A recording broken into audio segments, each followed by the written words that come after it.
Hello there, Nihil, Nick, Kababy Lami, Lunacy, Outplayer 6, Nimbus, Crazy Style Row, Tier 8V, Outplayer 6, Meow Legend, Ceasus, Defarnus, Chievz, Ceasus. Did I ever say Ceasus? Oh, I said Ceasus. Hey, real sad GD noob. I got glasses yesterday. It's the awkward situation where, like, I can see relatively fine on a day-to-day basis, but, like, anything at a moderate distance or further away, I have to squint. So I picked up glasses yesterday from, like, ophthalmologist or optometrist or whatever. And it is so weird. One, getting used to the feeling of wearing glasses. It is very disorienting. And two, getting used to seeing myself wearing glasses, because it looks like I look like a completely different person. I go from hash brown in Japan to, like, graduate student. The Clark Kent effect, yeah.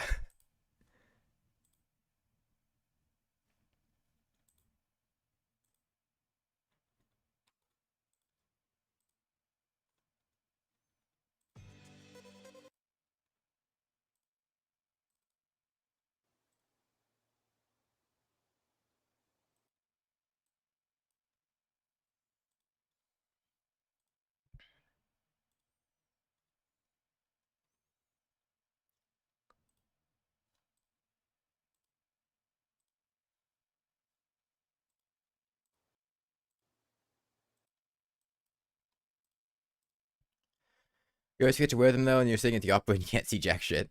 The initial point I might stop playing Terraria. Yeah, for comparison, this is the difference of how I look. Hold on. This one? Okay. No glasses. Put on glasses. Don't even look like remotely the same person anymore.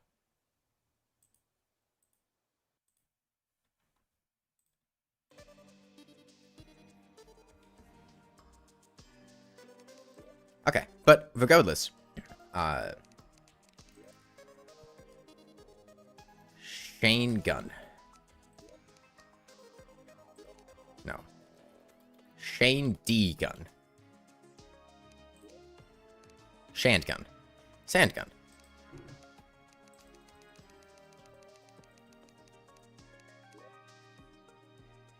What does the D stand for? D. Does it need to stand for anything? Sometimes you just want to put letters and things, you know? You don't... Okay, well, I definitely want to play Corruption.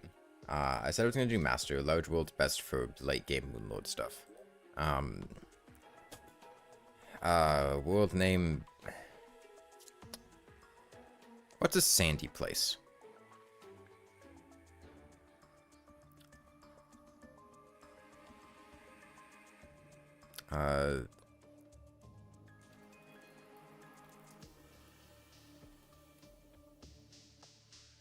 A sand storage silo in Georgia.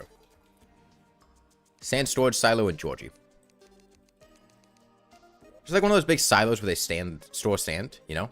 For like terraforming beaches or whatever.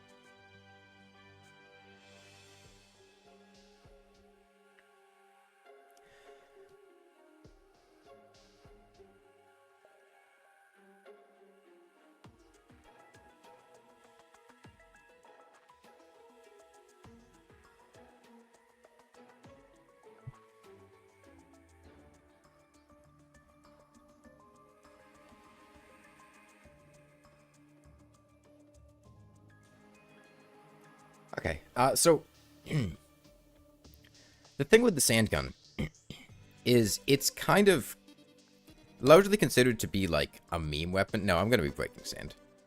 The point is to showcase the effectiveness of the Sandgun. It's largely considered like a meme weapon. Kind of bad, whatever, gimmicky, janky. It's not. It's actually very powerful. The Sandgun's base damage is 30. That is the same base damage that a Phoenix Blaster has. With Ebon Sand, Crimson Sand, or Pearl Sand, that damage goes up to 34. Now, the Phoenix Blaster does benefit from, like, ammo, so it's not going to be meeting it in sheer damage. Its use time is only 2 ticks slower than a Phoenix Blaster. I think 16 instead of 14. Fires about 4 times per second at 34 damage. That is over 100 DPS face value for a pre-boss weapon. That's powerful. That's very powerful.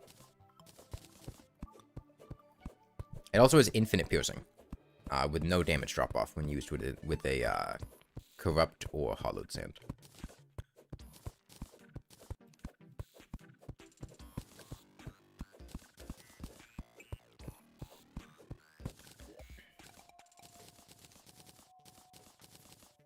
Yeah, so don't knock the Sandgun. This is not going to be in the same realm as, like, beating the game with a lawnmower or a flare gun or something. This is... I mean, I'm not in journey mode, right? I can't pause time.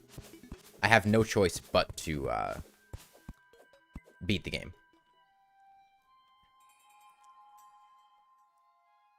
So the Sandgun needs, illegal gunpowders, 10 antlion mandibles, and 5 topaz, if I'm remembering correctly.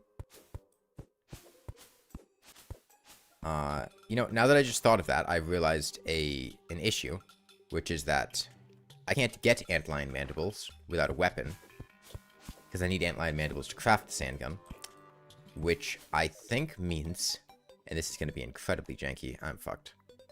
Okay,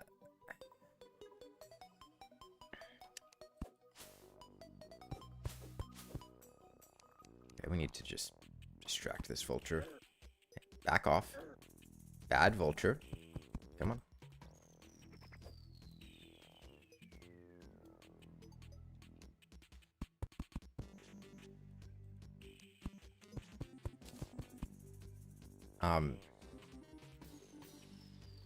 No, come on. Come on. Come on. No. Damn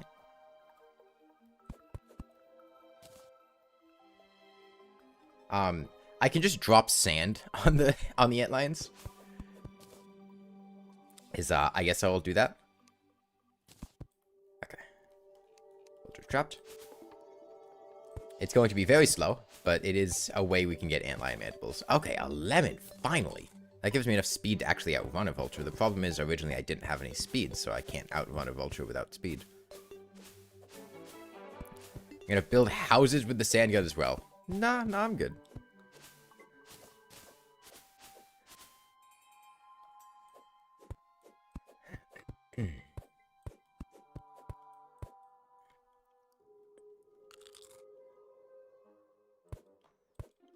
And no caves to start with, which is pretty unfortunate. Being in water sucks here, but I think I can get away from this vulture in time. Oh, God, an antlion. Okay, well, that leaves me with, I guess, just this option.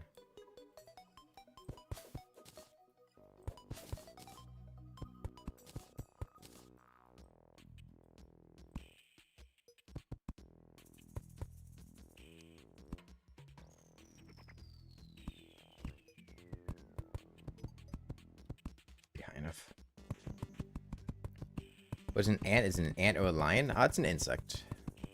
I played Half-Life 2.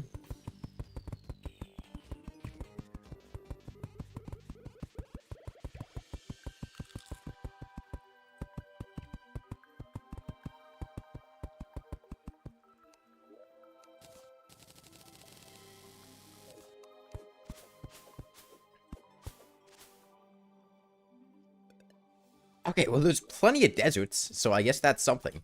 We finally have a recall potion. That's the 3rd desert on this side of the world. Come on, give me water walking boots. Yo, water walking boots, nice.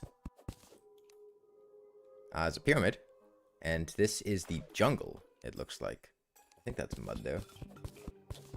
Actually, it might just be dirt with weird, stuff. Jungle's almost only on this side of the world, though. Crazy RNG? It's not too crazy.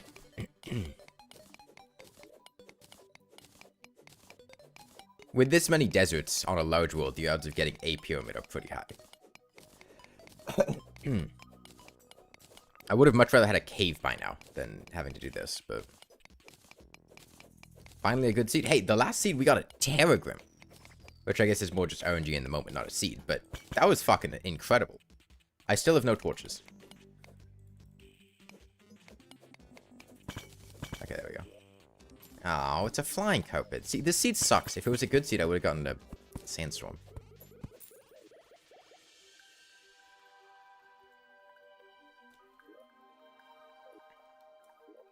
Let me drink this Shine Potion.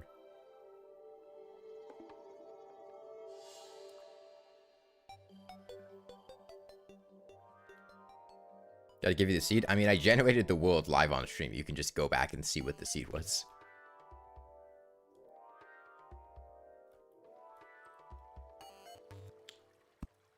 There's nothing here.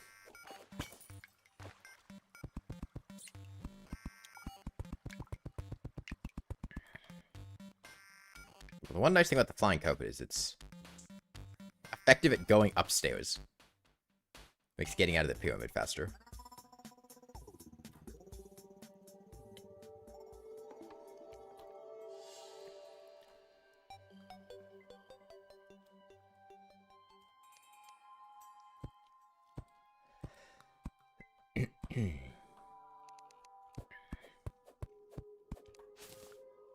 Take the Sandgun on a date?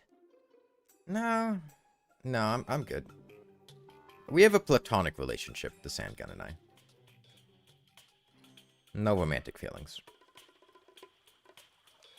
Okay, that was jungle over there. Blinkroot in bloom up here. That's cool.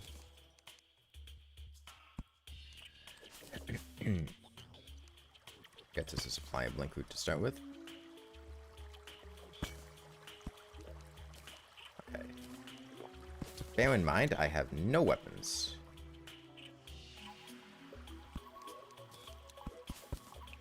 Stepstool's nice.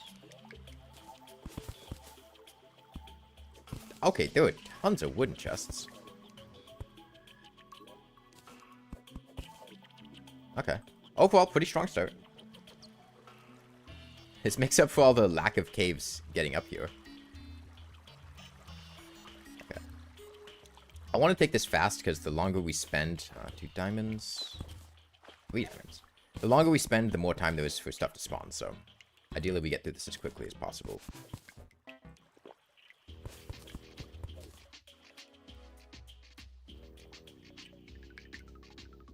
My food buff wore off. I don't think I ever got any more food anywhere. I have water walking. It's a platinum world, so that's nice. Oh, that's not good. Shit.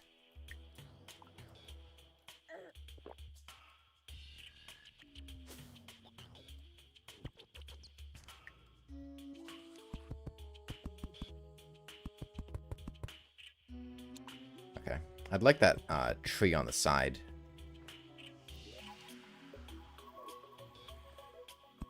There's another tree down here, though. Why am I going to the jungle? I'm here. Why not? What do I stand to lose? It's a softcore character. Jungle's got loot. Jungle's got life crystals. Need both those things, so... No, this isn't hardcore. If it was hardcore, I would not be doing the jungle right now.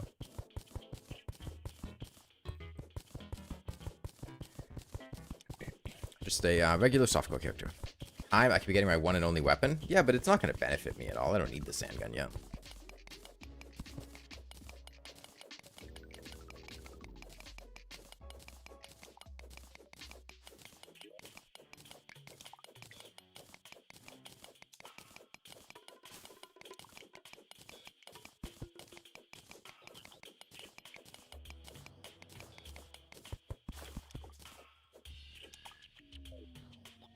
You know, I can't kill anything, but who needs to kill things? Okay, well, we've reached the spawn cap. Boomstick and water walking. Both of those are useless. What if that man-eater's despawned yet? Well, even if it hasn't, I do technically have a way to kill him. Is he gone? I think he's gone. Okay, good, he's gone. I was at the point where I was going to just drop sand on him until he died. Boomstick for the arms dealer. There, see, there was a valid reason for doing it. Was that my reason? No, but I could say it was, and it would make me seem clever and intelligent. I need illegal gunpowders to make a sandgun, and I need the arms dealer for that. Now, why am I still in the jungle after getting one? Because I'm here.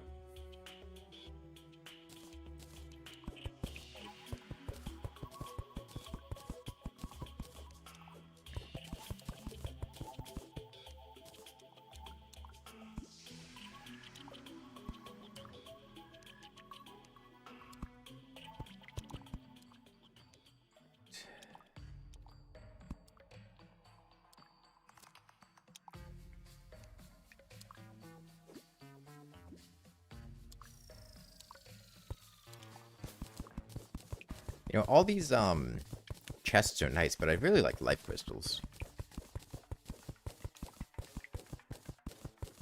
Clean all the sand? No. I don't think it's very likely that sand's gonna get put down. You can just put stuff to block sand.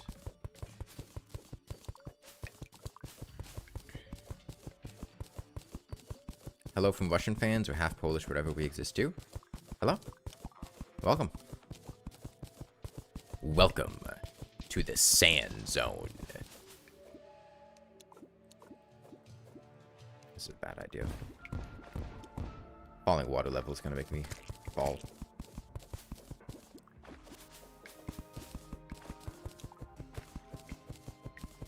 After the Fogos playthrough? Oh, I stopped it because I didn't like Fogos.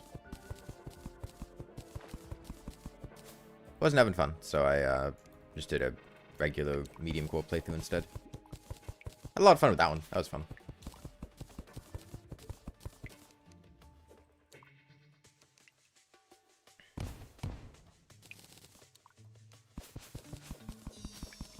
This playthrough, it was made for me! I don't know what that word means, CFG.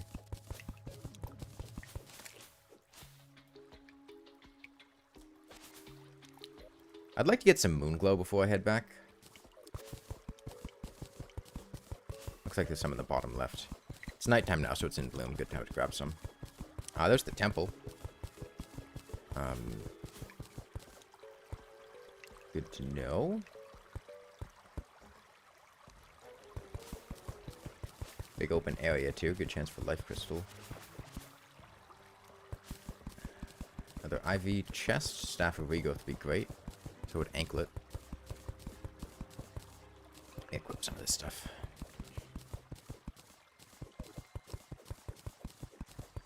Man, I remember the good old days where I thought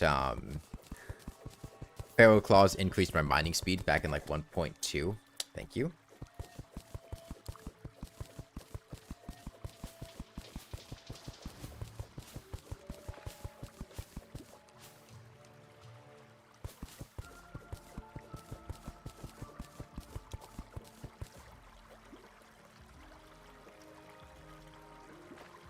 Come on, back right.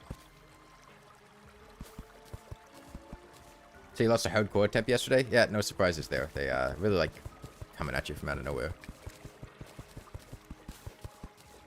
Yeah, intuitively you would think it does, but it doesn't. Do I just fucking drop sand on his head? Is two of them now? How much health? 330 HP. God. I'll just walk away and despawn him. If there was only one, I would have dropped sand on his head, but two of them? No thanks.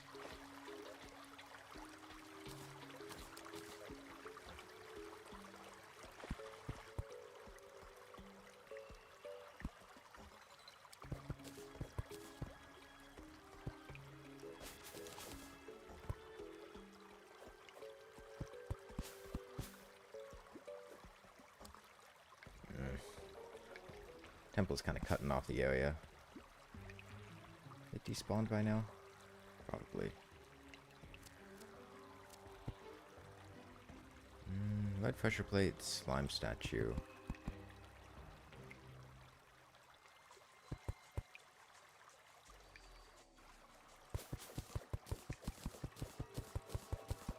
Won't need a slime statue for anything. Or the wood ones are particularly rough? Yeah.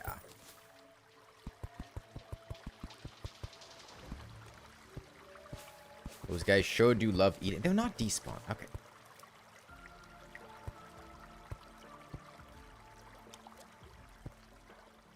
Let me block this off before it kills me. Fine, you want to play this game? Want to play this game, Mr. Maneater? Can't even put it down on him. Getting him from above's really tricky. Okay, well, I'll just dig through here. Have dynamite? No.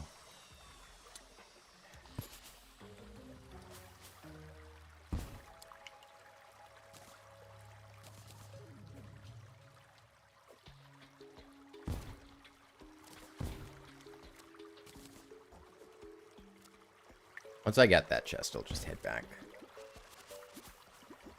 Means I should make inventory space so I can actually loot it in time. I'm not going to need a boomerang for anything. I'm not going to need a wand of spelunking for anything. Although boomerang's actually worth a bit of money. Shurikens are not worth money. Grenades are not worth anything. Don't need sandstone bricks. I don't even need gel, because I haven't killed any slimes, so...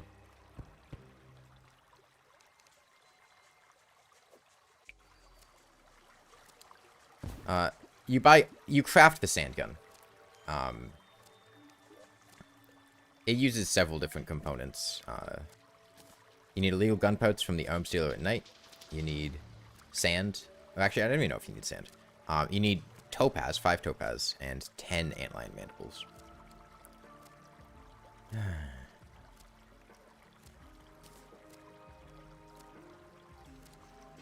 this should get me all the vital things. Can I eat a hit? I have an iron skin buff. I should be able to eat a hit.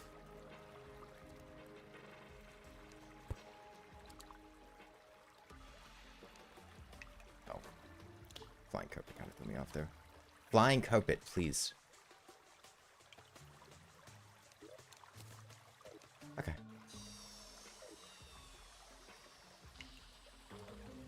Actually...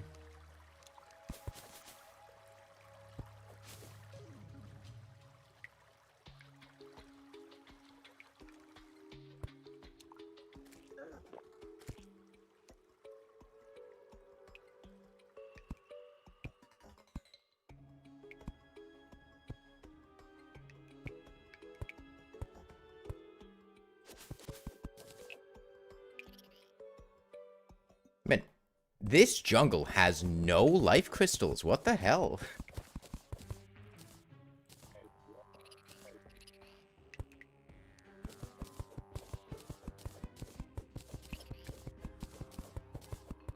Best thing to make with jungle spores at this stage? I mean, weapon-wise, blade of grass.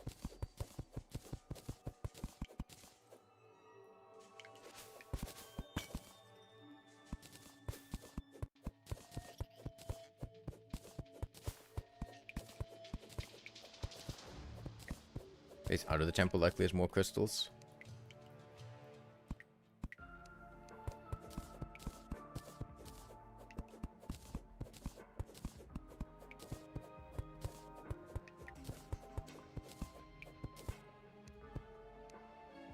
As far as non-weapon things, Ivy Whip. Jungle Hat is also pretty easy to make with jungle spores. 6 defense.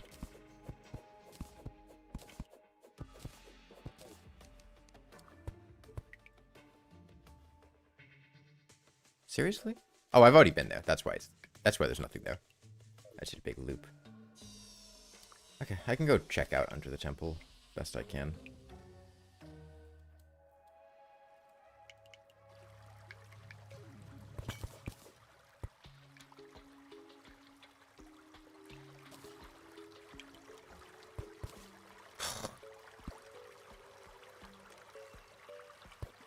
Anteaters are relentless.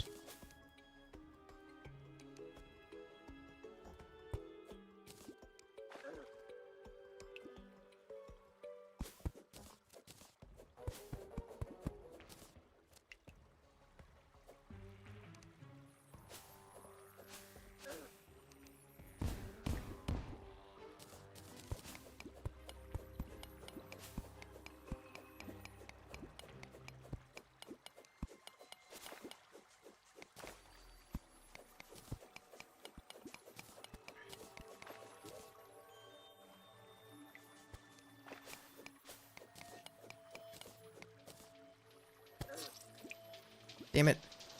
It was a hammered block right there that I missed, which caused me to die. Oh well.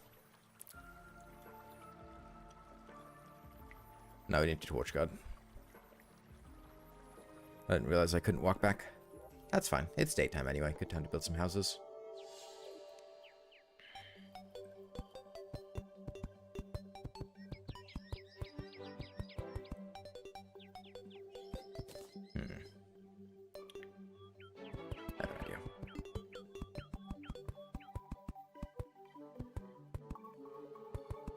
Something appropriate for the season.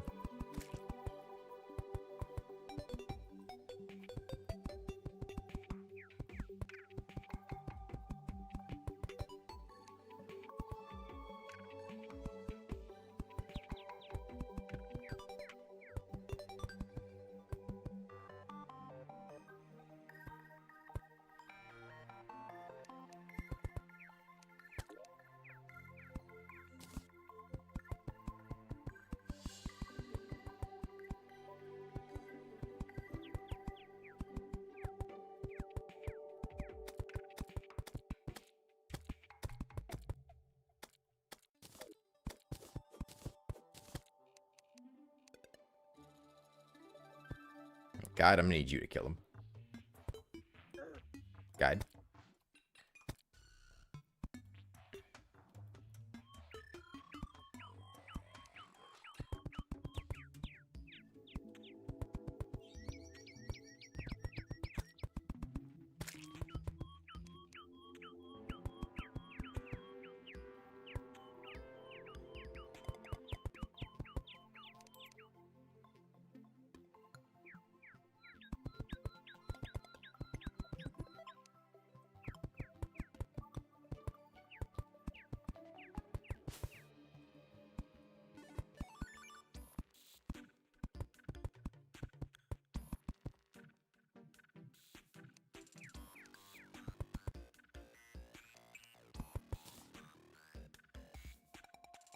It's the it's the reindeer from Rainworld.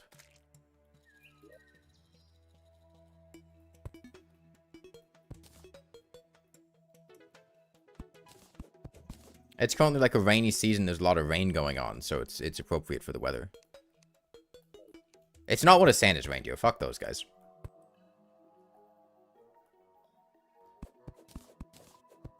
What happened to Casual Master? Oh, we finished it, dear 8V. Like a 10-hour playthrough.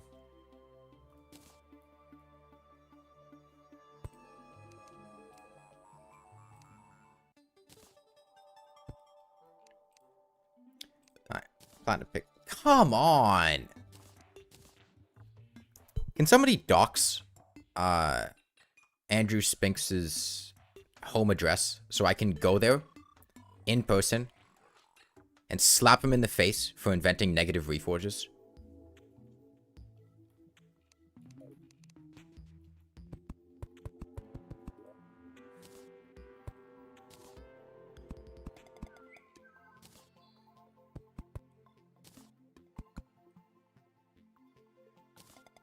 Is it even statistically possible to beat the Moonlord with a Sandgun? I've beaten the Moonlord with a fucking lawnmower. I don't think a Sandgun is going to be an issue.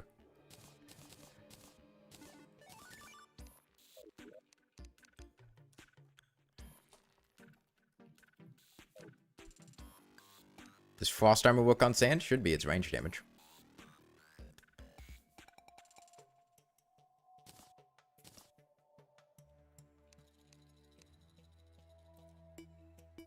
Did I not grab enough stone?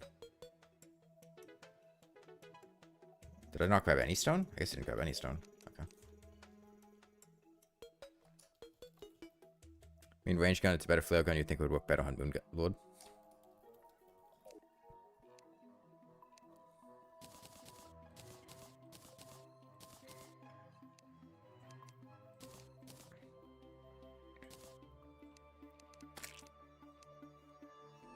Hard mode chest here.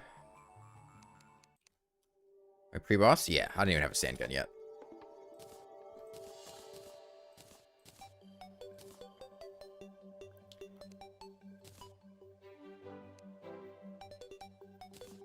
Okay. Blocks here. Well, I have enough platinum ore that I can afford to...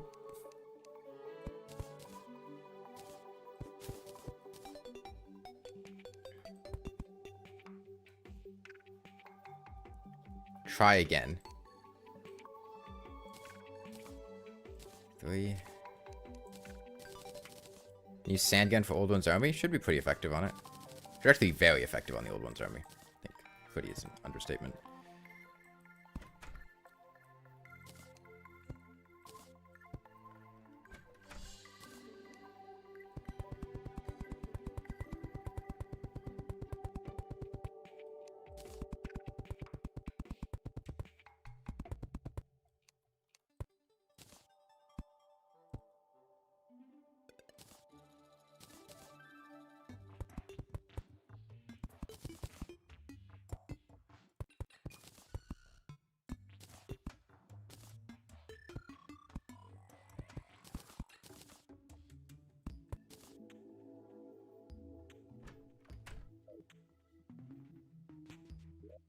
There's still time to pivot to Dirt Rod.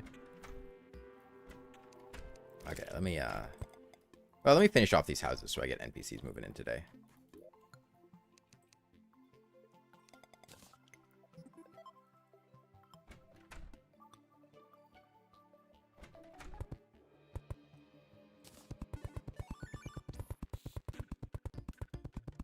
These crimson torches for the eyes. This is a corruption world. Holy shit, it's House MD again.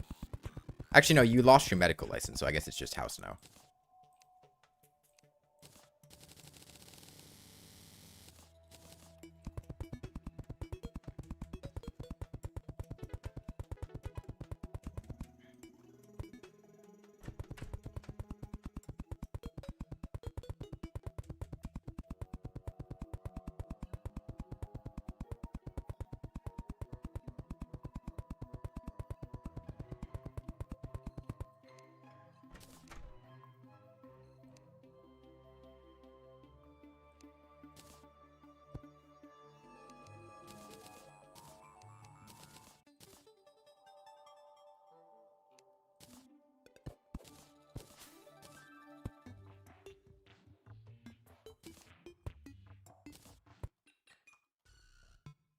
Finally beat your medium core master run?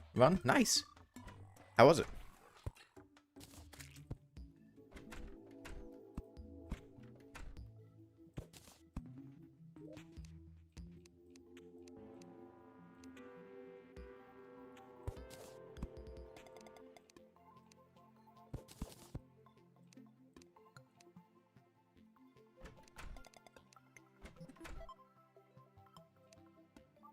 Dog. It's not a dog, it's a reindeer from Rainworld. I mean, if you've played Rainworld, I think you would recognize the creature, but, you know, obviously not everyone has actually played a good video game in their life, so...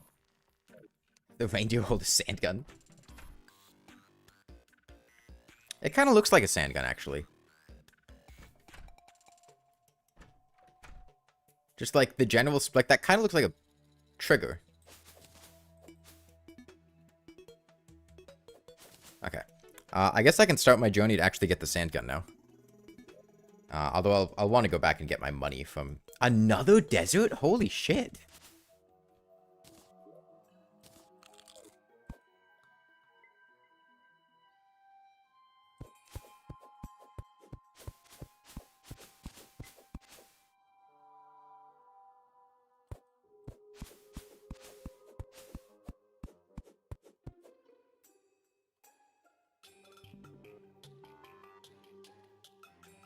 There's a decent chance I will end up getting a sandstorm in a bottle. There's a solid chance there'll be another pyramid in one of those deserts.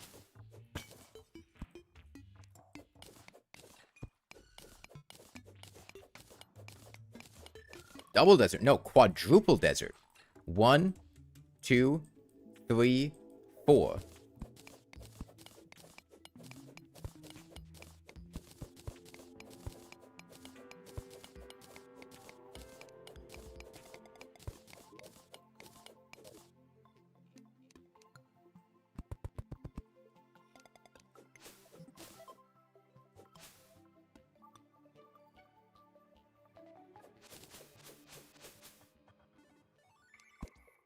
Okay, well, this would be a good way to get the topaz I need. Snowbiom's a good place. Let me head home first so I can craft a pickaxe upgrade.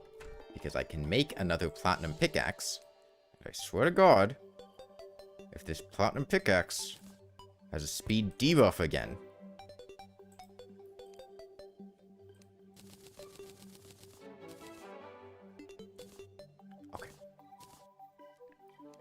We're safe.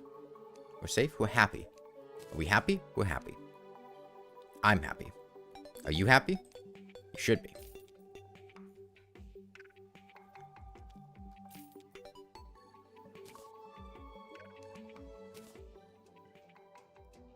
Sell the pick? No. No, I don't think I will.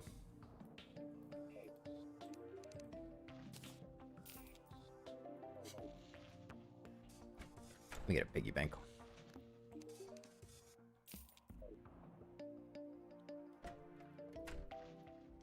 I'm not shimmering my diamonds down to topaz. I have standards.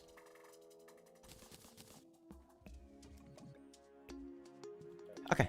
Yeah, I wanted my potions. I could take random teleport potions, actually. I'll do that after I get the topaz I want. I'll use these first.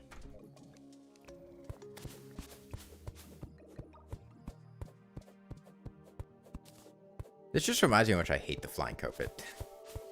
I do not like this item. You get mandibles by shimmering mining potion for pure sandgun run.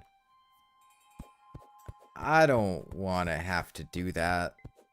I'll just kill him with sand.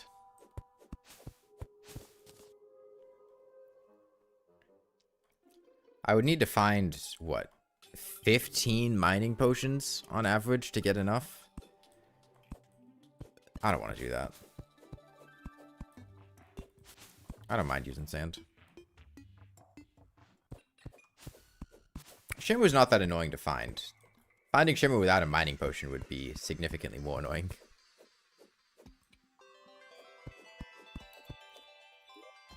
Okay. Let's roll.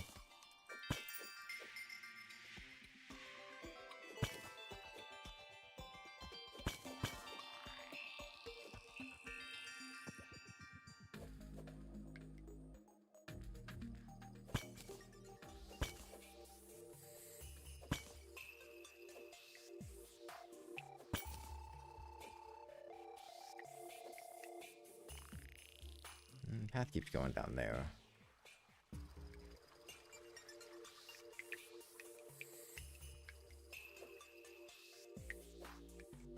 Two life crystals, okay. Making up for what the jungle didn't have.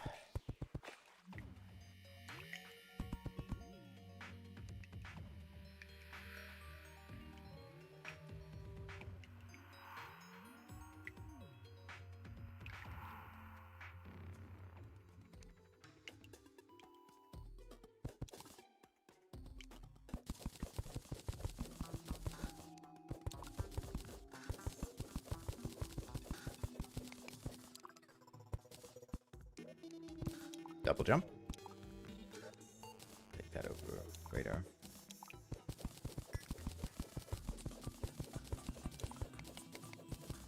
Pinky. I can't kill you. Are you a worm? No.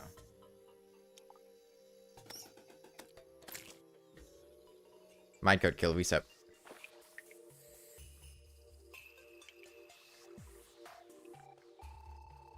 One failed. No longer pure Sandgun. No longer pure Sandgun.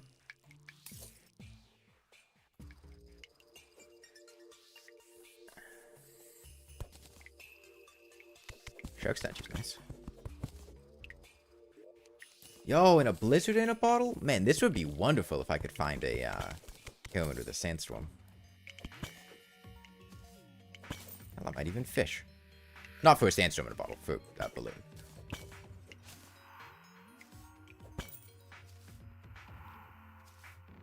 There's the topaz I need.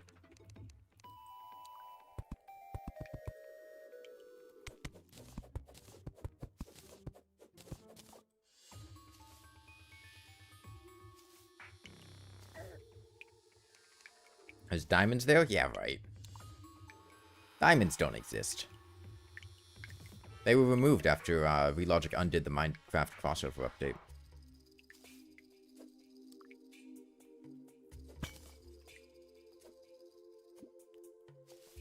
Another water chest. Not sure there's anything in there that I'd like to find, but...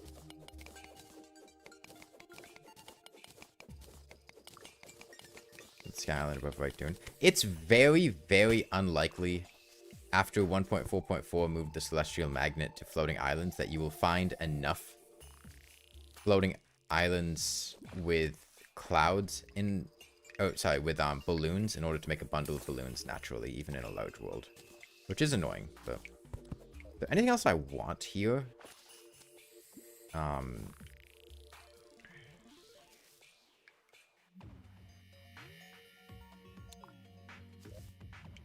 Let me actually put this on.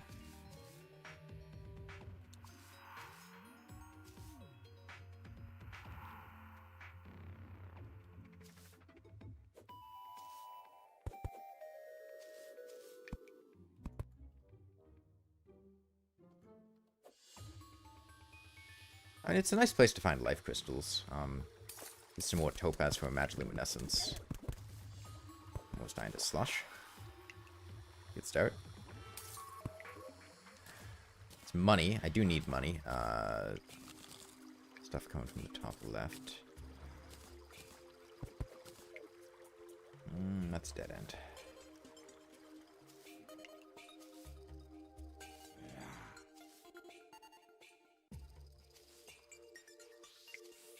We're being able to add diamonds to drills to make them better.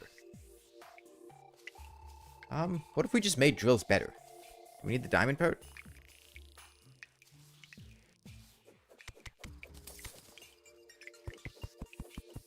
Okay. Well, I'm gonna pick up my unnamed white gemstone. Gets me to 15.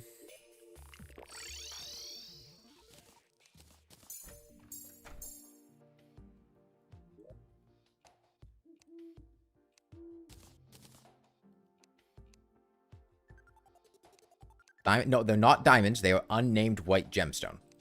Legally speaking, Minecraft copyrighted the word diamond, and Terraria can't use it.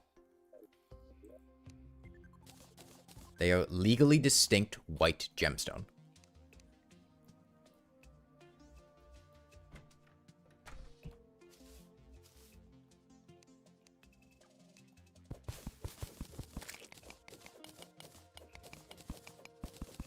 $15 still no sandgun? I don't need a sandgun.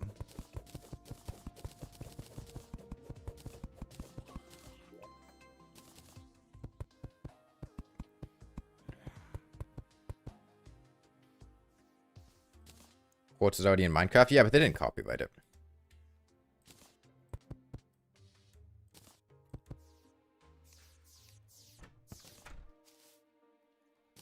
Okay, let's see how much money I can make. Who's happiest here? Merchant would be happiest. Can I get enough for illegal gun parts?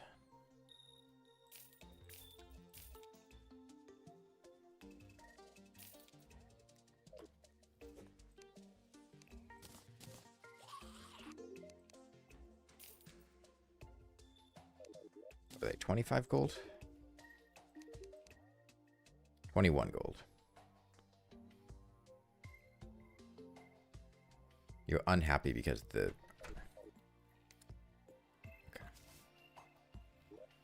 Okay. You know what? I'll just buy them like the next night and move him to the desert. Got plenty of teleportation potions, though. I like those. No golden worm.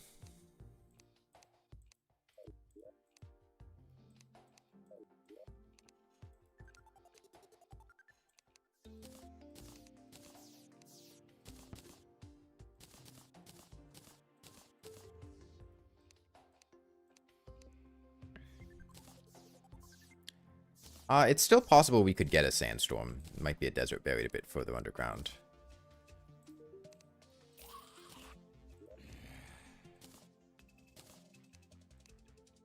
Take a minute to organize all this. Silver. Shiverthorn. Sandgun furniture. Blocks.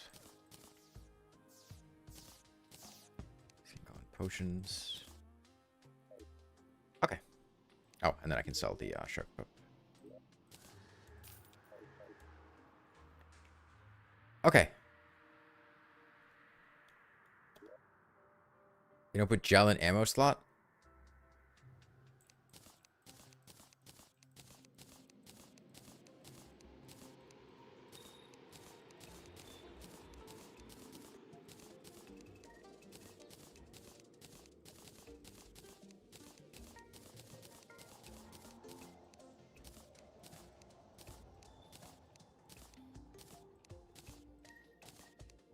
The what slot?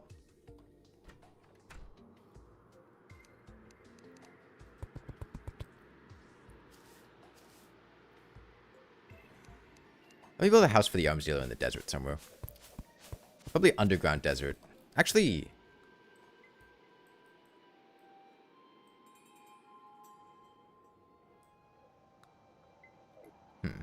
Is this the underground desert? If this is the underground desert, then there's really no reason to...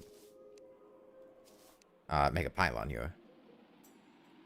Detect fallen stars with teal pressure plates. You can make an arena that consistently teleports players to lure bosses into falling stars. Maybe?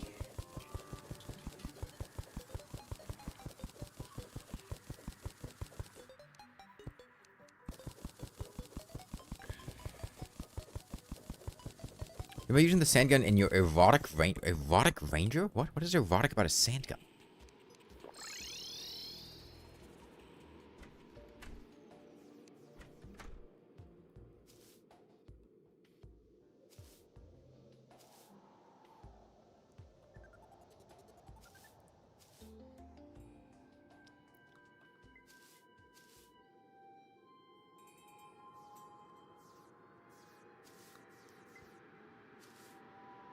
Erotic in my Terraria?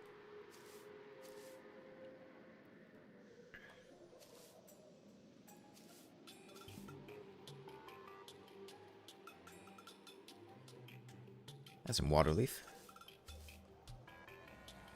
I'm guessing the second one's going to be the underground. One of these is going to be the underground desert. I don't know which one. I hope. Unless there's a fucking another one on the other side of the jungle, which would be wild. I wish I had inventory space to pick this stuff up. Kind of sucks leaving that mushroom behind.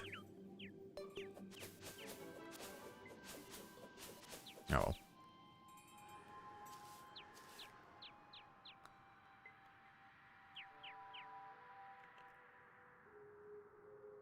The other content mods you thought about trying out?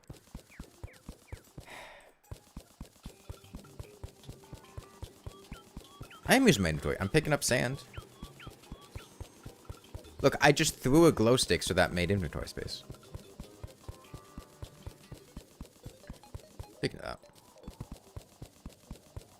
This one's probably the underground desert. It wasn't the third. Yep, okay.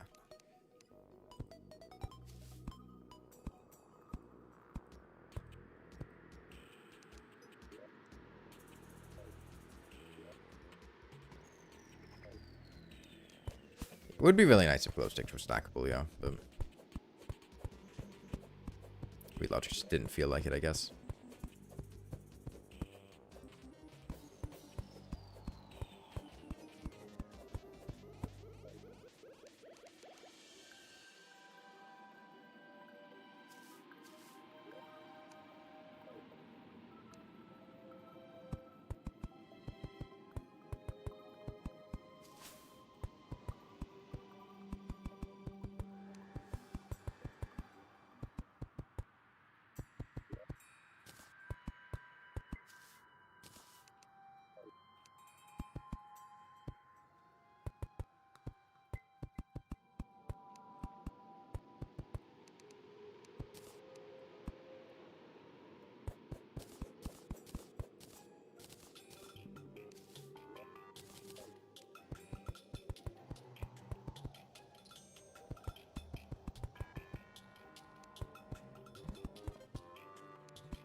What does that represent? My inner thoughts.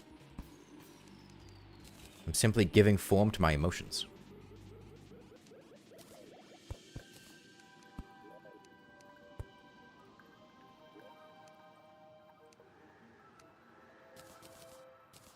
It's like a Rorschach test. What do you see in it? It says a lot about you. You see an Among Us?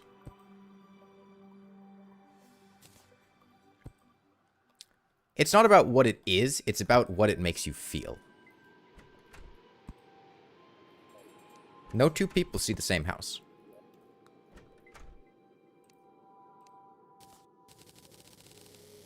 You see the head of a cat? This makes you feel rage. Well, you should channel that negative emotion into something more positive. Have you considered using that rage to... I don't know.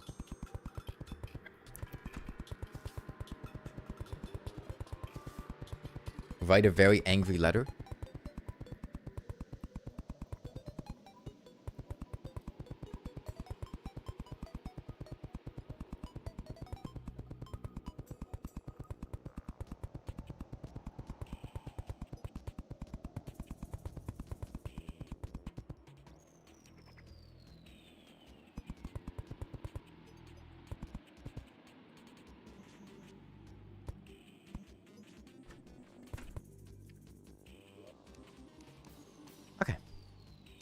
I'm still in here.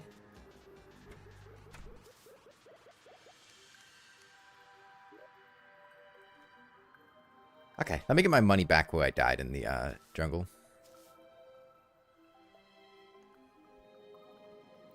It's very clearly a penguin with a beak of Tupac riding a jetpack. I don't remember Tupac having a beak.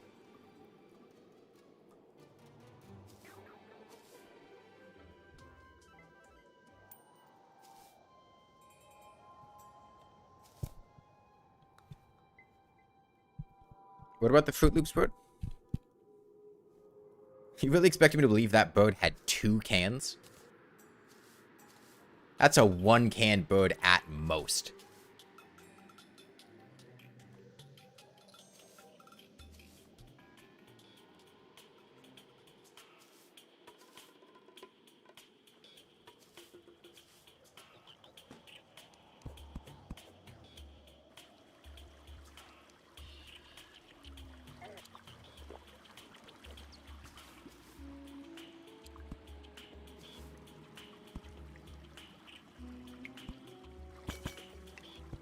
Birds don't have cans, only mammals? I don't know, man. I've seen what furries draw.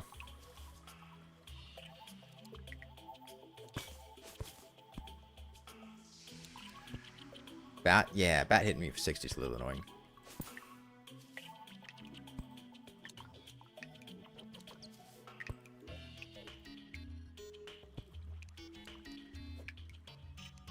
Alright, we got a nurse, hopefully with the arms dealer. Reduce this price even more.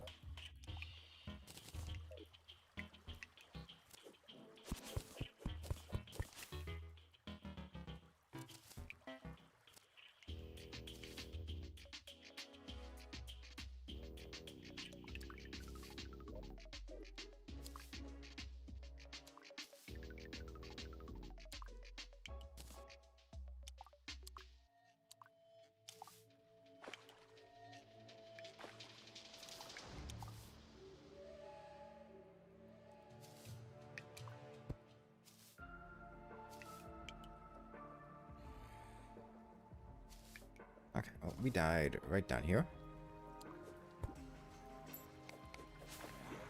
The diamond as well.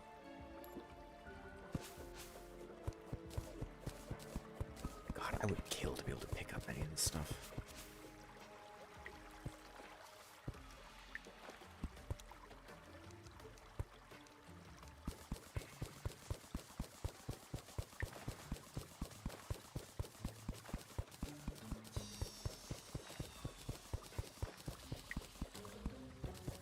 Okay, well, let's head back.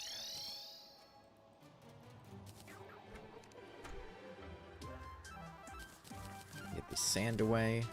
Put gel and potion ingredients. And I would like to go back to using my inventory now, so we'll just get these glow sticks ready. I'm a real glowing guy. What animal is that supposed to... It's a reindeer.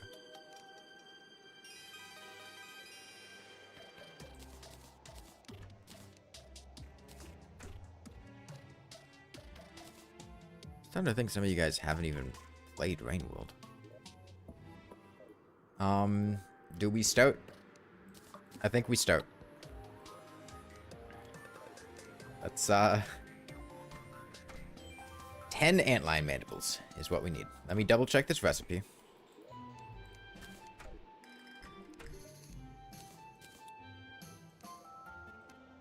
Ten antlion mandibles, 5 topaz, and illegal gun parts. How much money do I have? 21 gold. Okay, I have enough money.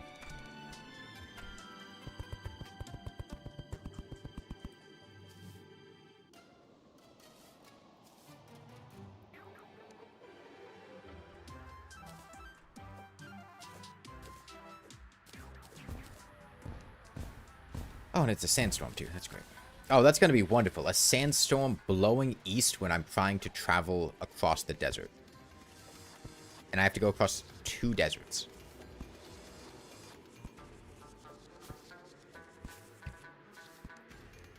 Hang on. Can antlions get hurt by falling sand?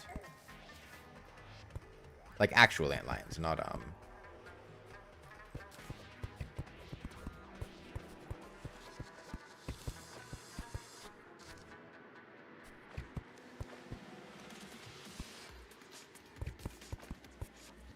No! I can't even kill regular antlions. They have to be the, advanced antlions?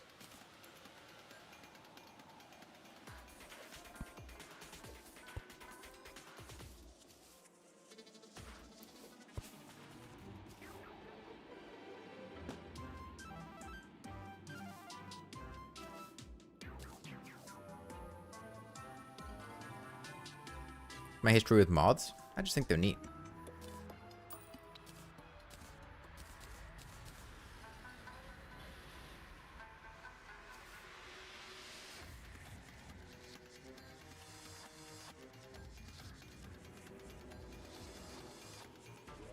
Okay, this is the underground desert.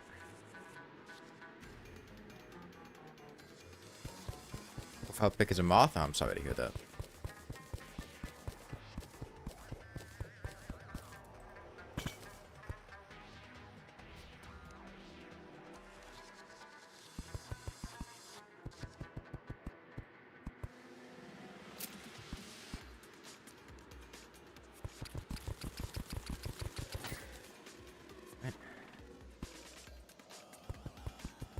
Baby antlions can drop mandibles, right? Like, the rate's lower, but I'm...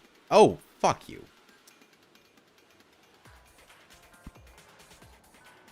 Did something just... Are you guys seeing that? Is there, like, sand whipping across my screen? Are you guys seeing that? Just, like, random threads of sand?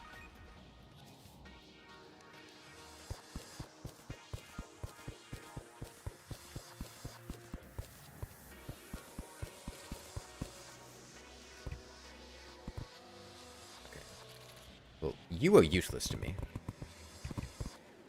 You, however, hold great value to my kind.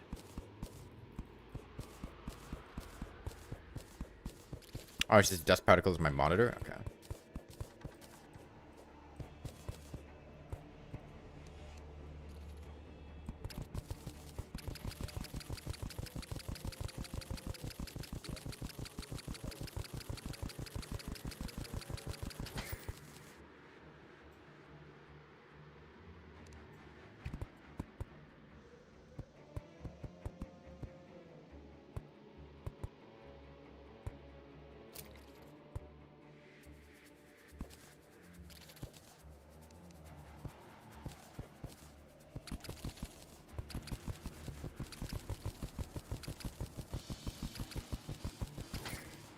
I'm not psychotic.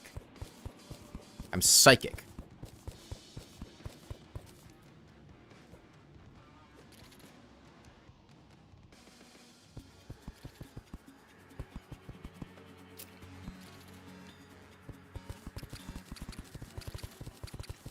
No, small antlions do drop them. I just got one from one. The second one that I killed.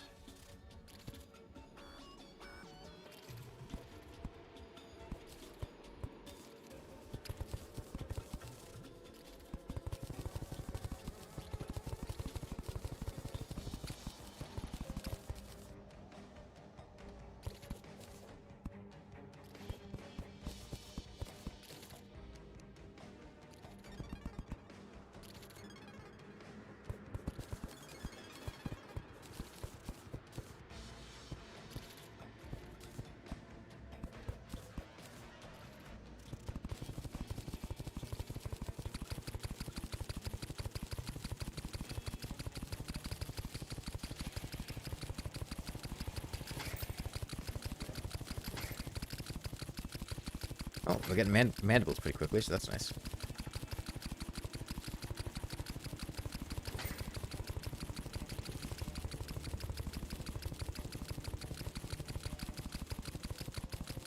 Ah, banana split. Make like a banana and get turned into bread.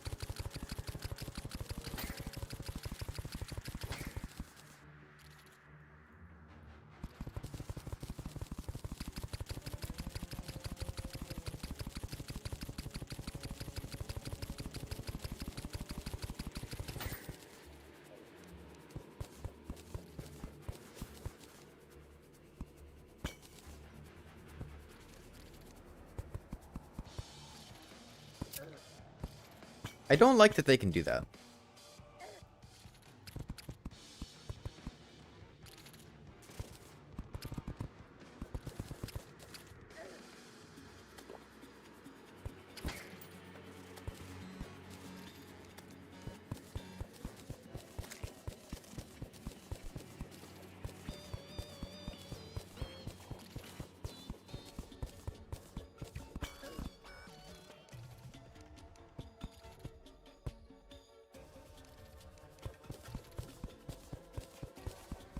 I'm a psychiatrist? No, I'm a Generation 1 psychic Pokemon.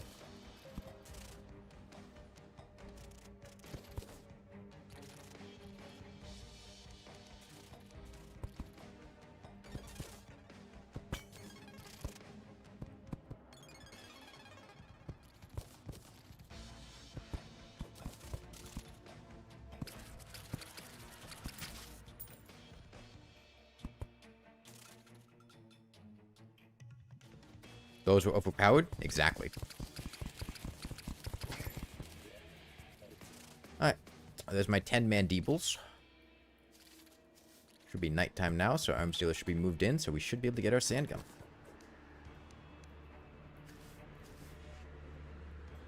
That was painless enough.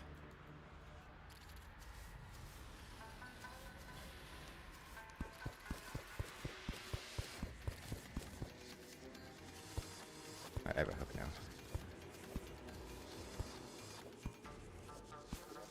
Let me get the nose in here as well.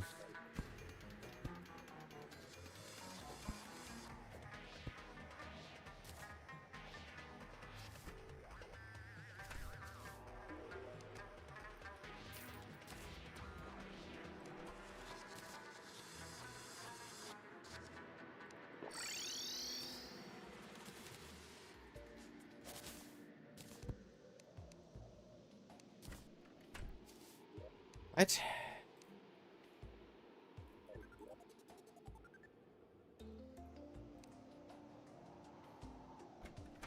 What do I make this?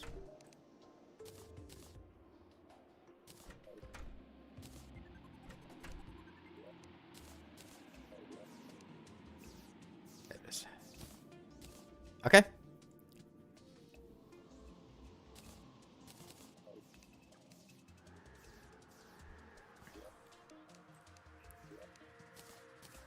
So, the Sandgun shoots sand. Very fast projectile velocity. Quite good range. Rate of fire. Pretty high. However, as you can see, it leaves sand everywhere. We can prevent that by shooting the sand in locations where sand cannot be placed. For instance, this tree. Can't place sand on a tree. It seemed like doing this makes it so that the sand doesn't drop as an item. But we can get unlimited sand by shimmering ale from the Tavern Keep, so that's not too much of an issue. You can kill yourself with the Sandgun, yes, if you hit yourself.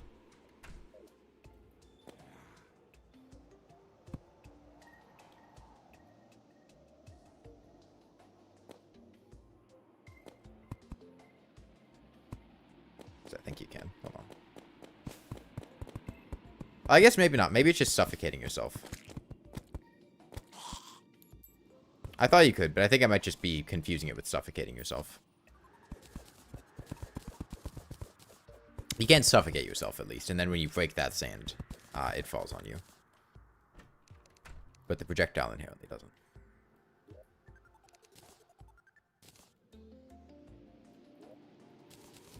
Okay, well, let's do some mining.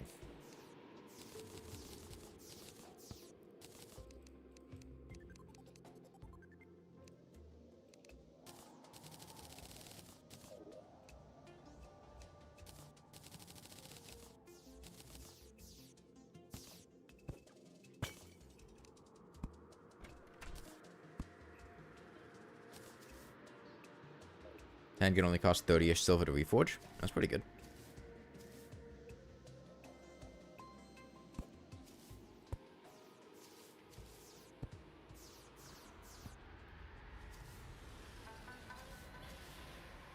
The shovel does work on sand, yeah. Works on soft blocks. My sandgun is a reindeer. House is a reindeer. My sandgun is also a reindeer, but that wasn't the question.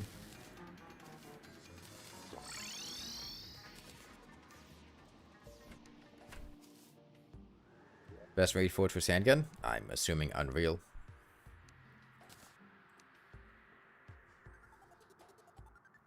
Pretty much always is.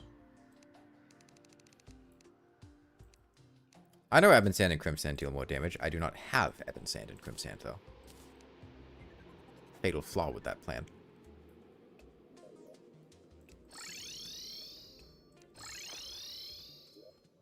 Hello, Tulip. More diamond up there, but I don't really need any.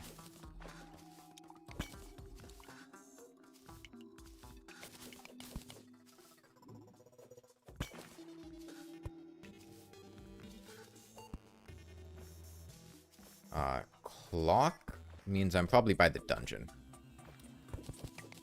Makes sense on this side of the world.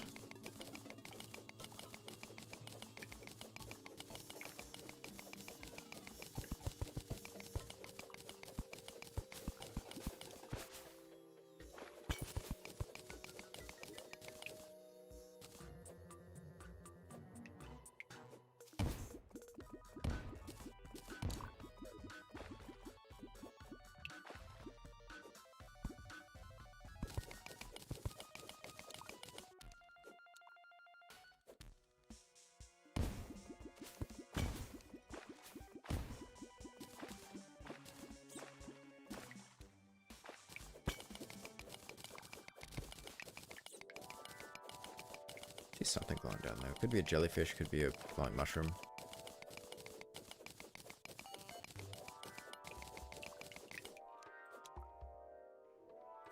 Broken Sandgun? Pearl Sand does the same damage as Evil Sands. It's just Demonite.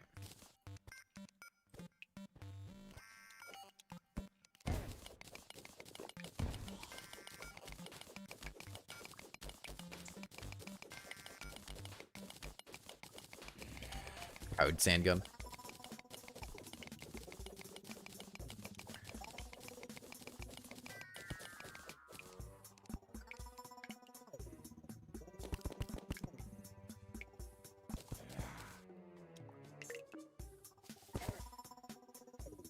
Okay, no, that's damaging myself. Okay.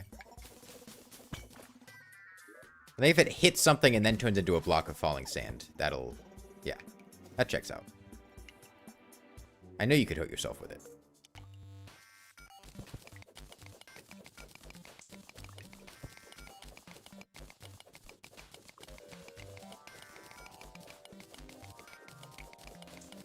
Done with Pogos? Yeah, I didn't like it.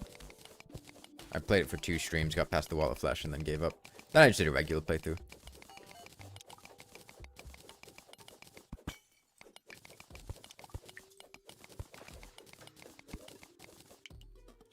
I'm here. Let me get the obsidian I'll need for an obsidian skull. Saves me from doing it later.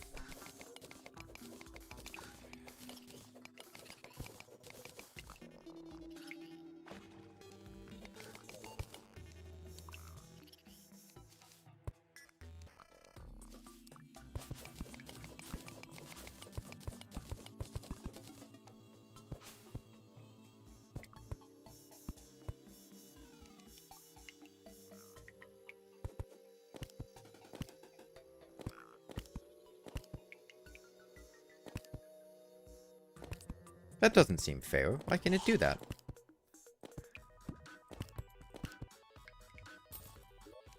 Why can it do that? Sand can't sit there. I guess it generated as falling sand on top of a piece of furniture. I get why it happened, but... deals range damage.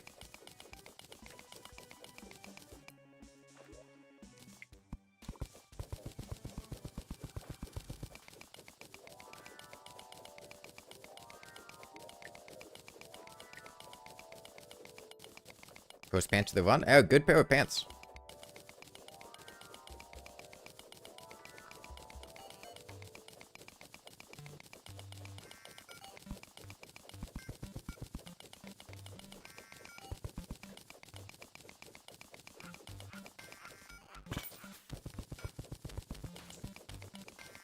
Are we getting evil sand? Yeah. Evil sand is the one that pierces, right? Or does the regular one pierce too?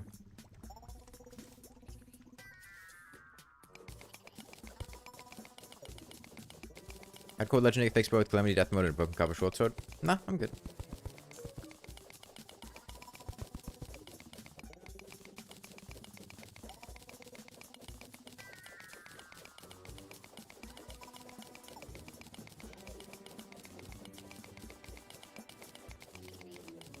Normal sand instantly turns into regular sand blocks on a single hit. Okay.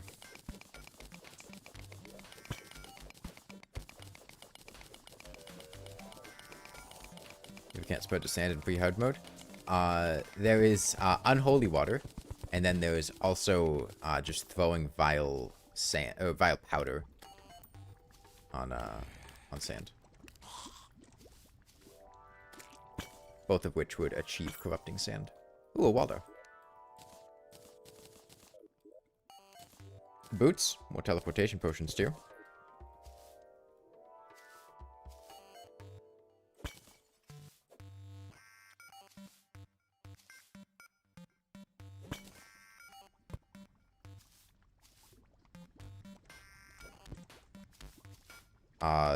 Dungeon goes down here, okay. I killed Waldo? He deserved it.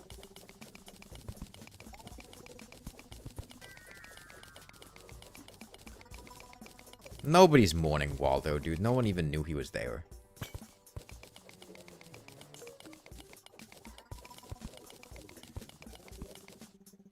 Waldo lived a secluded life hiding away from everybody, and there was nobody alive to mourn him because he had no close interpersonal connections. That's the tragedy of Waldo. It's not that I killed him, it's the life that he lived.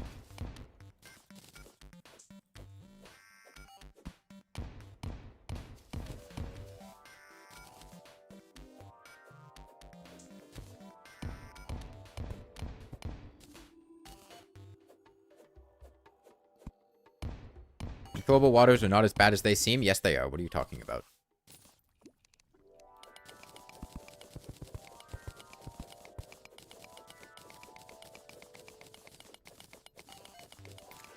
The throwable waters are absolutely as bad as they seem.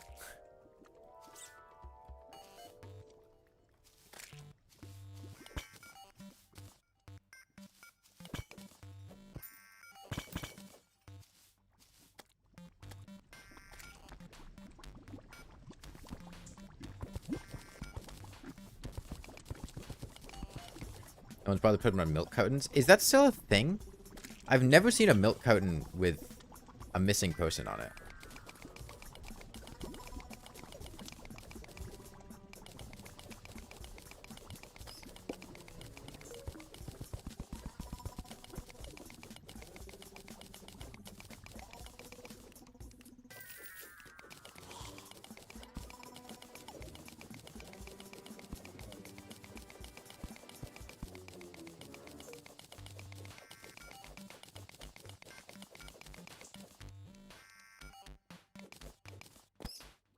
Ooh, one shot.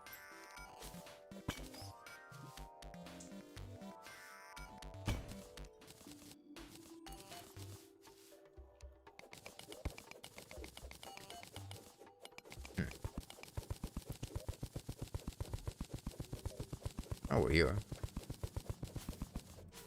People are going missing often enough to be put on milk curtains.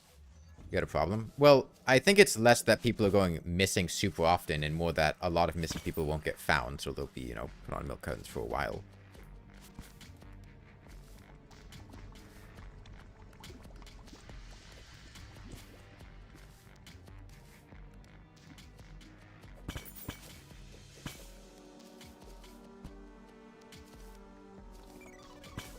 But I mean, a lot of people do go missing.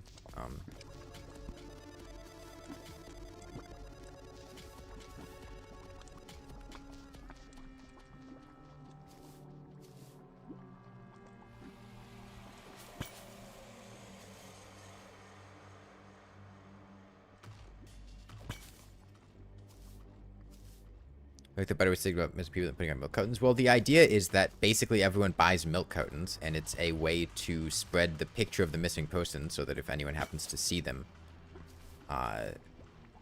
it'll be on the milk curtain, and they know what they looked like. Like, that's the idea behind it. It's that's not inherently a bad idea. I'd say it's actually kind of clever. Putting it in a regular everyday thing that people will see just to get them familiar with the face in case they happen to see that missing person in day-to-day life.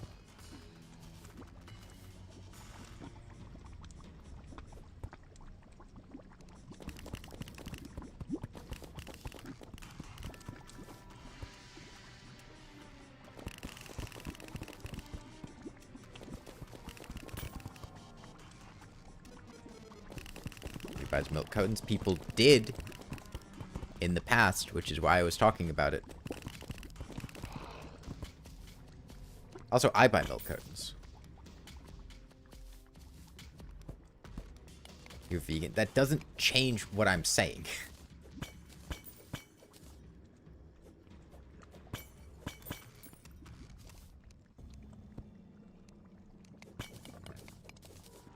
We got the Sandgun. We didn't start with it.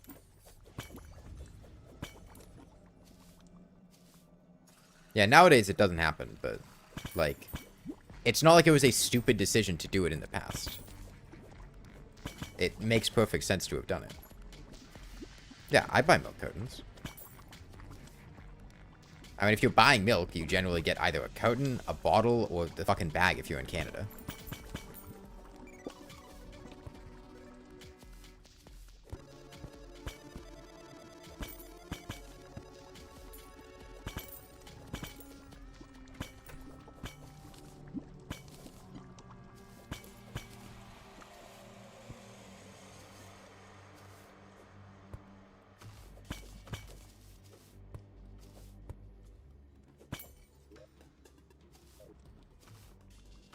These ponds are a good source of money, so.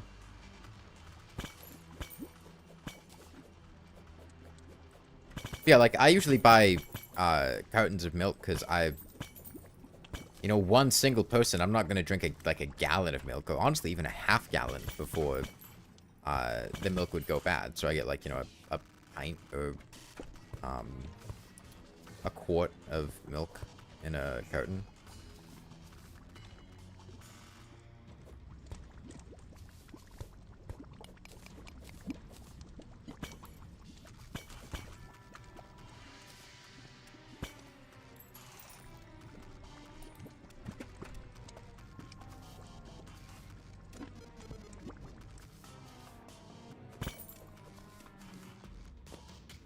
Blast him. Blast him.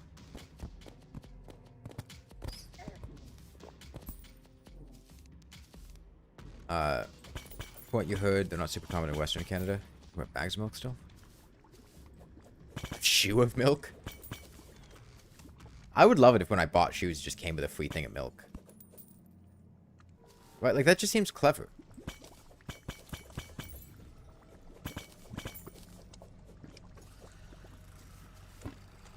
Could you imagine how many TikTok influencers your shoe business would get if you gave people just a pouch of milk in their shoe whenever they bought a shoe. That would go fucking wild on TikTok.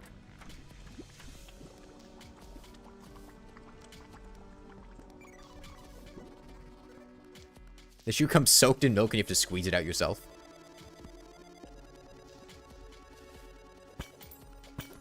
Dude, TikTok influencers would eat that shit up. Oh, I did the shoe milk challenge. I went to the shoe milk store and guess what I found? Is shoe milk overrated? I tried shoe milk. This is what happened.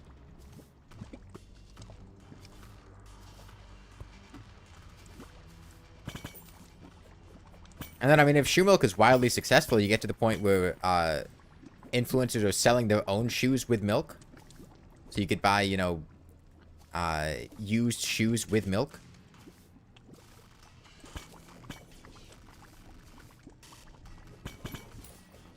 Like, used to drink out of, not used to wear. You don't wear shoe milk shoes.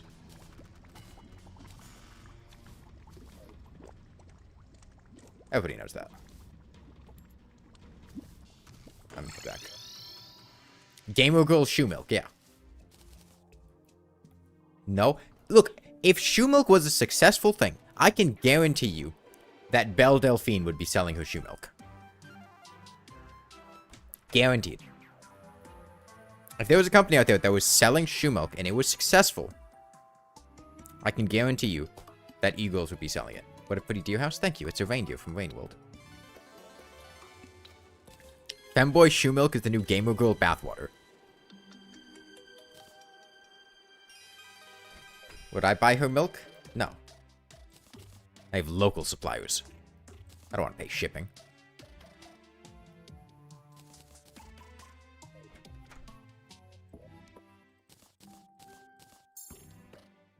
Howdy girls shoe milk.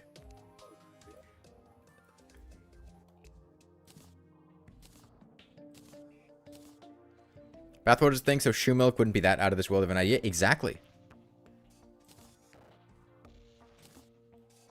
Some people just don't understand business. I do understand business.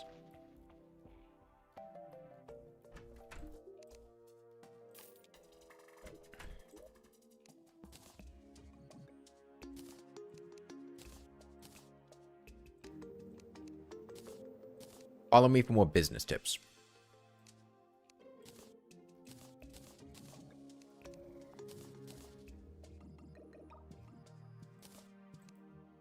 Yet I'm broke. I'm not broke. It's called reinvesting my funds back into my company to promote further growth in later sales quarters.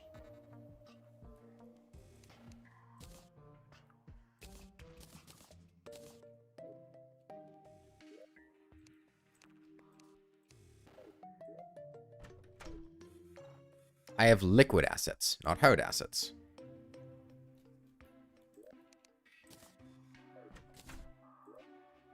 It's about the cash flow, not what you've got in the bank. What they don't teach you at Harvard Business School. Harvard Business School has never mentioned the shoe milk. Why is that? Because it's not successful? No, because they don't want you to know it. Because they know what shoe milk would do to the economy.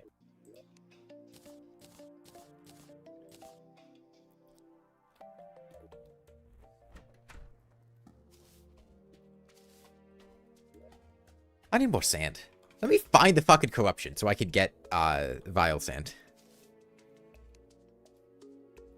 I don't have enough for a randomized Cthulhu spawn yet.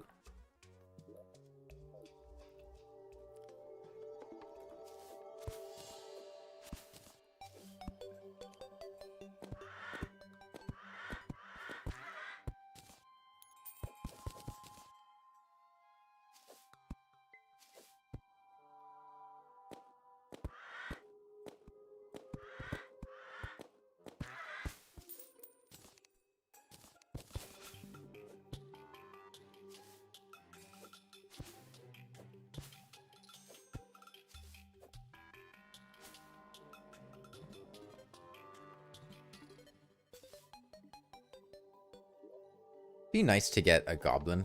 I'm probably going to break an orb when I find this corruption.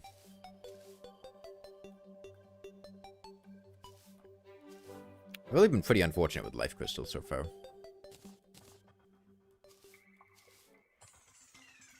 Blood Moon, huh? I don't think it's going to be worth equipping a Shark Tooth necklace, so I'm not too concerned with farming a Blood Moon. Will this be a video? Probably. Will Shoe Milk make an appearance in the video? Unlikely.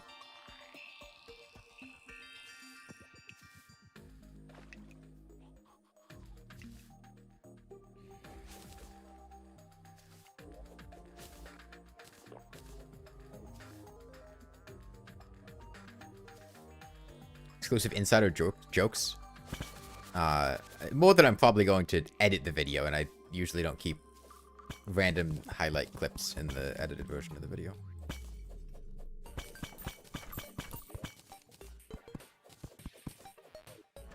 Why do I have Feral Claws equipped?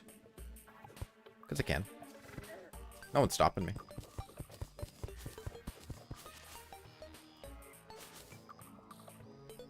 Okay. It's the mushrooms that I want.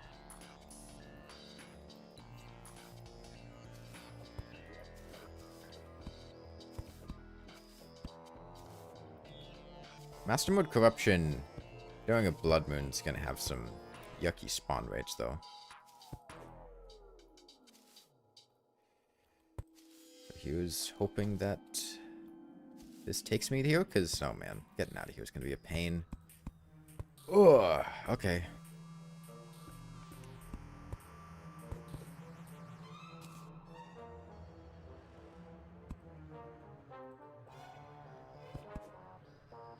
Yuck.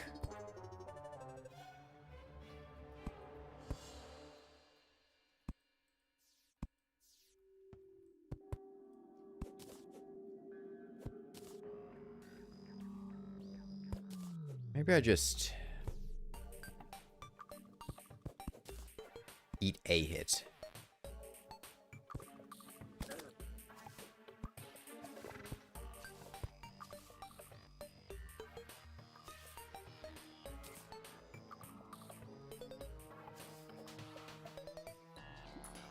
Not that one.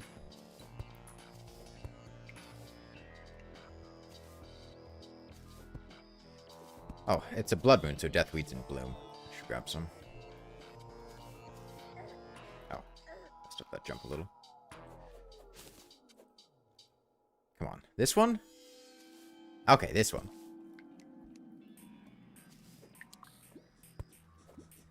Ooh, that's no good. Oh, okay.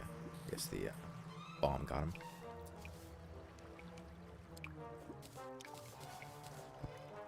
Yeah, I think that'll blow it up. Yep.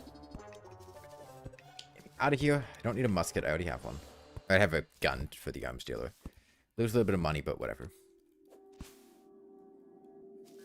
I want these mushrooms.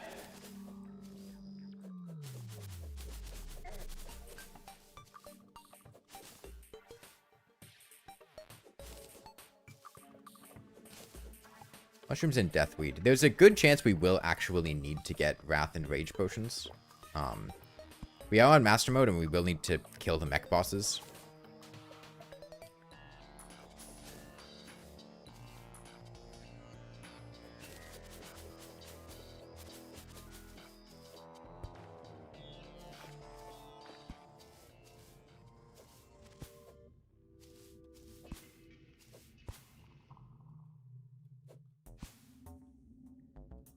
Corruption.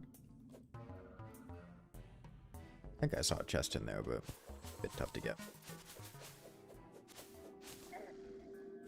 Thought he was going to go a bit higher.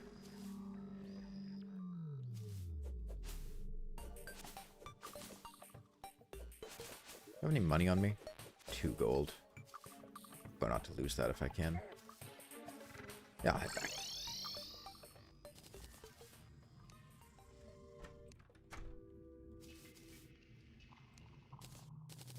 Not I don't take up journey? Nah. Those seeds are annoying.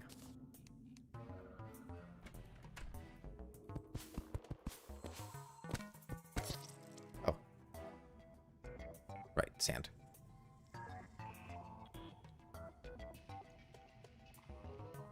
I gotta set up a space to be able to use this effectively.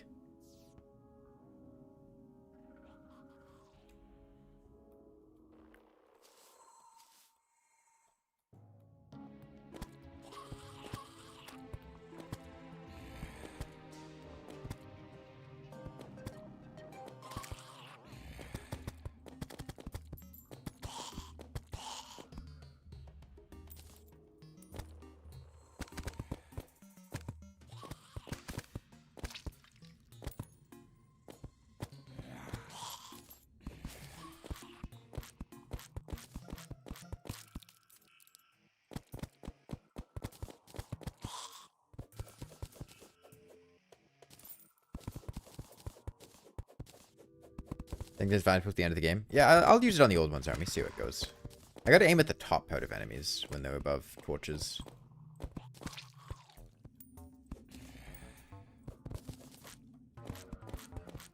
Aiming too low means it just goes on the torch. Oh, a money trough. Makes this worth it.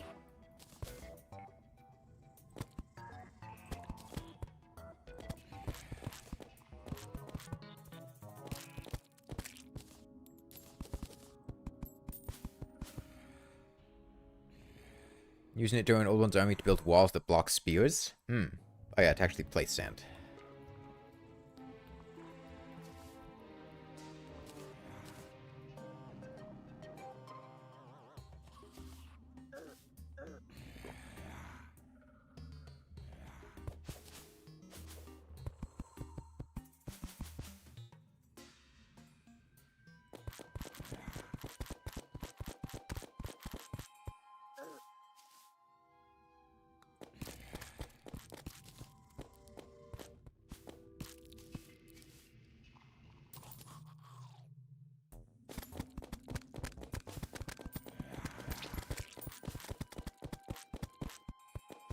You know, I mean, overall, Sandgun's working pretty well. Definitely a bit janky, but this is solid damage.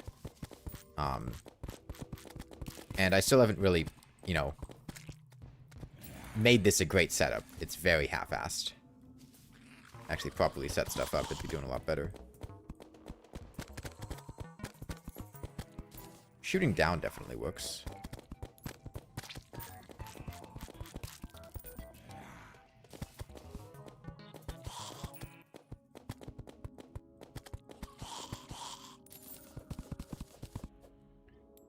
When 20 torches cause torch god? Not on the surface, no.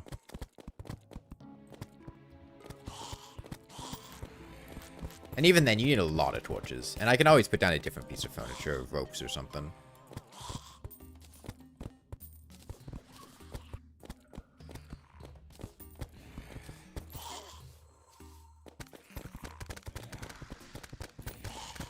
It seems like it double hits because it hits the enemy and then the falling sand hits them as well. Falling sand damage obviously isn't that impressive, but...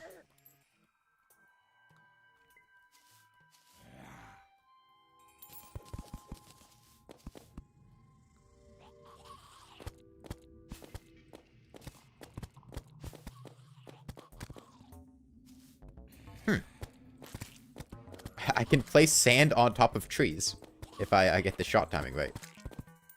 That's pretty cool.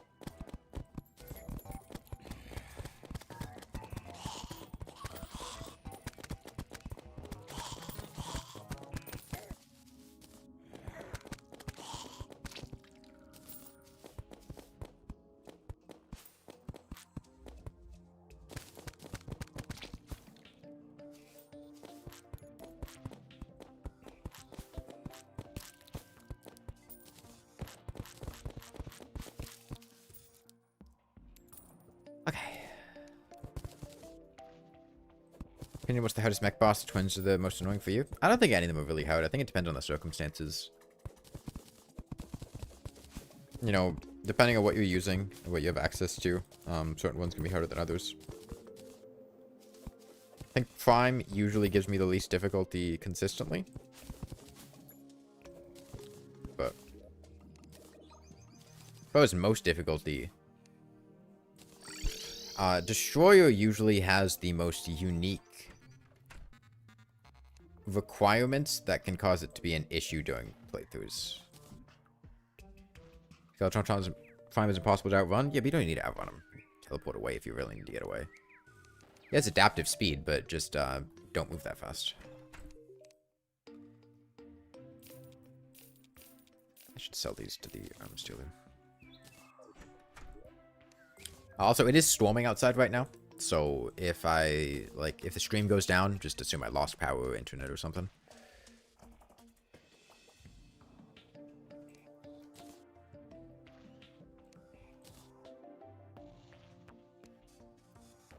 Okay, let's start getting sand. Let's annihilate. I guess this one. It's right next to us. Can more than one pyramid spawn per world? Yep. I can.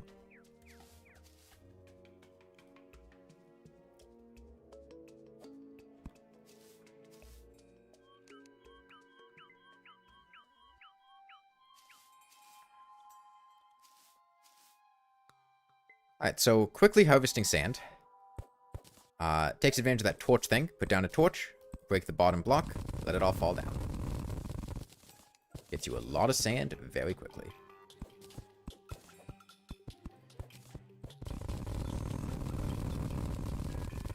Go ahead and get some vile sand as well. Ebon sand, rather.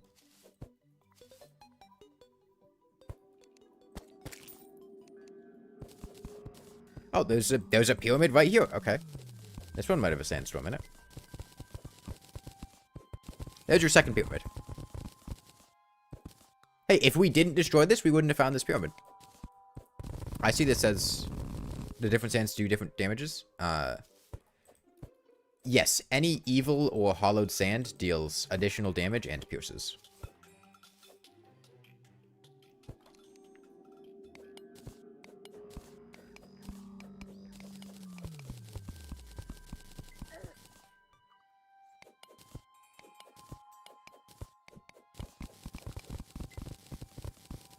Getting triple horseshoe balloons? We might.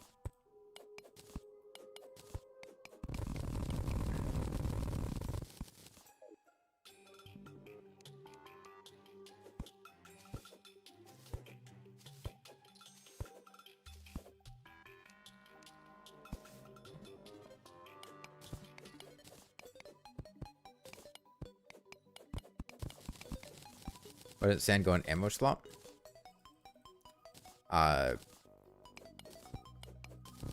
Wasn't it used to be able to go in an ammo slot and then they didn't allow it anymore?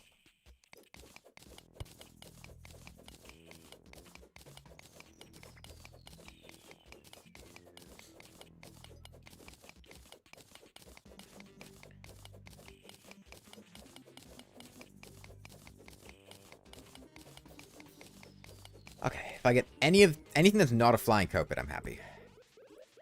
Okay. Pharaoh set right now does nothing, but I can shimmer the mask, I think, for a sandstorm in a bottle, which would be nice. Oh, because of the torches here, the gnome wasn't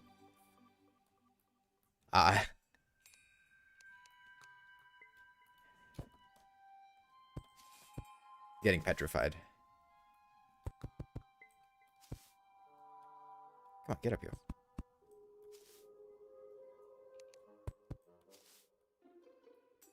Buddy. Seriously?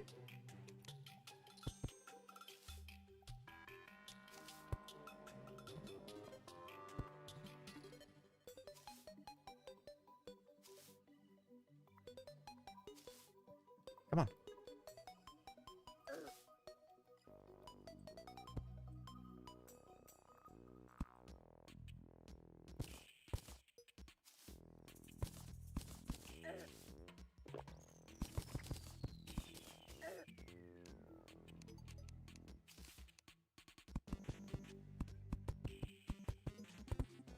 There we go.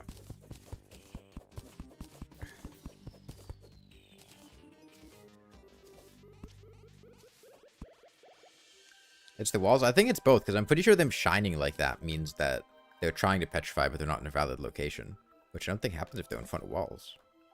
Maybe it was because he was jumping in front of sand. Or regular walls. Either case, he's petrified now.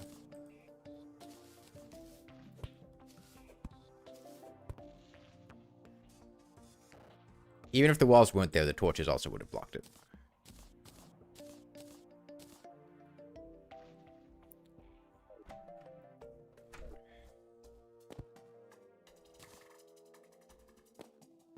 Okay. Ebon sand works the same way. I'll just keep using regular sand for now. Save that for the important stuff. Traveling merchants here.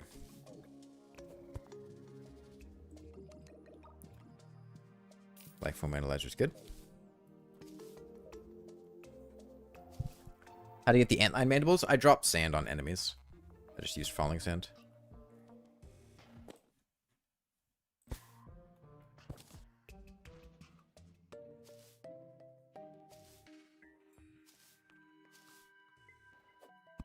We now have moth detection? We do. We do.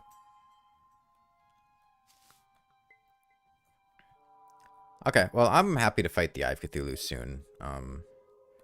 Or the Eater of Worlds.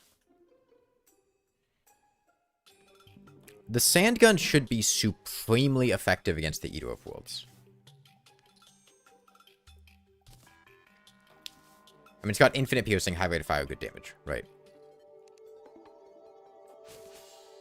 So maybe I just fight the Eater. Gets me armor, which is nice. And I don't have any. Infinite piercing? Ebon Sand has infinite piercing, yes. I think the Sandgun is probably definitely one of the most effective, if not the most effective, available weapon for the Eater of Worlds. Yeah, Destroyer shouldn't be too tough.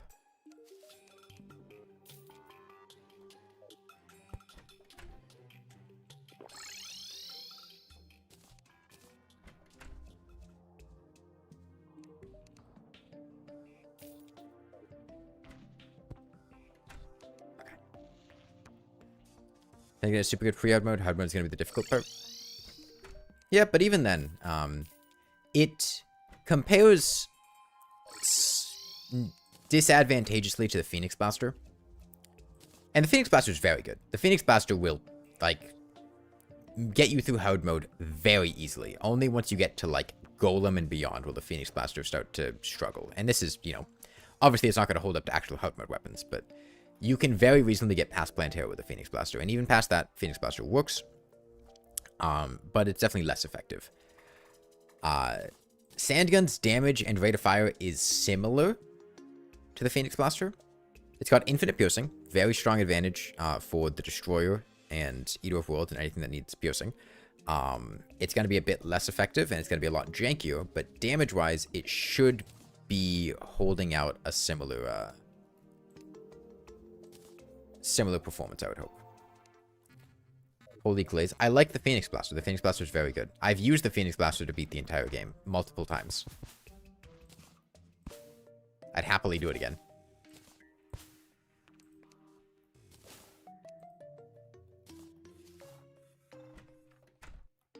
Think Onyx Blaster is overpowered? No. No, not after its nerfs. Yeah, you know, let's go do the Eater.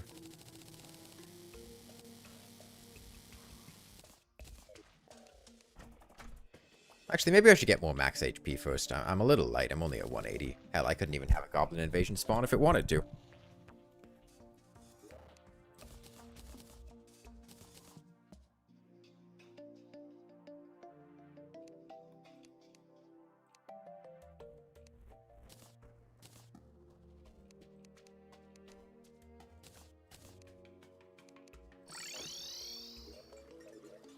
Been here.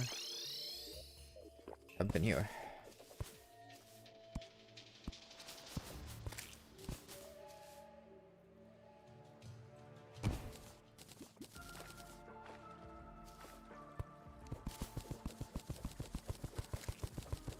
Put sand on your pillow in case the Sandman comes to town?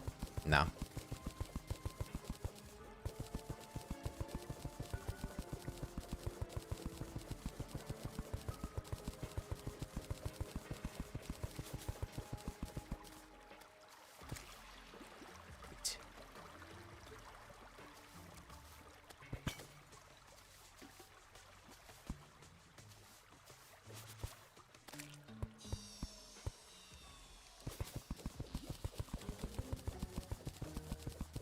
How's the Sandgun so far? Janky. I've killed myself with it once. Damage is alright. Definitely going to take some getting used to. Just trying to wield it. Carries Life Crystal? Nah, that's not too big of a deal.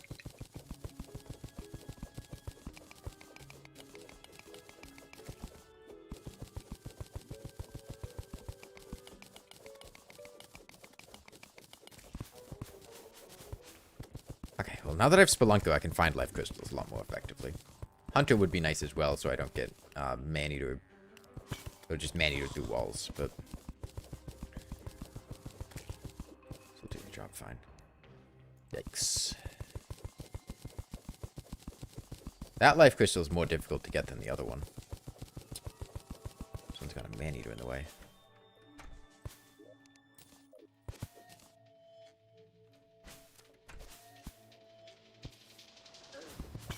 Another one.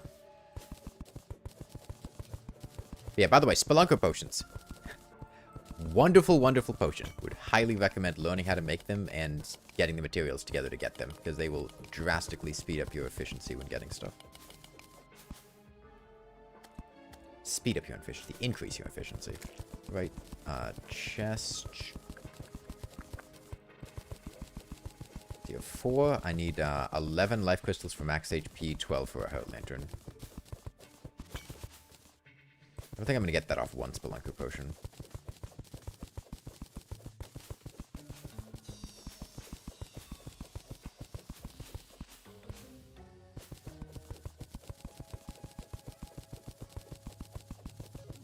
What do you mean, learning how to make them? You don't need to unlock the recipe? No, but you need to remember the items to get and what items you need to bring to the crafting station. That's what I mean by learning it.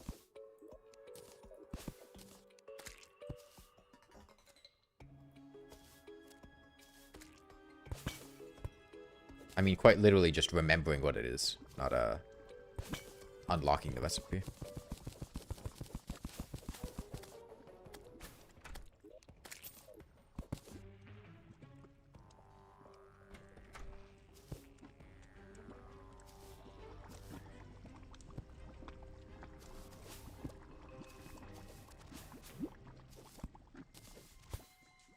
Alright, well, on the off chance I need more damage,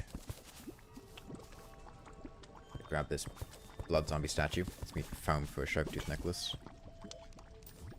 Nice.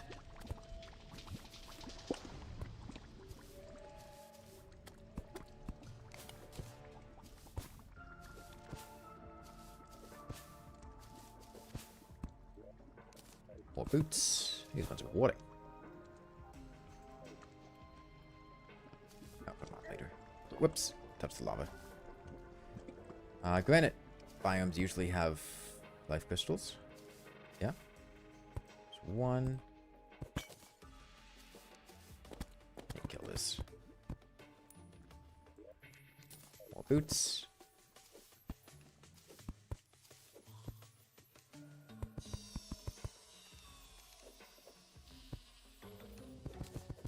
Missed one by the running lava? That's fine. I'll find more. More boots.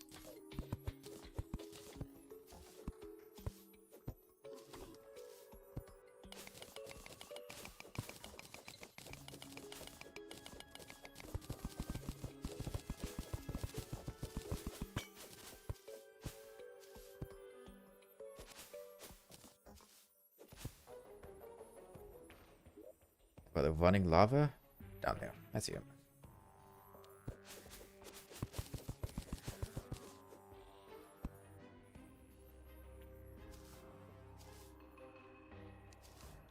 Grab this moon glow, because that means more Spelunker potions.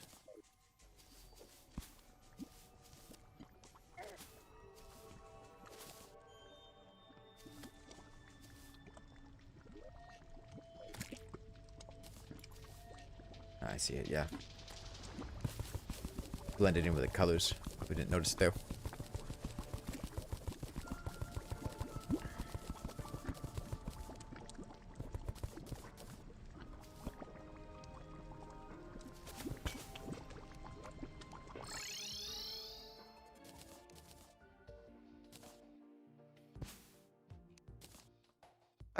Moonglow.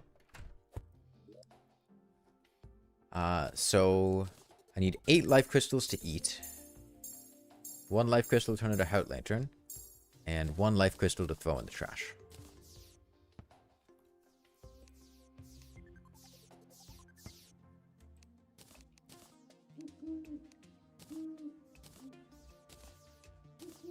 Demonite. Keep the bloody tea on my piggy bank.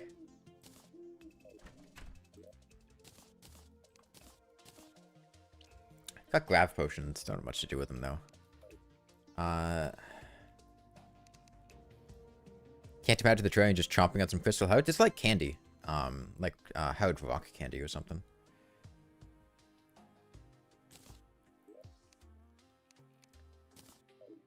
Get an accessories chest in here. Still suitable if I do that? Yeah. Housing can be weird, so I wanted to check.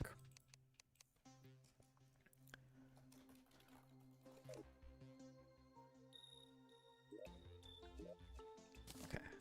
Band of Regen, Aglet, Feral Claws in case I eventually want a Berserker's Glove. Radar. Keep one pair of boots. Sell these. Sell you. You can go in furniture.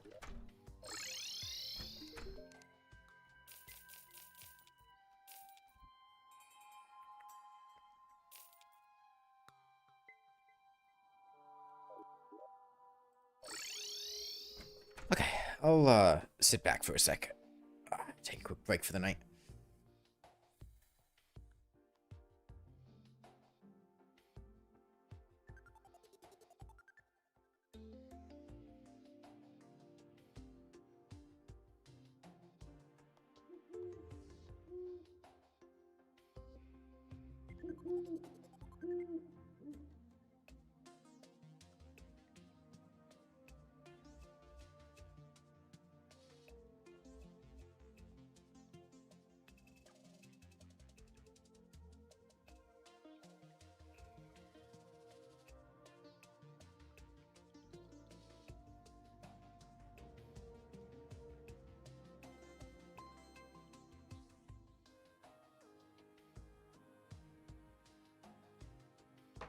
Go to make a melee glove. 8 defense.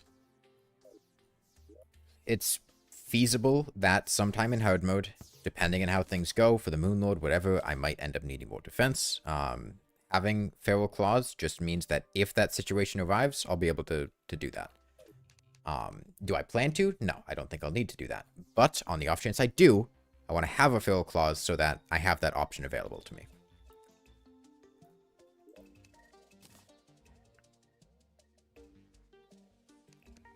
As opposed to the other stuff I sold, which has no value. There's no situation we need an extra pair of boots.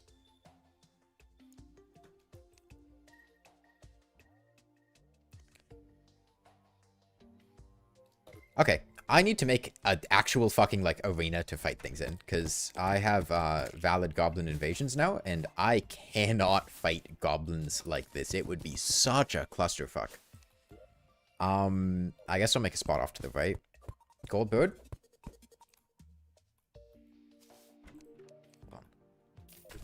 Gold bird? Where is it? There it is. Gold bird.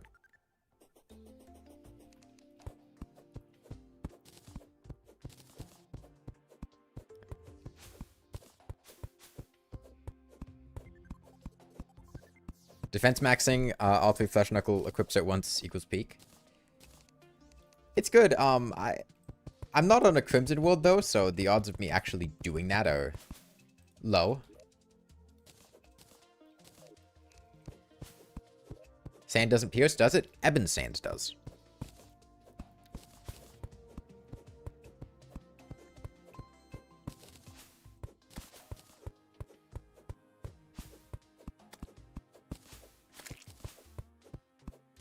Regular sand does not, that is correct, but Ebon Sand does.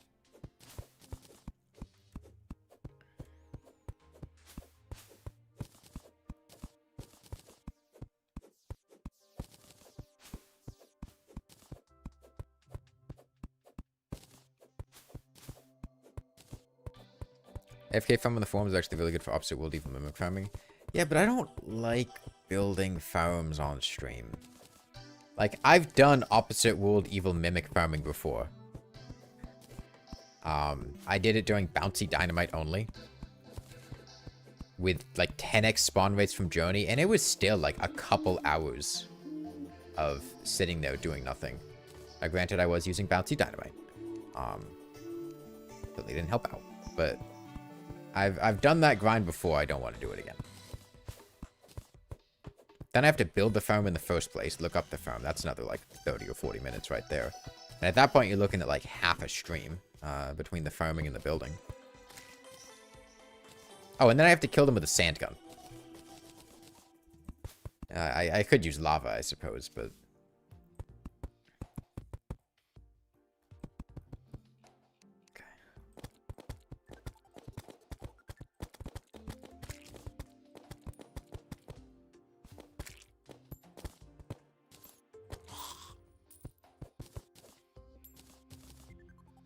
What the farm of the forms like 15 minutes for? Okay, I need to look up what the farm is. I need to get the materials to build things. And even 15 minutes plus the time to look up the farm and build it is like 30 minutes. I don't know the farm. I don't know what I'm building. I don't know what materials I need. I have to go buy the materials. I have to get everything set up. I have to constantly re-reference the thing. Like 30 minutes is a reasonable amount of time to allocate to that.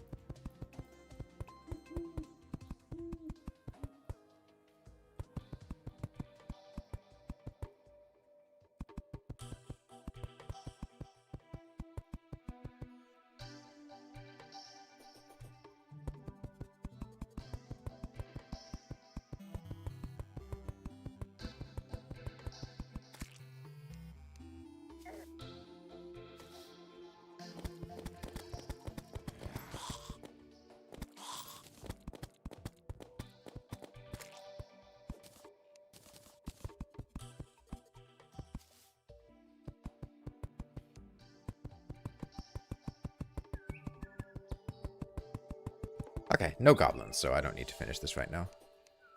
But I'll just get myself a little preparation space so that when I do want to fight goblins, when the goblins decide to invade, I'll have a nice spot. I can fight them down there on the bottom.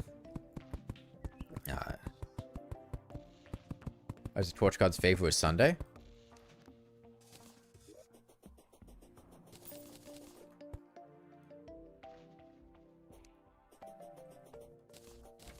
Is it a Sunday? I've never actually looked that closely at this sprite. I would have imagined it would be like a burning chalice or something. Using evil sands for Pierce? I will be, yeah. I have in my piggy bank right now.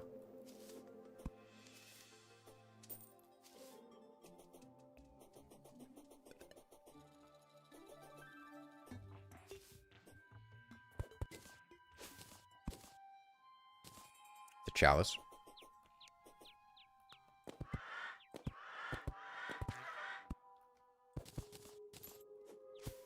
Isn't the Sandgun kind of cracked?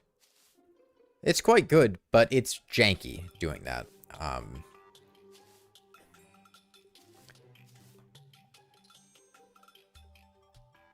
So just a goblet? Like some kind of goblet of fire? Like a torch goblet of fire?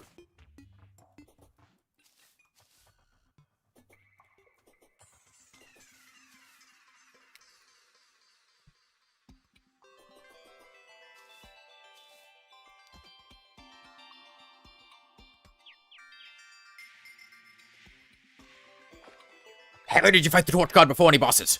Dumbledore asked calmly.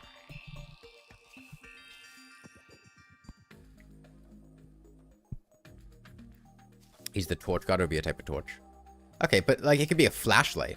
Why isn't the Torch God's favor just a flashlight?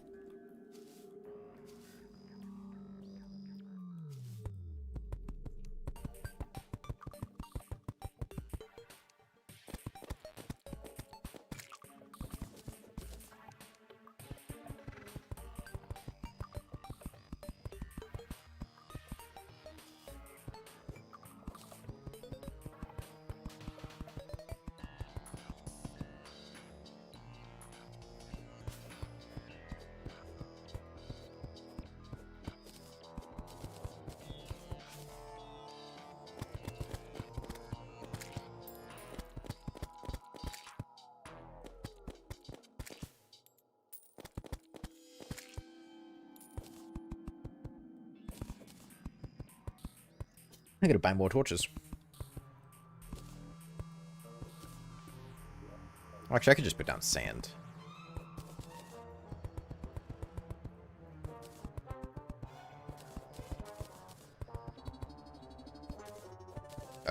Rope. Actually, no, I don't want to do that because that means when I fall down a platform, I'm gonna grab the rope. That'd be a bad idea.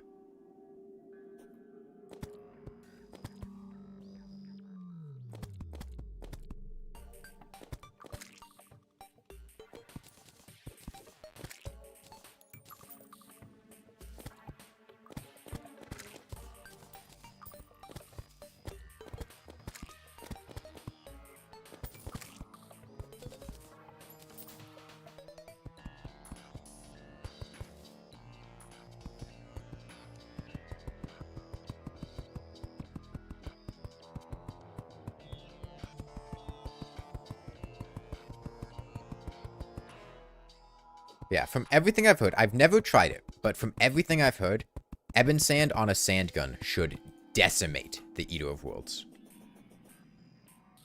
Use 2 layers of walls with torches on them? Well, then I could just put it on the... Like, that just keeps pushing it upwards, right? Unless I filled every single background slot with something, then it would just place it on the second layer instead of just above the first torch.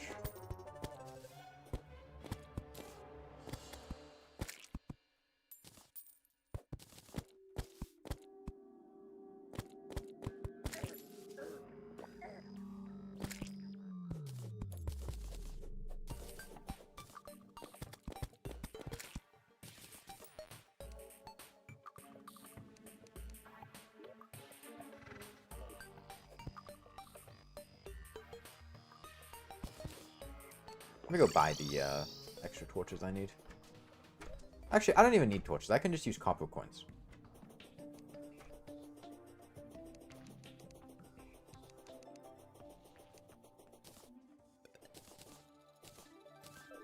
We'll get fixed boy Plantera now.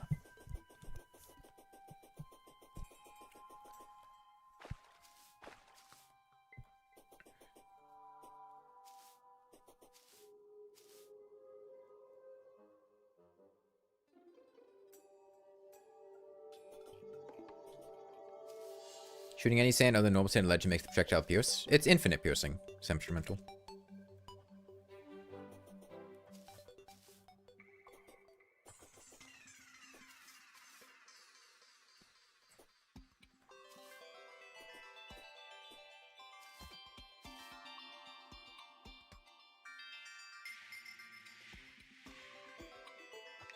Does it have damage fall off? Nope. It's like a baby star cannon. That's a lot jankier to use. Yeah, Evil Sand also buffs the damage, but it's a very small damage buff.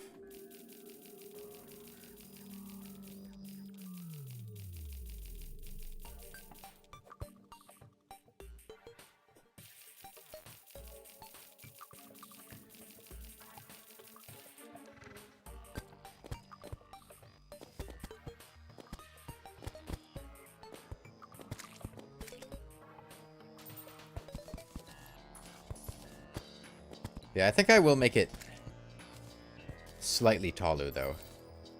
I do think that's a good call, because it lets me attack enemies straight horizontal to me. Do something like this, maybe. Without the sand getting stuck.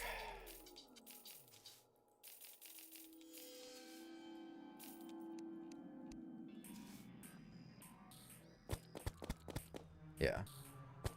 Oh, but then it also stops it from dropping as an item. I don't know if I actually like that much then.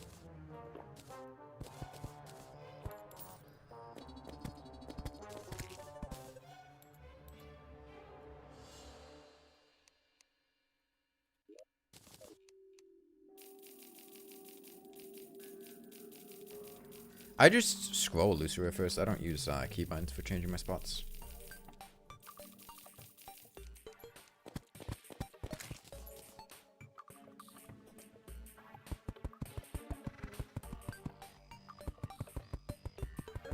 How is that deranged?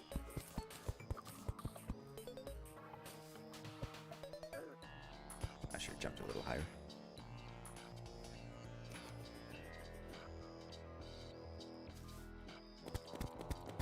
Not even the first 5 or so? No.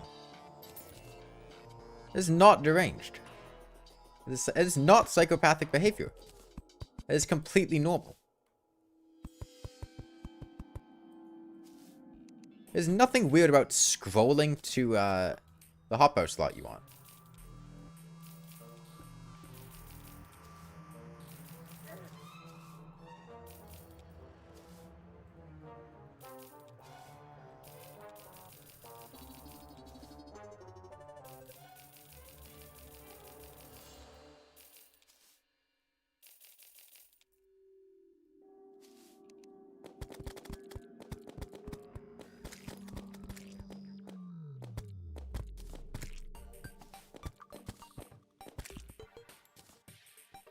No, I'm not nerfing myself.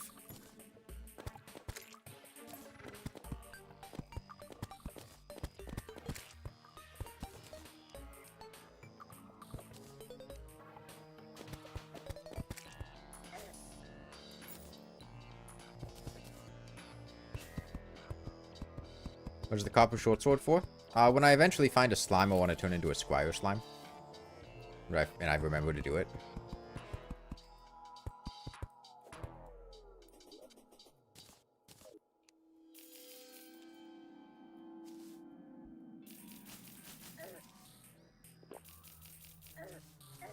Stop it. Stop it. Stop it. Am I putting copper coins on platforms? Break sand. Just unreliable keybinds are just faster and better? No. I don't have a consistency issue, so I would not say it's unreliable.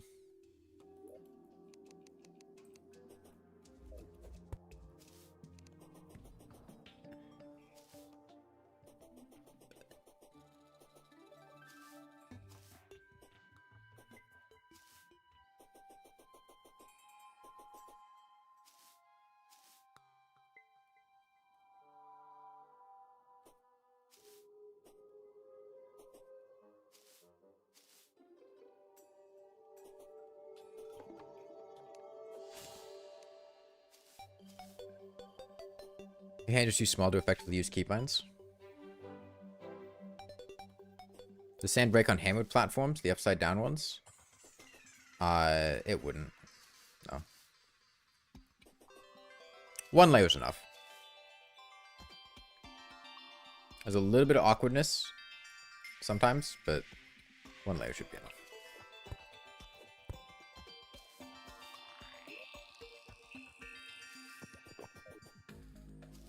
Yeah, the sand will update the platform and reset it to its default configuration.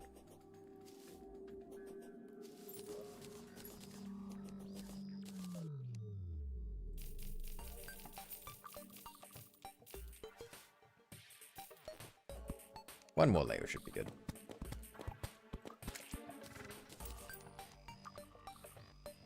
Should just get an Eater banner. That would make this a lot easier.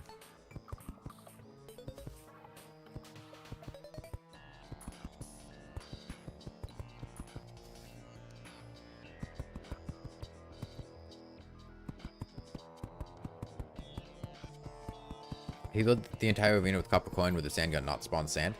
So it would not spawn the falling sand projectiles, which on one hand means that I'll never have to deal with the sand getting placed as a block, but it also means I won't get the sand back. And I will lose the ammunition.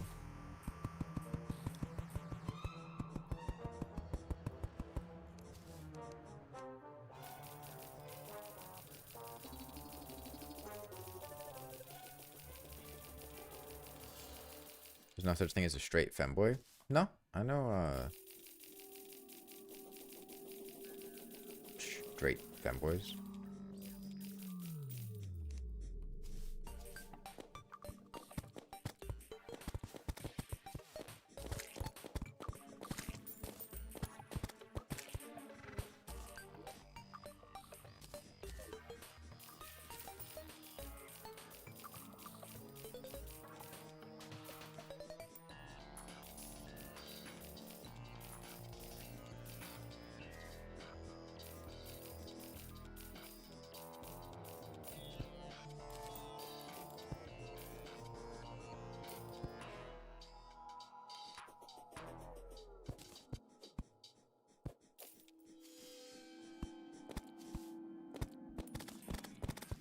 Yeah, and while the default Sandgun doesn't have piercing, it does still drop the sand ball, which does pierce on its way down, but it also does reduce damage, and it's very awkward to use. But it does get us a little extra damage against that worm. That's where all those extra hits are coming from. Sand is easy to get. Regular sand, yeah. Ebon sand is a bit trickier, but still pretty doable. I don't have a tavern keep yet. Once I get a tavern keep, I don't mind not getting ammo back. Because you can shimmer the ale for infinite sand.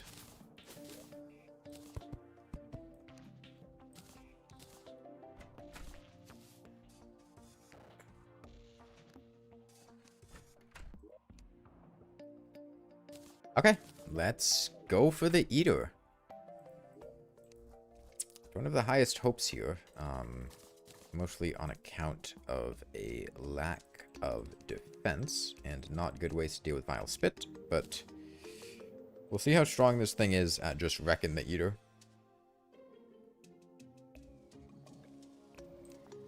Should take Night Owl.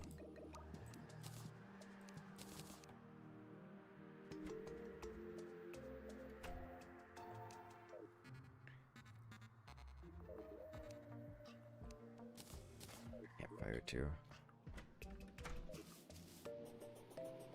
Would I have no armor? I didn't feel like getting any. I might have enough blocks to craft something, but I don't think I did. I guess I could make like a silver chest plate or something. Silver chest plate. Platinum legs. Platinum helmet.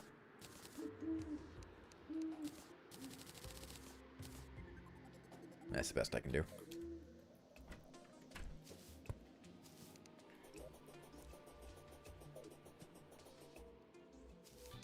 Okay. Try my best. Do I? That's kind of awkward positioning. How many rotten chunks do I have?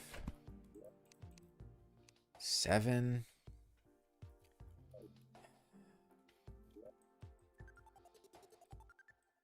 So I throw dynamite there. I could probably get back to the Eater within a reasonable time frame to not get stun locked. I could also throw the dynamite from further away. I don't have to throw it from right on top of it.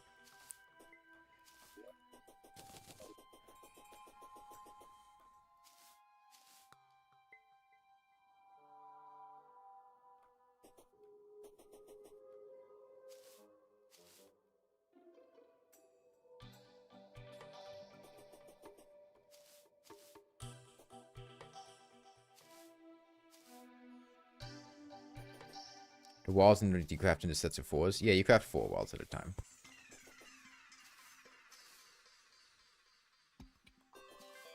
Actually, I don't actually entirely know what you just said.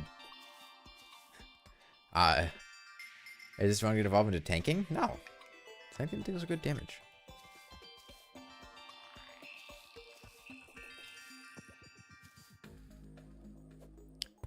You throw 4 walls into Shimmer for them to decraft. Pretty sure, because otherwise it's not a valid crafting recipe. Can't say for certain, but I don't really Shimmer decraft walls much.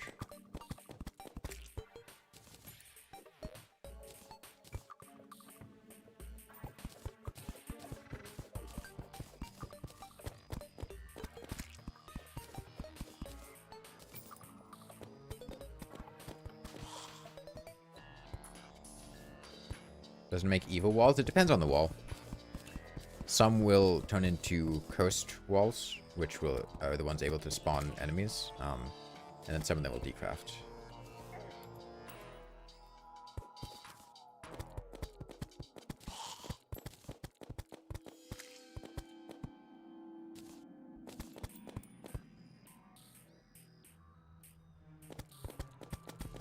How did we deal with that short zombie? Its height's annoying.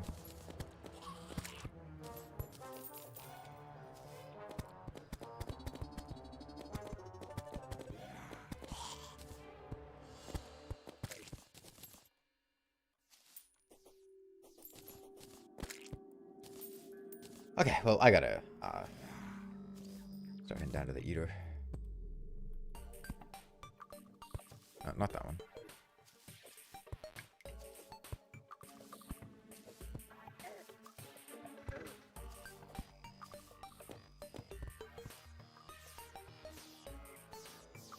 This one? This one.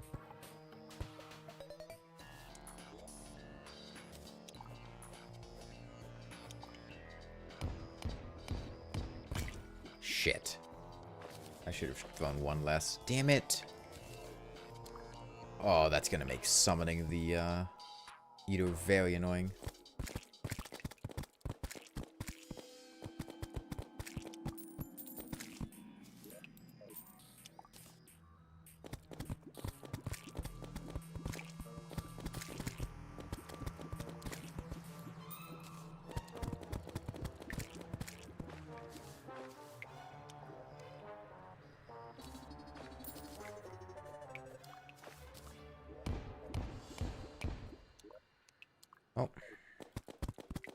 Might as well try.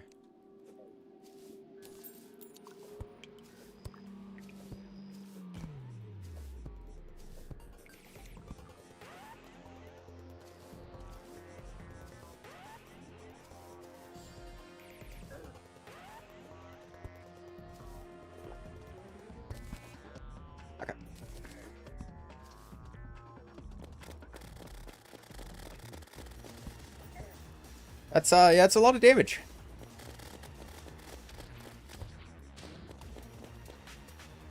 Okay, but it can't go through blocks, which makes it a little awkward.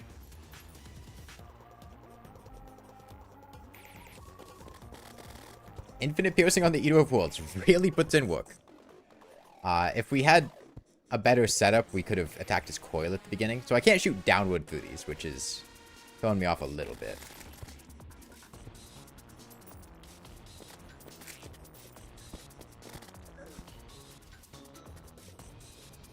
Unironically love the Sandgun. Yeah, I know a couple people that swear by it.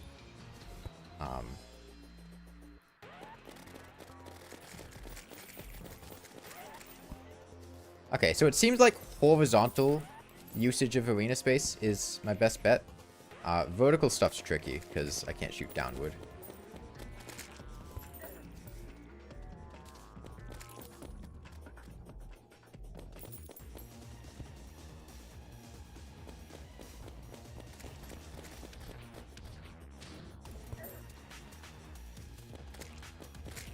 I can shoot upward, though.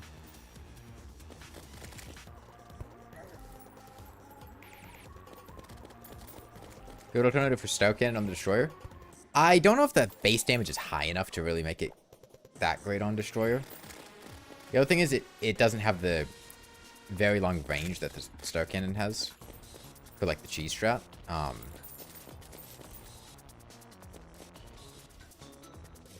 But it should be pretty effective against the Destroyer still.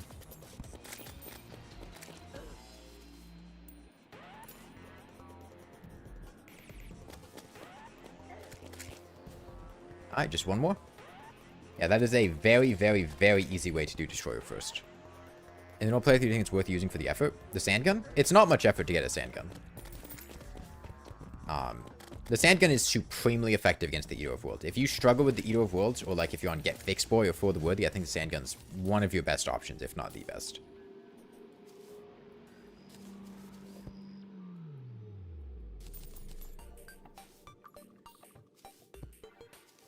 And that only took 100-something sand blocks. How does parts obtaining a gun? Well, the convenient part is that breaking a Shadow Orb will get you a gun. And you'll need to do that anyway to summon the Eater. I mean, for the Eater? Yeah, I mean, if there is any boss in the game you're going to use the Sandgun on, it should be the Eater of Worlds.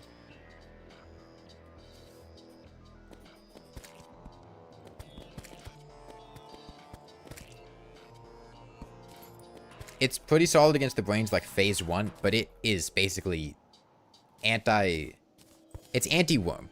Anti-worm in a can. Yep, the first orb is guaranteed to drop a musket.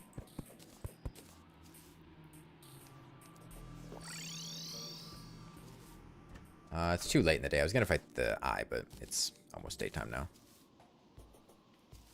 Might use it. Looks very strong. It's very good for the Eater of Worlds. I can't speak on the other things, but that wasn't a great setup for the Sandgun either. You could definitely make a way better one.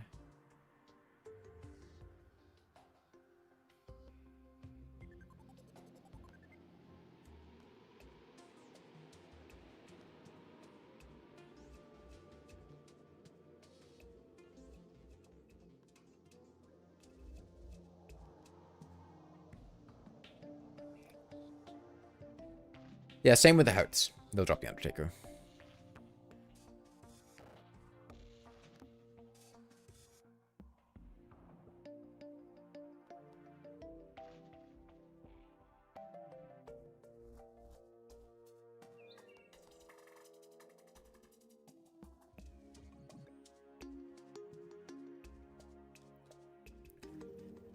Now let's take Goblin Invasion won't spawn for another next couple hours. Okay, well, let's get back to full HP. Let's, this keeps happening. I don't think I have enough Shadow Scales to make Shadow Armor and a Pickaxe. I don't think I do. 6, 15, 35, 45. Okay, no, I do. It's only 51. I do have enough shadow skills. That's good. Do I have enough Demonite? Hopefully. I think I do.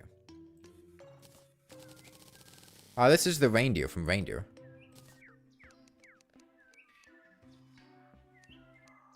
I don't have enough bows. Jeez.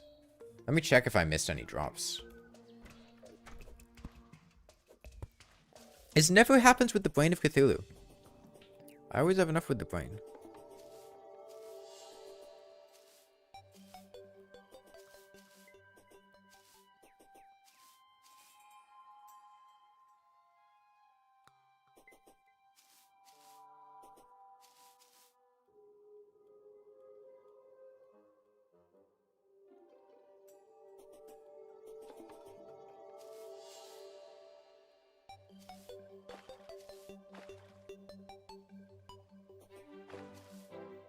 Shikanoko Kosh down townhouse? No, the reindeer. I'm not friends with reindeers.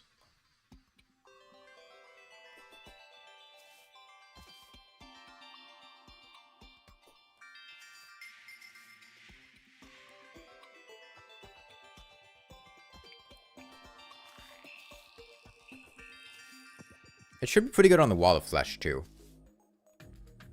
Although the cleanup afterwards is going to be a mess.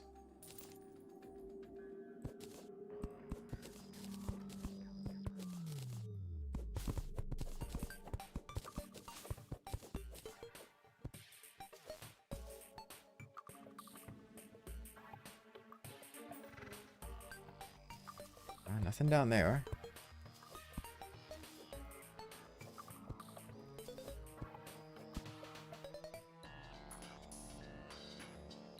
No, I don't think I missed anything. The Edo just never seems to drop as much Demonite and Shadow skills as the Brain does.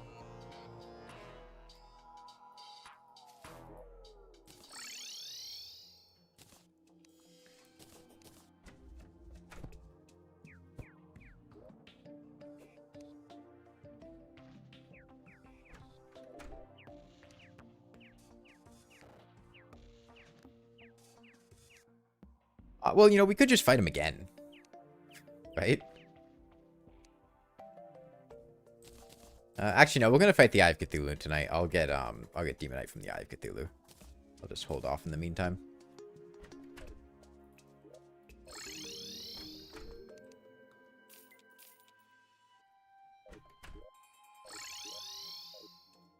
So that leaves us with... What do I want? Let me loot Sky Islands. See how many, clouds I can... Or, balloons I can get.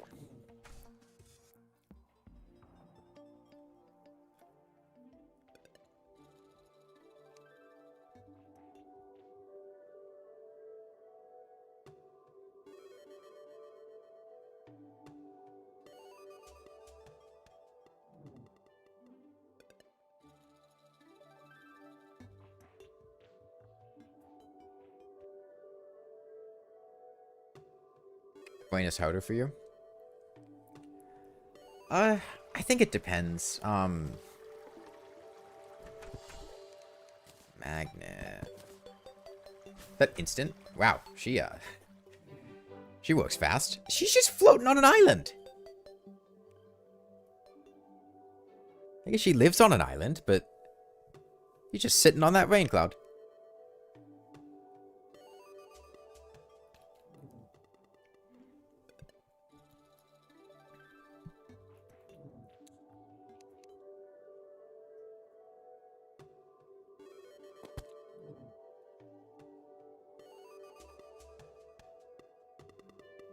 Getting the town slime for Pylons. Don't care about it as an actual NPC, but it's just nice having pets. Bird! Bird in the background. Bird. That is a bird. Bird cloud.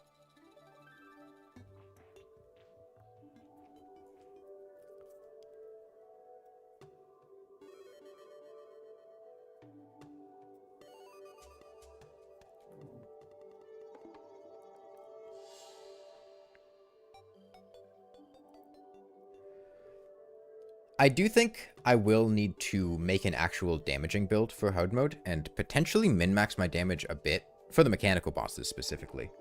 Because I do need to deal however much damage it takes to kill them on master mode in 9 minutes with a Sandgun. Destroyer should be easy. Prime's probably going to be reasonable. Twins have a massive HP pool. So I feel like they're the ones that are most likely to be tricky. Will I be doing old ones? Good question. So old ones army gives me the benefit of, if I were to grind a bunch of it in pre-hard mode, good armor in hard mode, both past tier 1 and tier... Oh, sorry, tier 2 and tier 3. I would need a lot of metals for that. I'm not going to be able to do anything past tier 1, Old One's Army. So if I want Old One's Army, I got to do it tier 1. Pretty clear from islands. Am I near the ocean? No.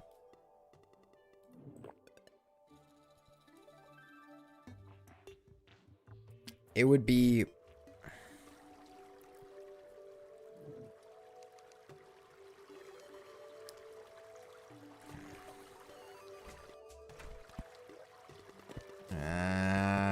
we're not going to be able to get... If I can get 2 balloons, I feel fine fishing for a 3rd balloon. I don't want to fish for 2 balloons. If I only get 1 balloon in this world, I will just take a white horseshoe balloon.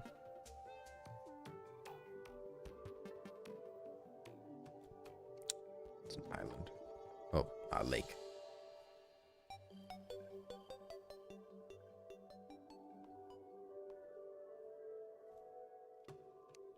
Consider using shadow armor as long as possible.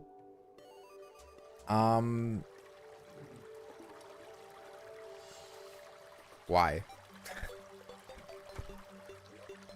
There's 1 balloon.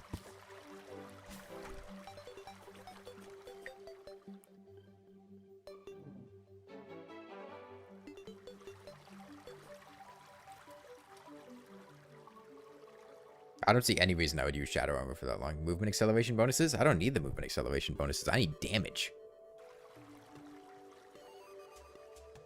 If talking in a general sense, I have conceptually considered the possibility of using shadow armor in hard mode, because shadow armor has the very specific bonus of being basically the only thing in the game that improves your horizontal speed with wings. The 15% movement speed bonus off of shadow armor does apply to your horizontal wing speed, which includes hovers and just regular flying. But that is a very, very, very niche effect, and I have never found a situation in which it would be worth doing that over opposed to just using better armor.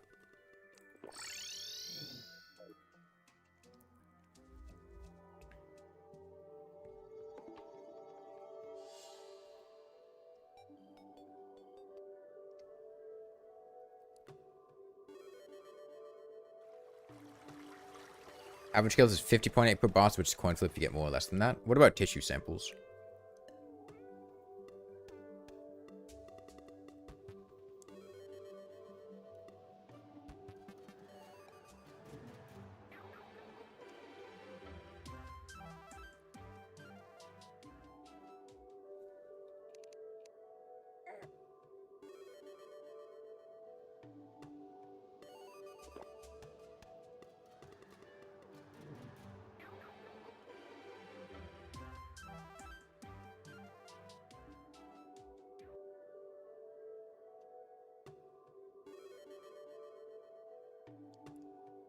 You play the new Deltarune chapters yet? I haven't played Deltarune, so I haven't played the new chapters now.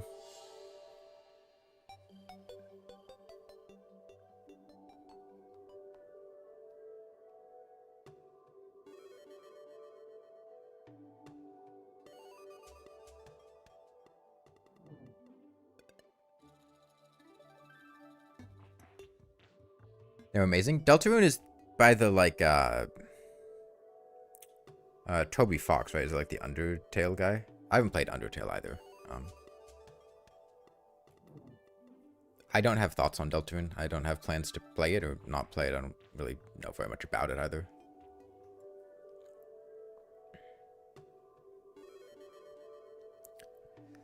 Man, compared to the last rule, this one's super light on floating islands.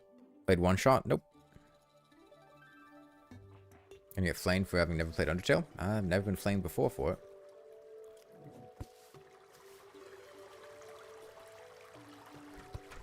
I'm sure Undertale's a fine game. But the problem is it's mega hyped up and would probably just be a game that I would play and go, yeah, that's fine. As opposed to, like, super loving.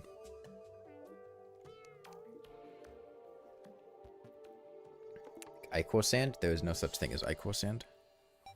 Also, this is a corruption world. And we're in pre-hard mode. Man, we're not going to get a second balloon. At this point, 2 of the chests... I think I might get 1 more possible chest. There's going to be another island in the world, and the island is going to have a Star Fury. If there's another island on top of that, then maybe we could get a balloon. But this one's probably going to be the Star Fury. And I feel like this is going to be the last island in the world, because this is 6. And you don't usually get more than 6 floating islands in a large world, I don't think.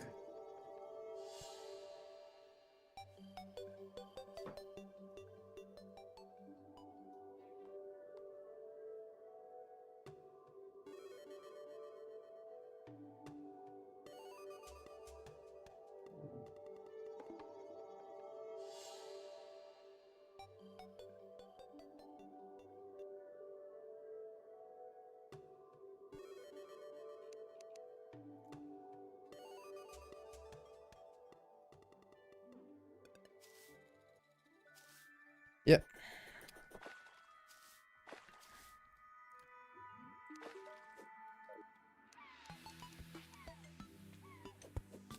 Sucks when you got everything else, but I don't think I'm going to bother getting a bundle because of all that fishing it's going to take.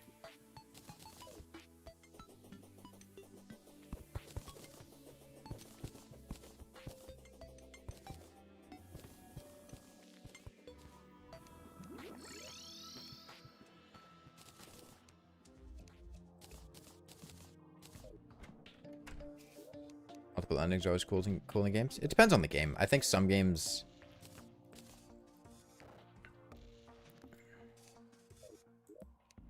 don't do multiple endings well. But usually it's a nice thing to have.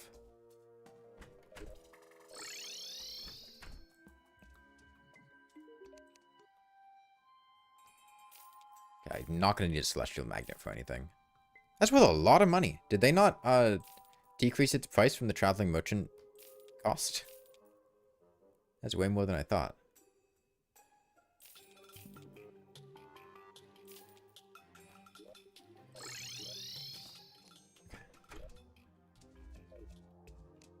Well, there's a good chance we'll have a random Eye of Cthulhu spawn, so I should get prepped for that.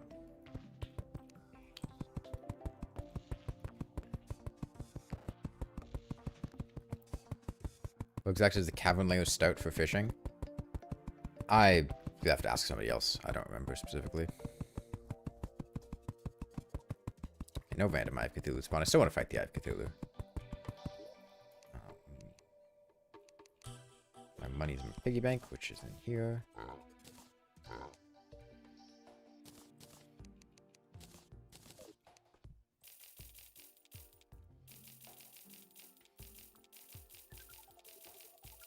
Weighing average is 55 samples.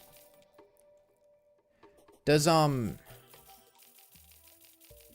51 is how many you need for a pickaxe plus armor set, right?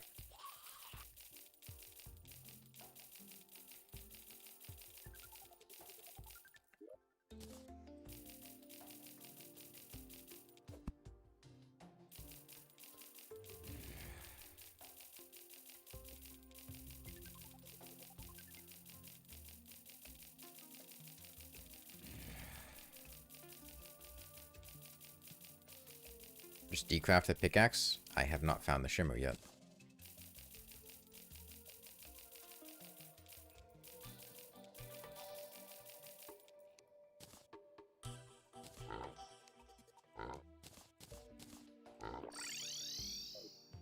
What are the coins for? Breaking sand to stop it from piling up. Gen, iron skin. Dump mining potions, and then...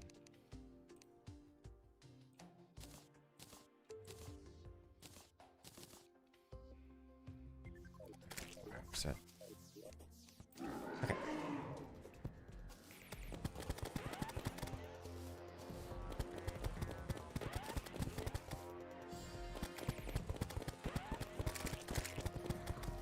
Solid damage. Yeah, that is respectable. That is very respectable.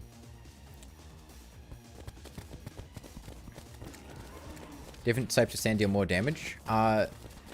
Any of the specialty types of sand, once touched by World Evil or Hollow, deal extra damage and pierce. Regular sand does not pierce.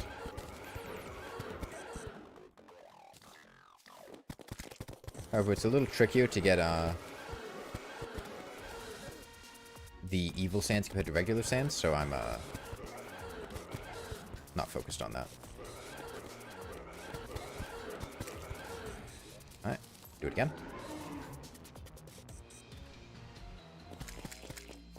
Yeah, keep in mind this is a pre-boss weapon and one that is not very difficult to get. And this isn't that much setup for the Eye of Cthulhu. This is a very, very good option for the Eye of Cthulhu.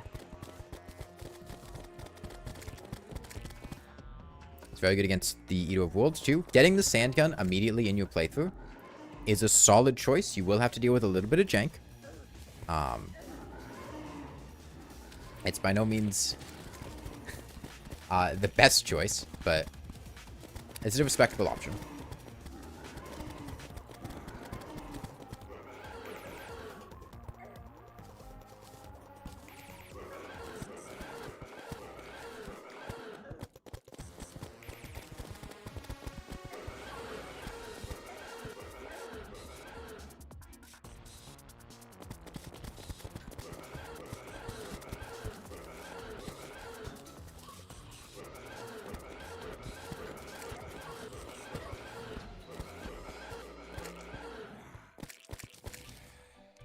Clean this up a little. The way to get much sand without destroying your desert. The Tavern Keep you can buy ale from and shimmer it. But outside of that, you're looking at either your desert or your ocean, just cannibalizing the sand there.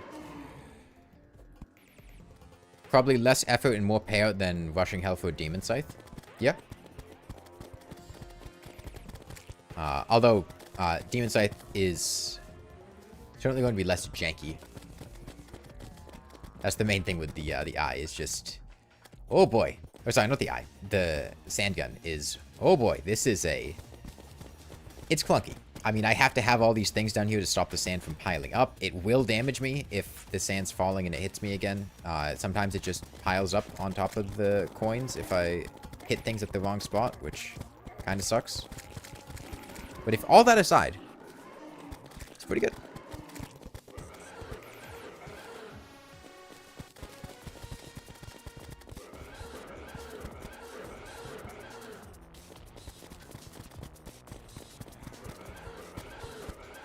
I am curious when we're going to pass the threshold where the Sandgun goes from a pretty good option to just a mediocre option. I feel like it's probably going to be around Queen Bee or Skeletron. But we'll see.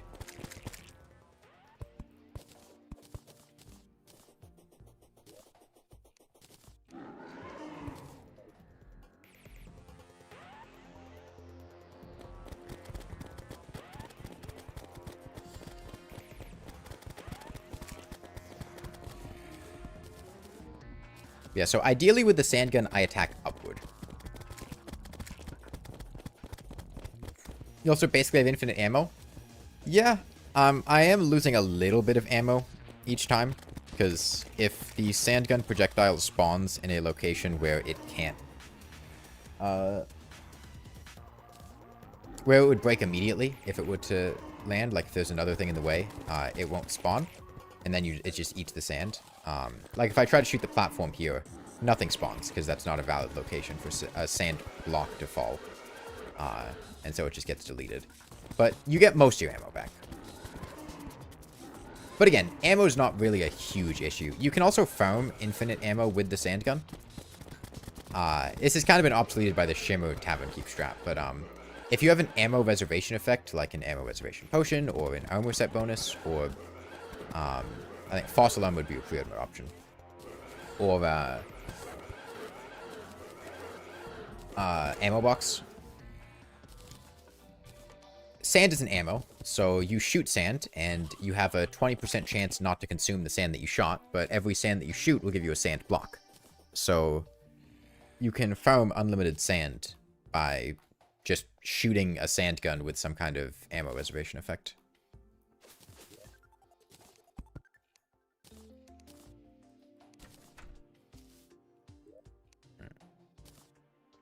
I will keep these to shimmer them, or the platinum, for a money later. Oh, binoculars. Okay, sure.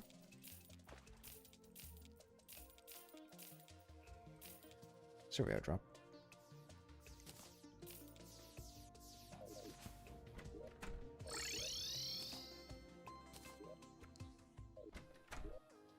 Why would one want infinite sand? Well, whatever you want sand for. I guess I could do that with the Ebon Sand to farm infinite ammo, too. Yeah, like I said, it's largely been obsoleted by the Shimmer thing, but, make a Magic Luminescence, finish up my Shadow Armor set, and make a Nightmare Pickaxe.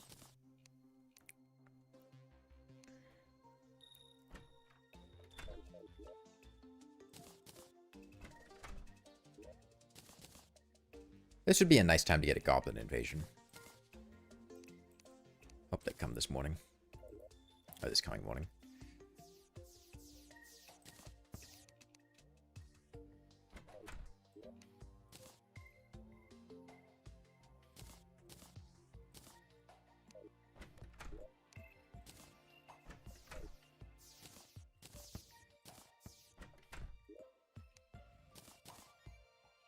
Okay.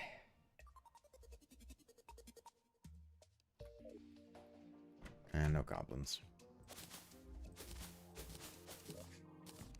Skeletron?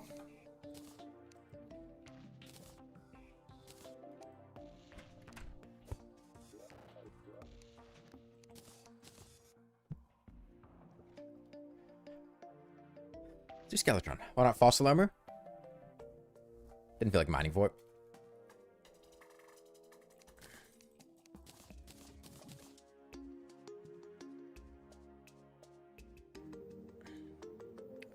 This enough sand? Should be between the two of them. Okay, so I'm gonna want platforms, which would be nice if I could just get planter boxes. I'm buying from the Dryad now. Should plant pumpkin as well. What the fuck are you doing there? Get out of here! Get out of here!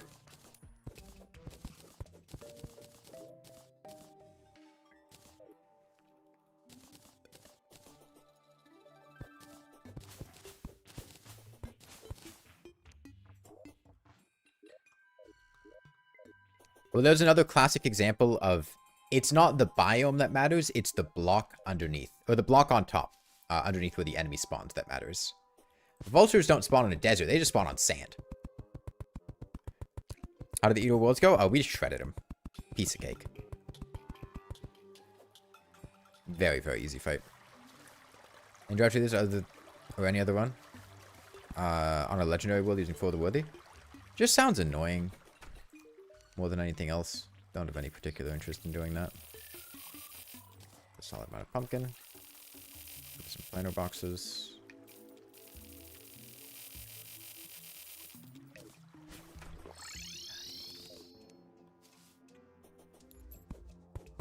Got these.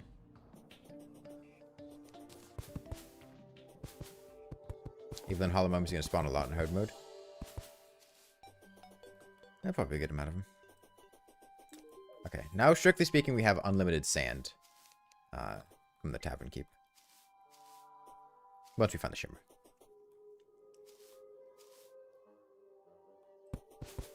That's correct, Death of Gods.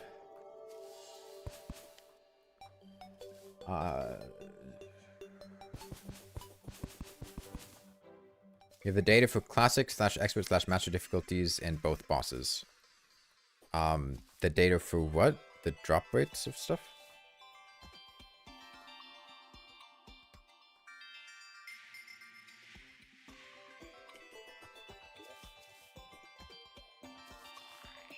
What lunges?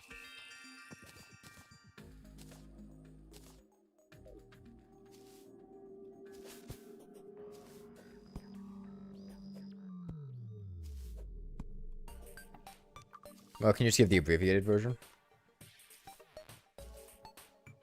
There's that meteorite. Oh, that meteorite fell right next to where we were. Damn.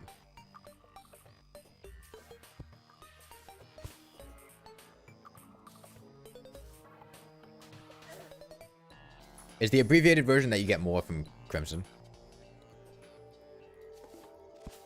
Because it feels like I don't make corruption worlds that often. And when I... How? :3.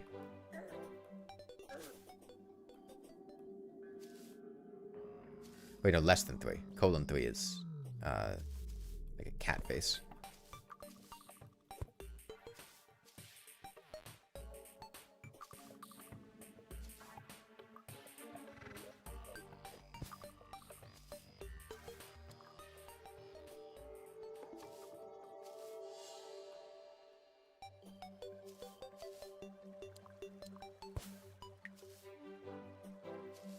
A lot of surface chests, but at this point I just want to get over to the dungeon to start building this. Okay, there we go. That's a nice open area.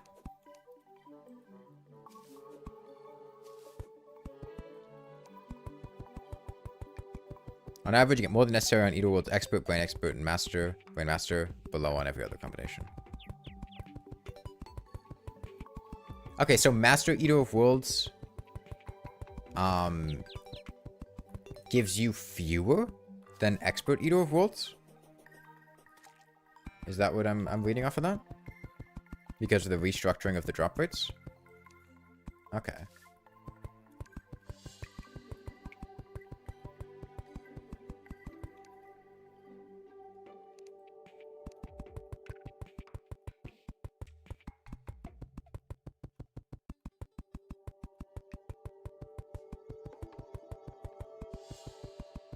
That's got to be a bug. I feel like if that were brought to Real Logic's attention, they'd probably change the drop rates.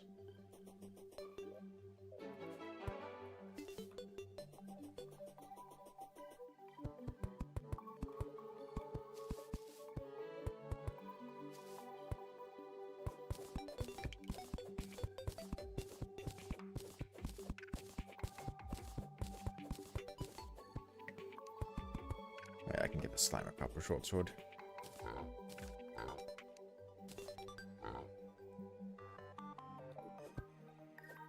Now I can watch him die to Skeletron.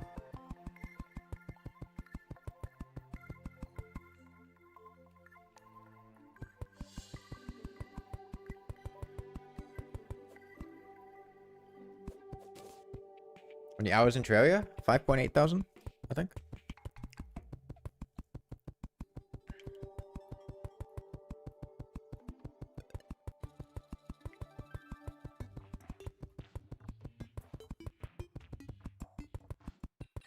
I'm going to purify any Mystic Fox I see. That requires me to keep Purification Powder with me, which is a tall order.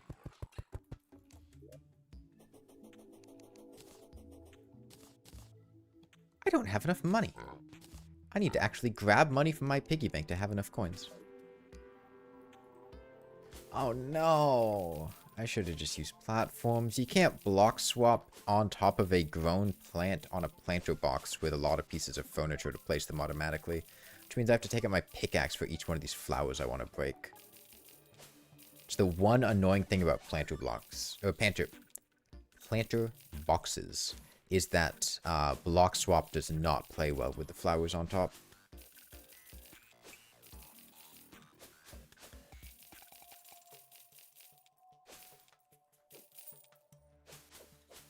Actually, hold on. Oh. Actually, that... Huh. Alright then.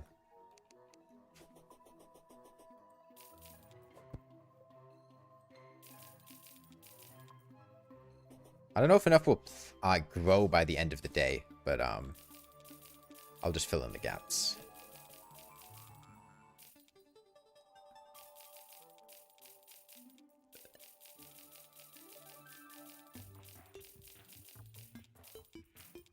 Okay, well that's good Sandgun tech.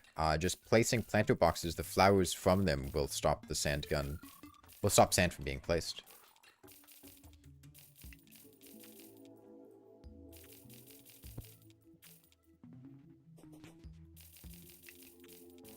Let me check and make sure that's true. Hit an enemy with it. Yep.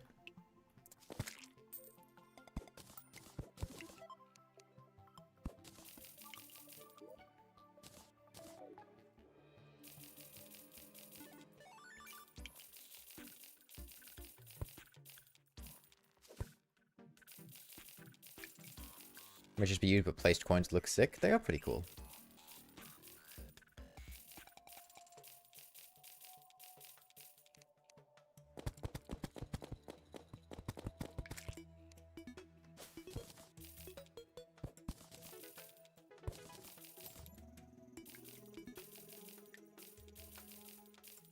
I like the campfire set pieces that spawn underground with the pile of gold coins. Those are pretty cool.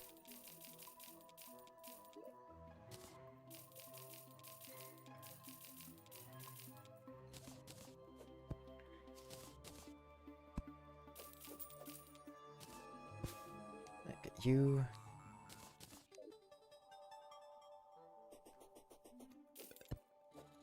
Some torches down.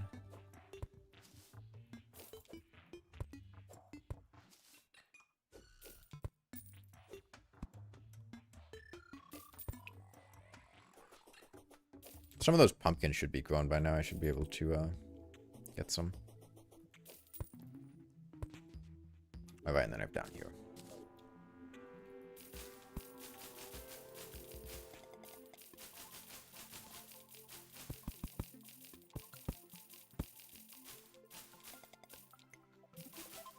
Living among the sand would just be very awkward.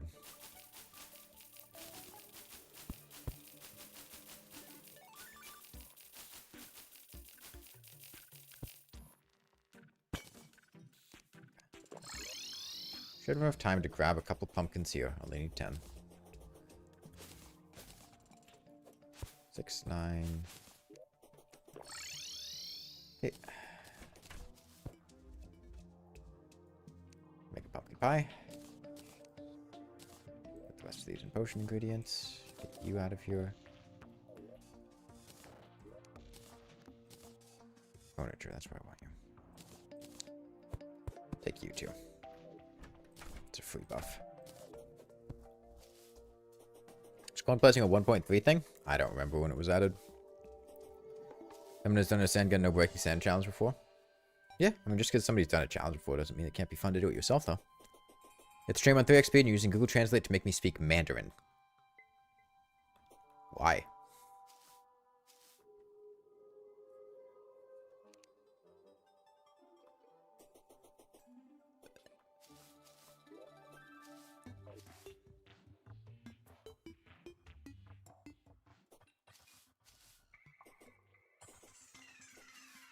This should be pretty effective against Deoclops, actually, because of Deoclops' height and the general low range nature of the fight. Well, actually, hold on. Maybe this wouldn't be effective against Deoclops, because you have to run underneath Deoclops. Well, you don't have to, but I like running underneath Deoclops, and that means that all of the sand off of Deoclops would constantly be raining down underneath Deoclops. Hey, root beer drinker, welcome.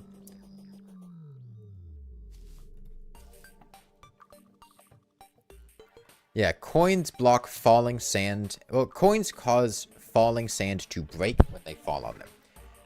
If the sand spawns in a spot where it would just be placed directly on top of the sand or the coin, it won't break it. But yeah, it looks like a torch or a rope or any like furniture background object that inhabits that same slot.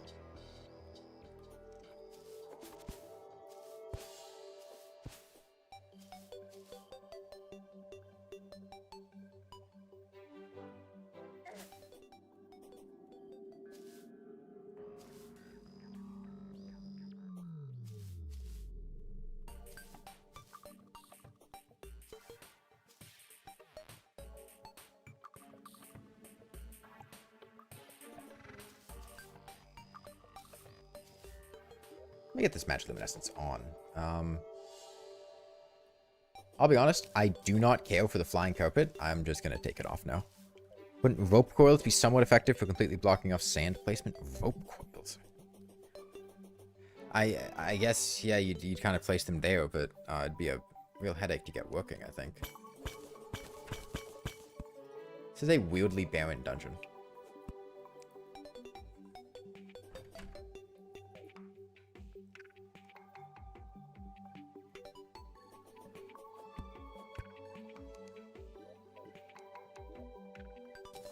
Alright, I'll use Ebon Sand Phase 1, regular Sand Phase 2, I think.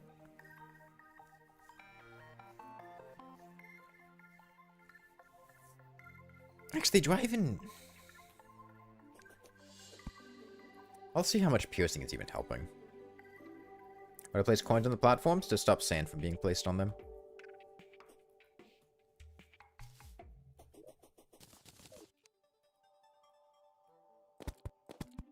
As you can see, the sand falls on the coin and it breaks immediately. If I aim a bit low, then sometimes it can get placed like that, which is why I'm aiming at the top of the goblin.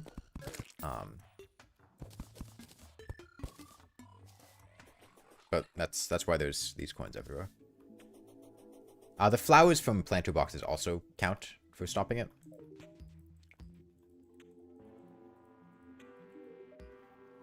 My favorite kind of root beer? I don't like root beer.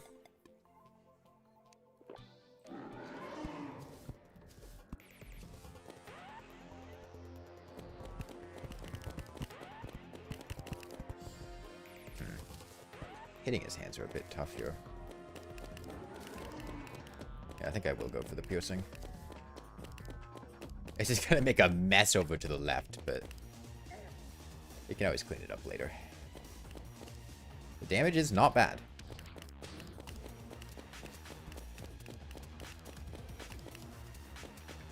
And keep in mind, my Sandgun still does not have a reforge because we haven't fought goblins. We could have a, you know, 15% more powerful Sandgun. Roughly. Oh, wait, I don't have my carpet anymore. Gotta be a bit more careful with fall damage.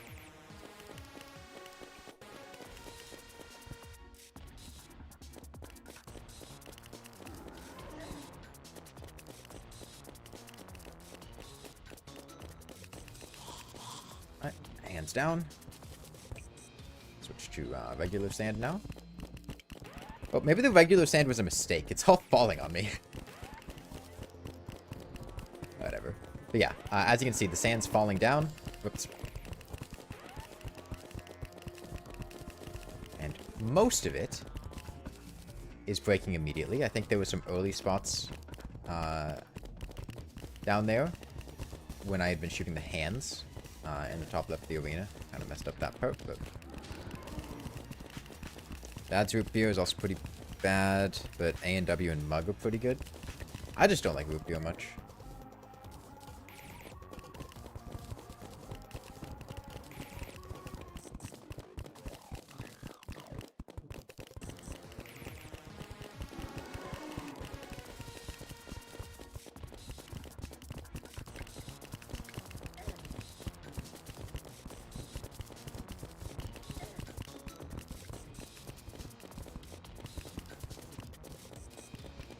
Or some landing on the coins. It's what I said about if it would be placed in a spot where it doesn't fall.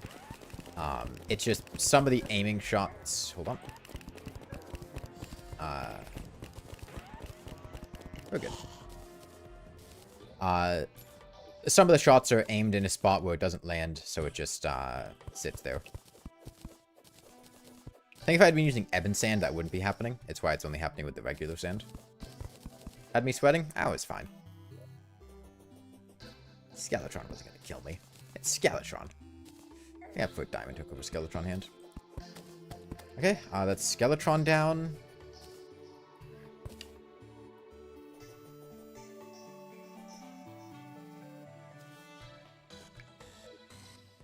Guess I head down to the dungeon.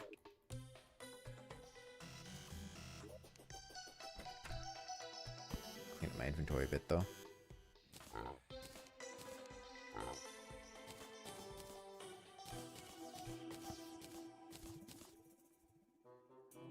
Bone glove? Nah, I'm good.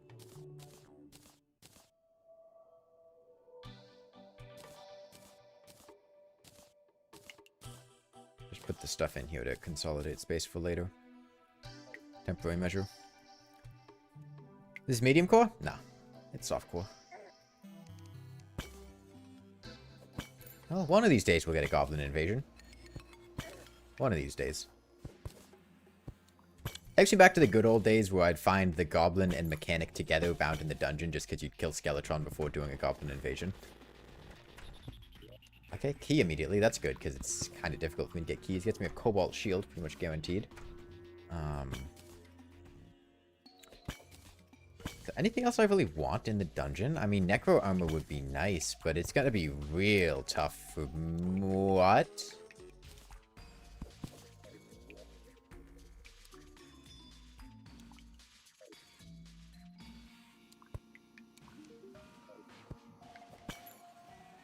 That's weird. Okay.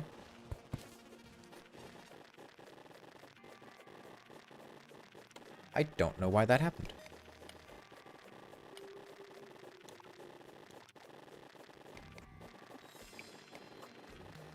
Was that the end of the jungle generation? Dungeon generation? Looking back at the end? This will be a Cobalt Shield here. For whatever reason, that side path up there... I don't know why it gave me a wooden key and there was a Muramasa in the first chest. It should be that if the first chest is a wooden chest above the surf.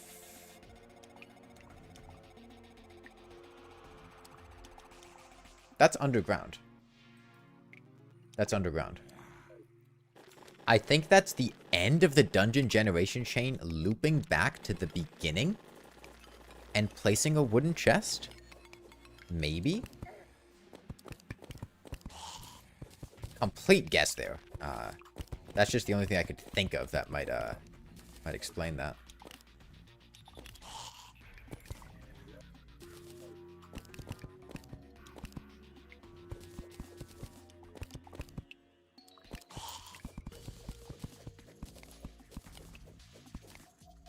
Probably the second flare gun challenge. Matter, I can't read that.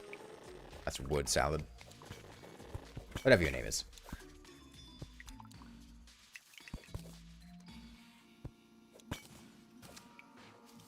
Yeah, it's gonna be real tough for me to kill Angry Bones like this.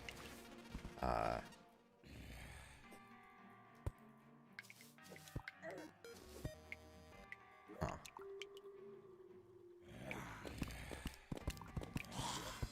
Yes. Rope coil idea wasn't bad for something like this, I think.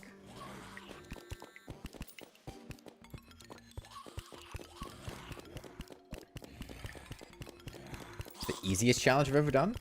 Like weapon only. Phoenix Blaster only is pretty easy. Use rails to break sand when it's falling. The problem is if it's in a location where it can't be placed as a block. Like here, the sand's not dropping. You might have seen. It's just getting deleted because it's not in a valid location. I could probably get enough bones for Necro Armor like this. This is a pretty solid farming location. Not with you. Get out of here.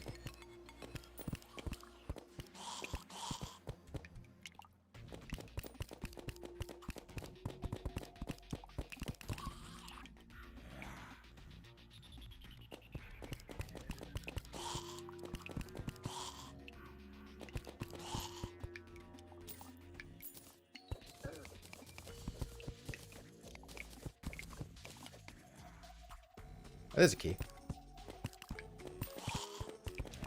get a Nazar. Okay.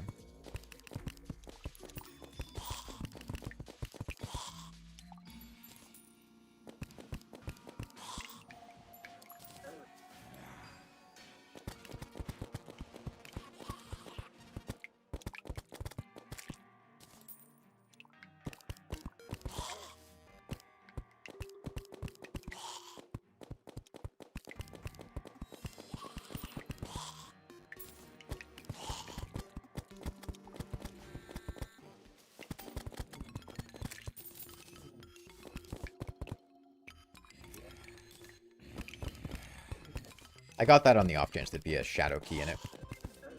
So I have keys to burn. Yikes. This is going to be tricky to get through. Let me just let these guys through, and then I'll kill them and try to get past them.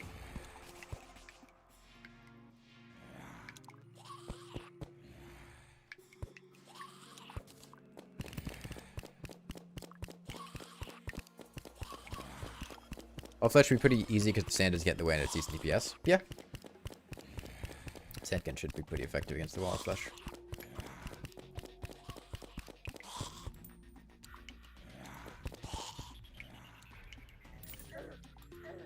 Stop it.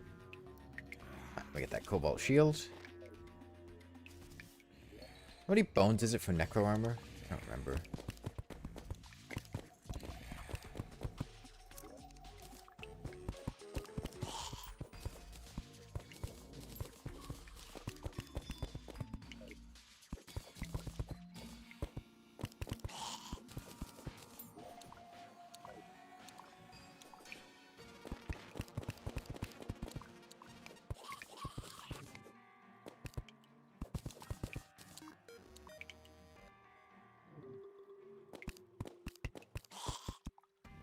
$150 bones? Okay, 150, then get some extras for Skeletron. So maybe like 200 bones. What's the plan for the mechs? Kill them. Shoot them till they die.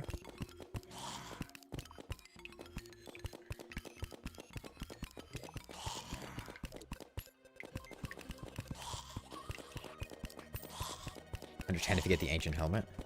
I won't hold my breath on that one.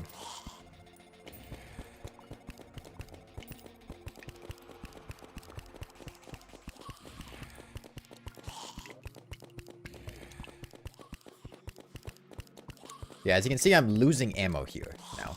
Because I'm not in a situation where I can really,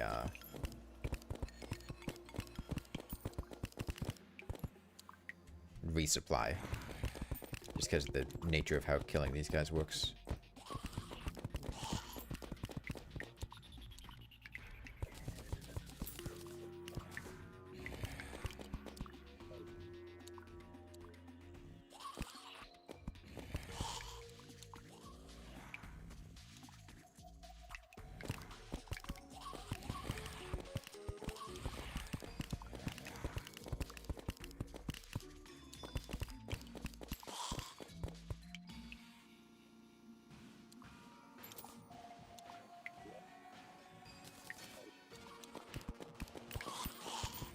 And as you can see, the Ebon Sand is drastically more effective with its piercing against these guys. It's just, I have a lower supply of it, and I'd rather not waste it if I can avoid it.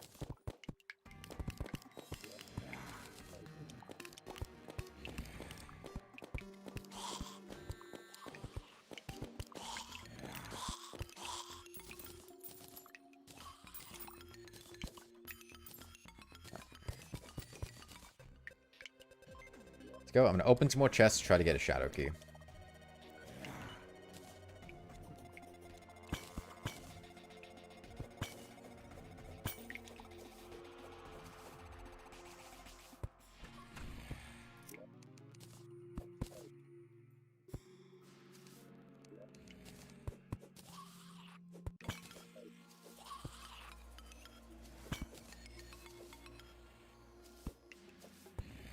I like this painting.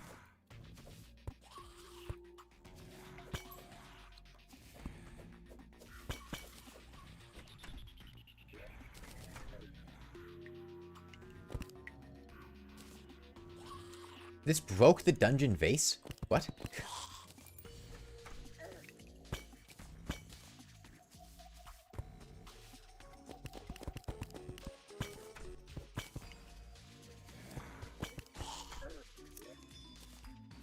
No shadow key. How many more keys do I have? 1.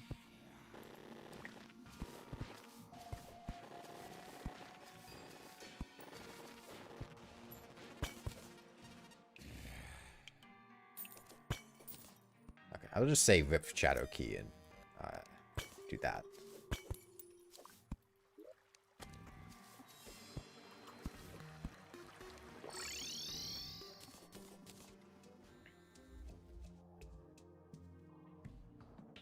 Okay.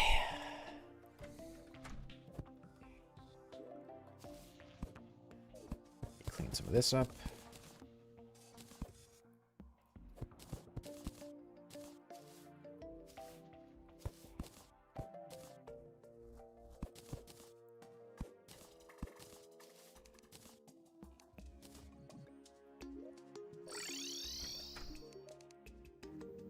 You. You, don't need you. Don't need you, don't need you, don't need you. There you go. Here's a nice painting. Don't need this flying carpet anymore.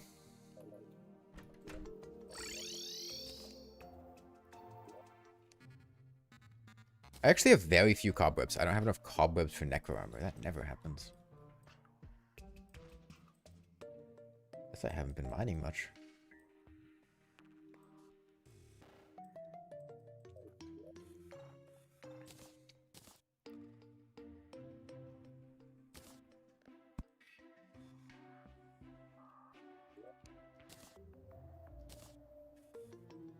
Is this a reindeer? Reindeer like from Rainworld, yeah.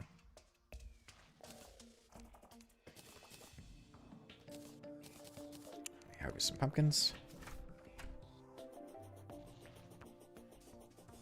Need 135? Yeah, I don't have 135. I have 71.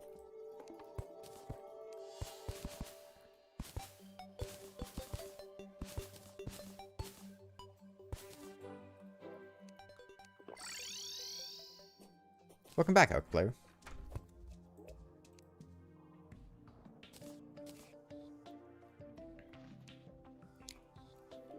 Alright. You know what? I will go try to find the Shimmer. No. Nightmare Pickaxe sucks.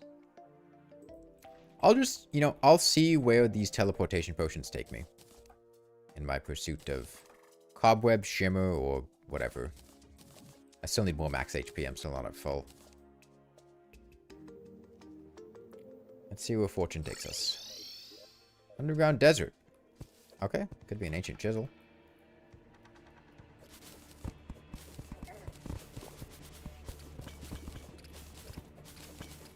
At the appropriate depth. Too low.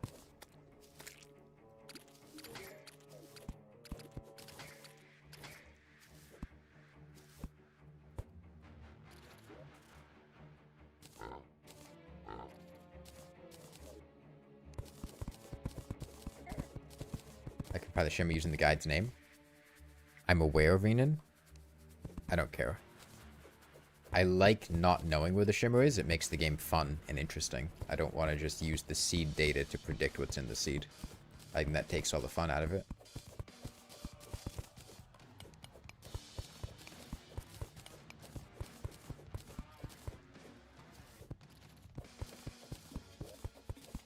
Should have bought a pumpkin.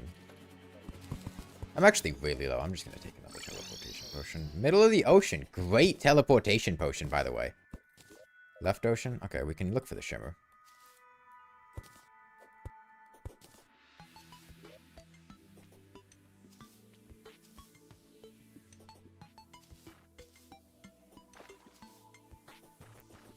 It's always located, about here.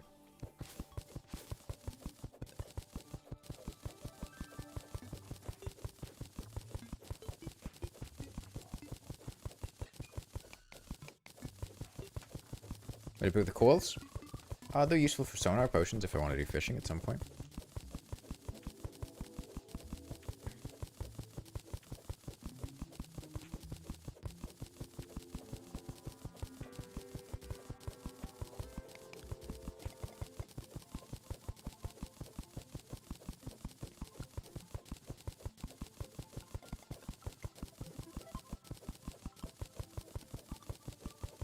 Flashback to when Gills Potions made you drown on land. Flashback to For the Worthy and get fixed boy seeds where they inherit that behavior.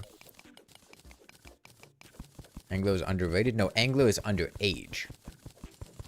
He's a child.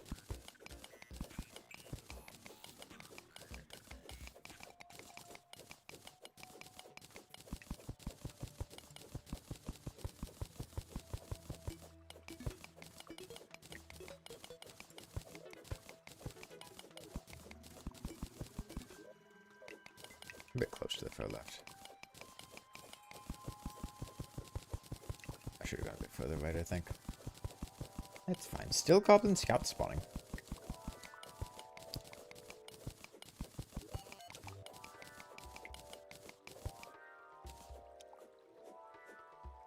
Which version you played? 1.2.2, I believe.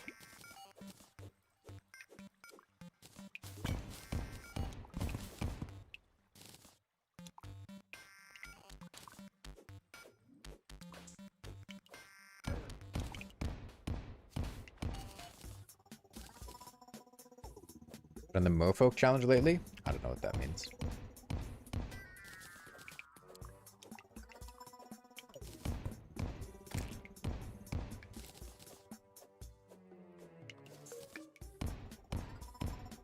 You have serious skill issue, you've never beaten the Moonlord?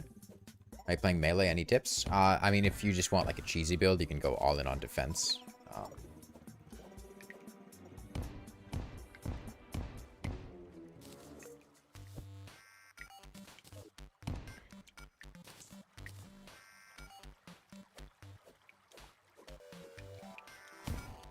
Why wear hurt statues? You can have the nurse nearby to heal. Get full HP.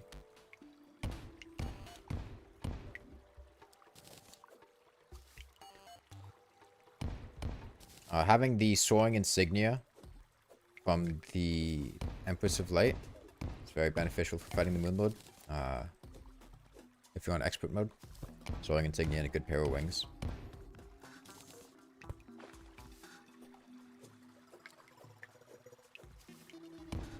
Wish I still had Scarab bombs.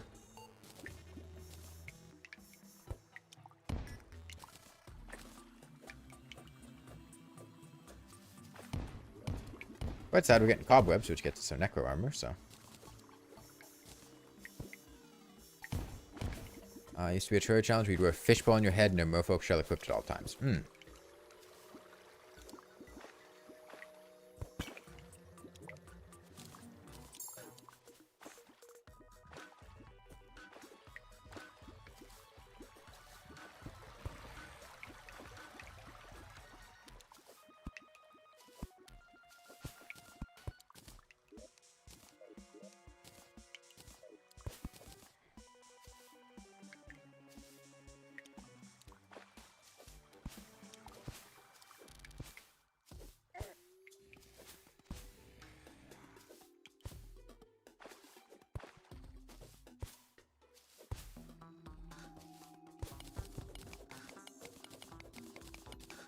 Yeah, Fishron, Betsy, or Empress wings with Soaring Insignia are quite good.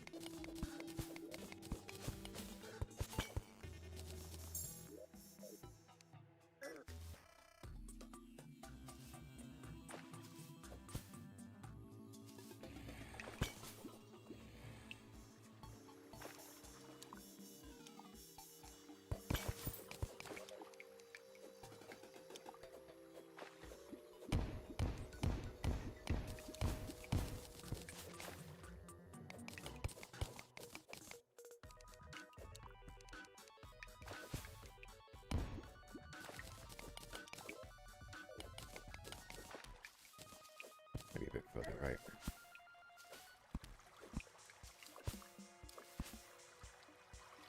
How do I usually stream for? Until I don't feel like it anymore. I don't really have a set amount of time.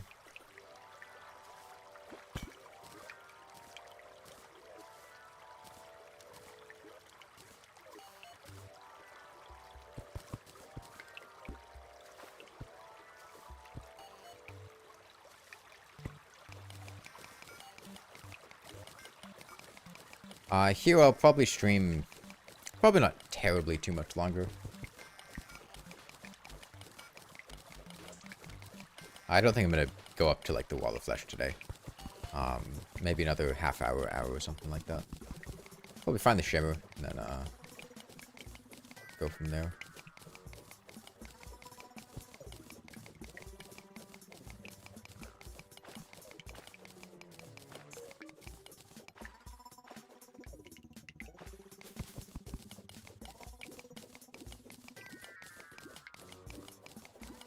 That's a very square room.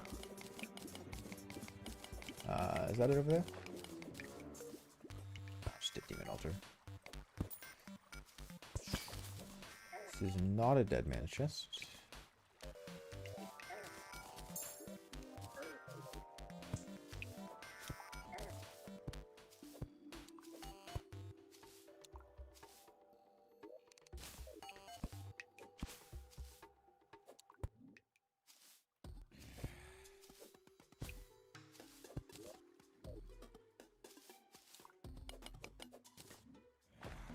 Did you know that's not a dead man's chest? It didn't have any traps near it.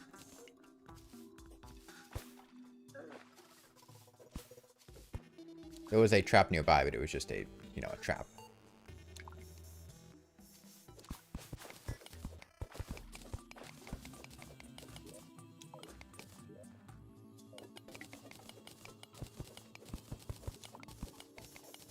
That one, meanwhile, is a dead man's chest.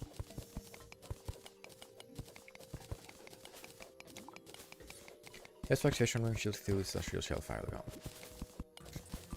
Personally, I would get a soaring insignia over the shield of Cthulhu.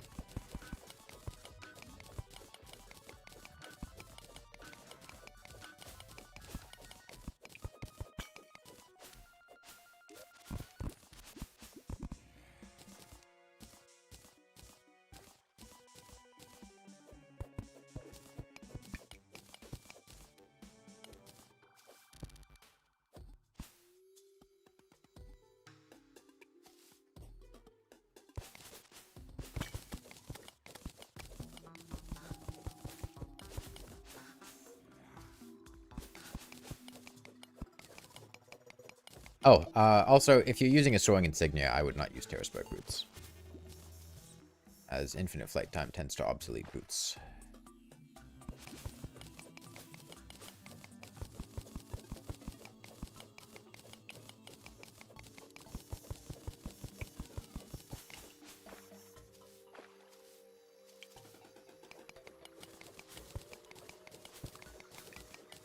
Okay, well, we got max HP now. Nice.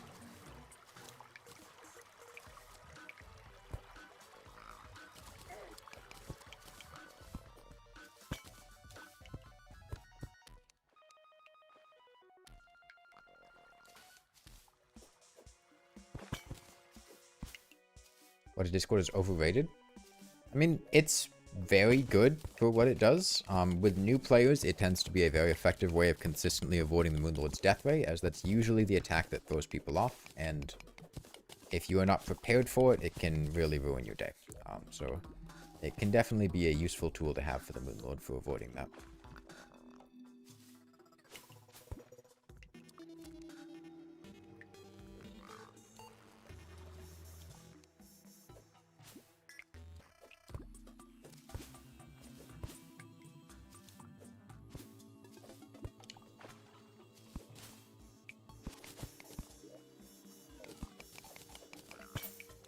It's a crutch?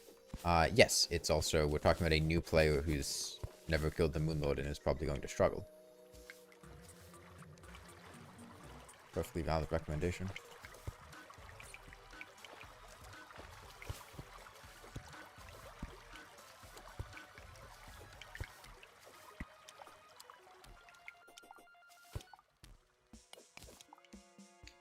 Oh, the undead miner already despawned? Wow, that was fast.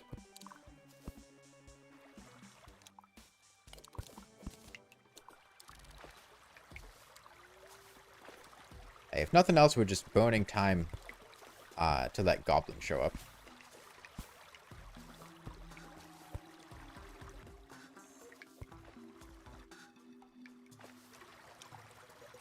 They still haven't done, by the way.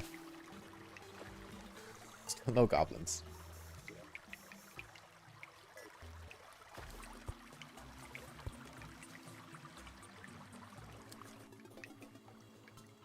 Skeleton merchant. Bread? No bread.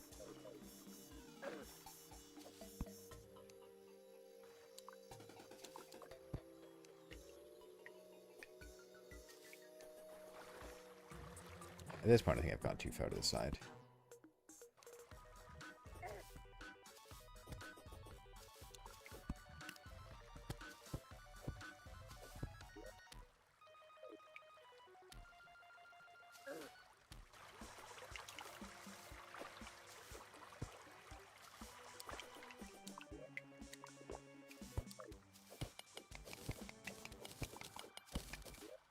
Like better mining speed.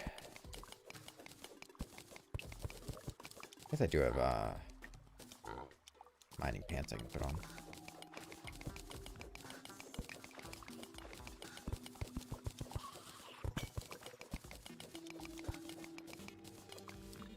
Yeah, but the Shroomite hover is pretty slow compared to Betsy and the Vortex hover.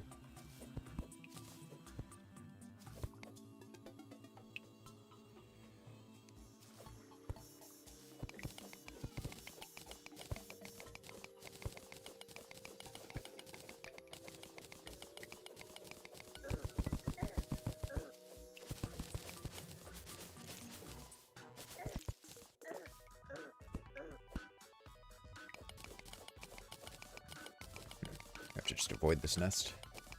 Only a 10 miles per hour difference? That's a pretty big difference.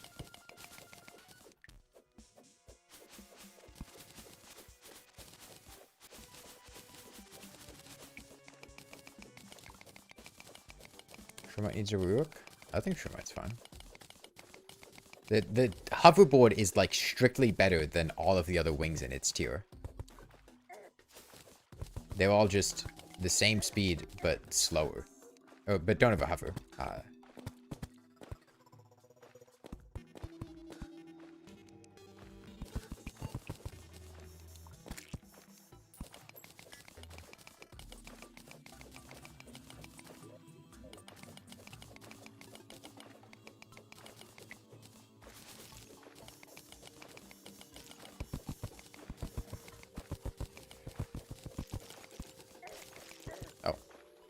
So you get down there.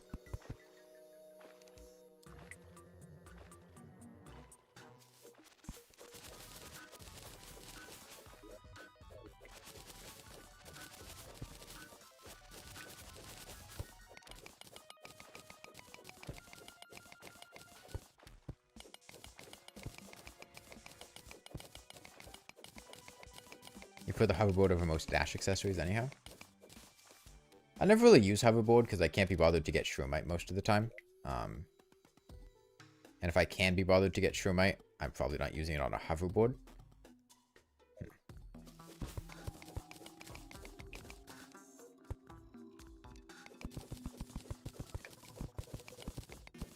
That is decent.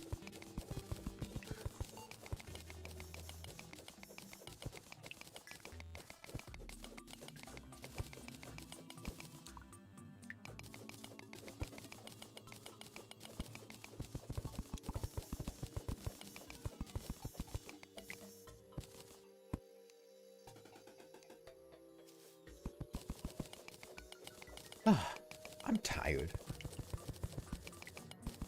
Got up pretty early this morning. I'll probably keep going till I find the Shimmer and then just save the rest of pre-hard mode for tomorrow. I don't mind mining for the Shimmer though, it's nice and peaceful. Gives me something to do. And if we get goblins, we'll do goblins, of course.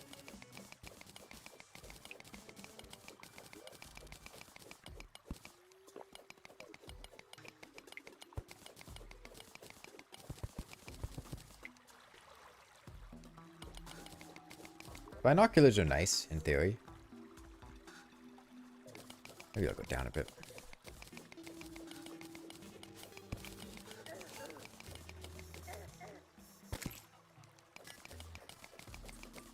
Yeah, Sandgun's been performing really well. So far, very strong weapon.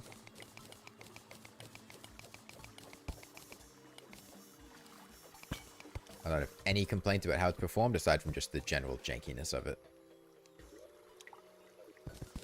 So,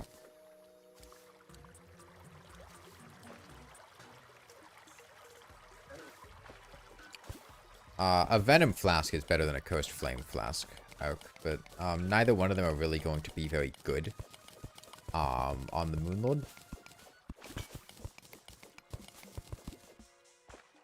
By that point, there's not really a flask that you're going to be able to do that's going to have a significant impact. No, Magiluminescence does not multiply horizontal movement when flying on a hoverboard. Or even just regularly. It's because hovering has like a very, very minuscule amount of vertical acceleration, I think, which prevents Magiluminescence from applying because it only applies when you have strictly horizontal, nothing else.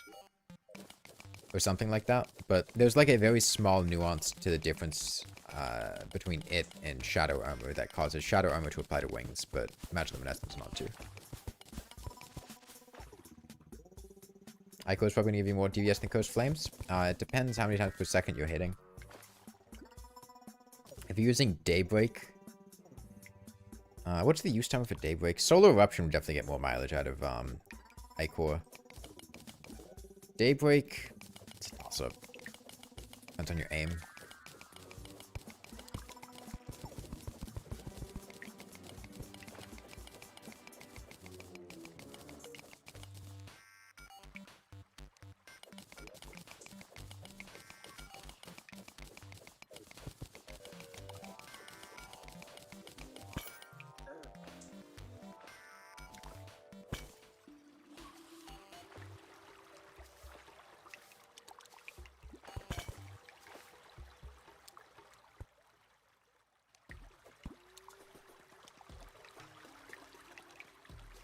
Well, the binocular should, in theory, be helping out.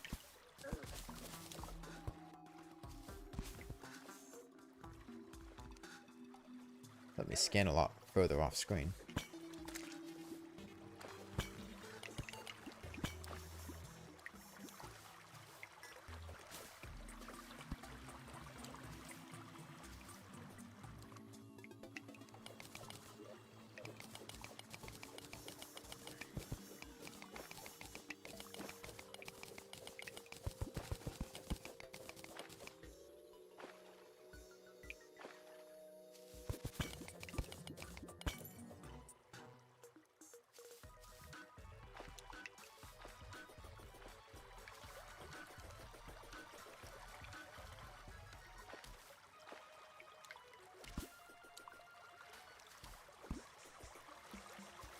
You love Magiluminescence, it feels modded?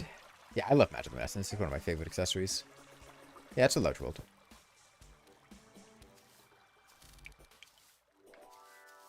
Explosive trap right there.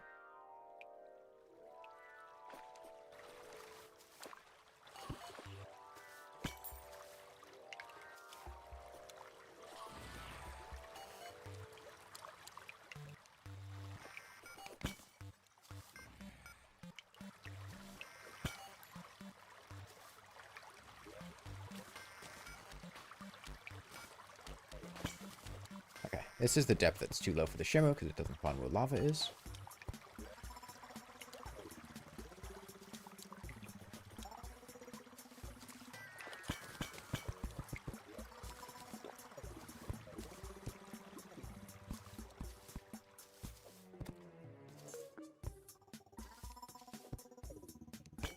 I love a marble biome. It's crystal dupe. Cheating for Reforge money? Yes. But I don't care if you cheat. It's your game.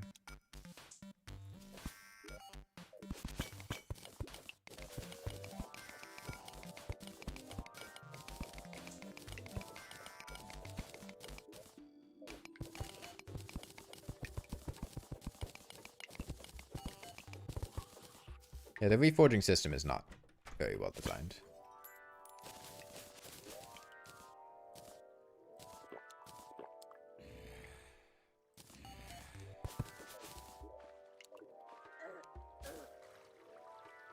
Ooh, dead man's chest.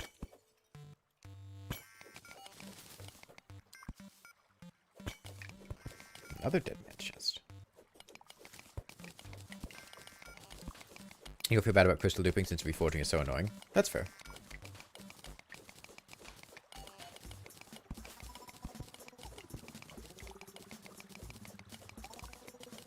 Here's the, a dead man's chest with no boulders. I don't see too many of those.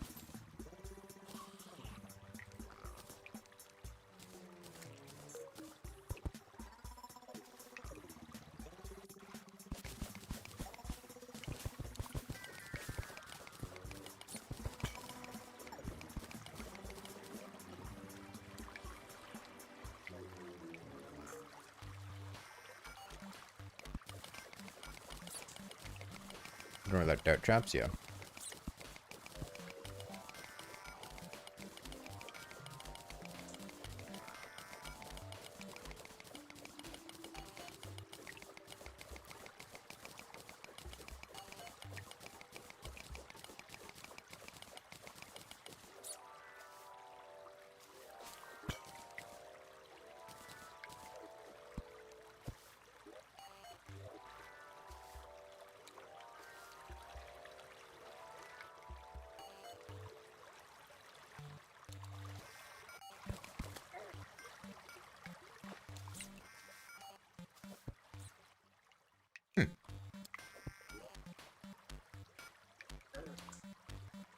Where would it be? There?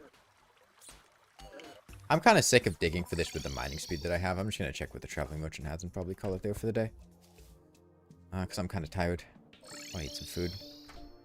He's got an island.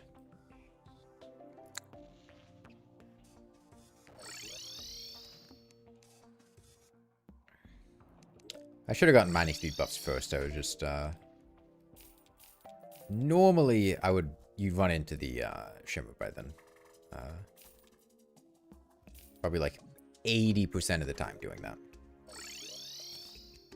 This, however, is not one of those times. It'll be a little slower. How much do I care about getting that traveling merchant? Yeah, I'll check him out, because he could have sensory items, which would be really helpful. Okay, yeah, I'll go see what's up with that traveling merchant, then call it there for the day. My inventory's always a mess? My inventory's not a mess. Look at how many open slots I have.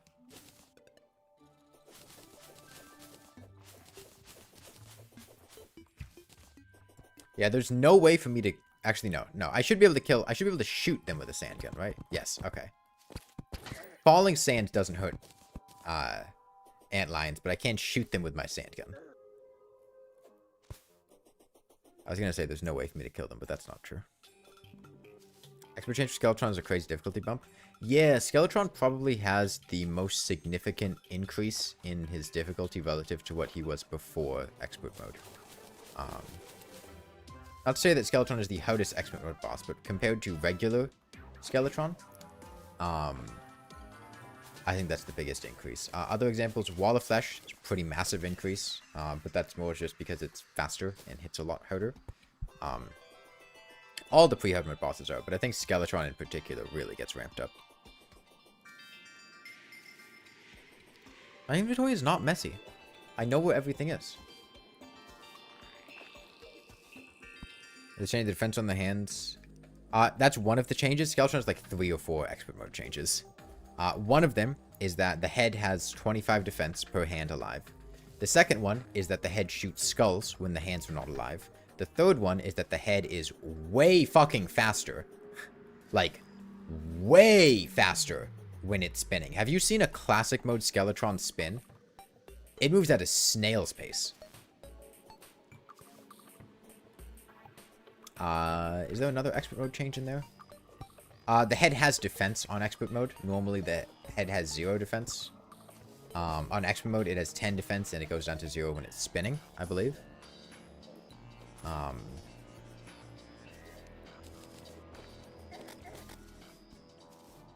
long am I sharing for? I'm about to wrap up. I'm a little tired.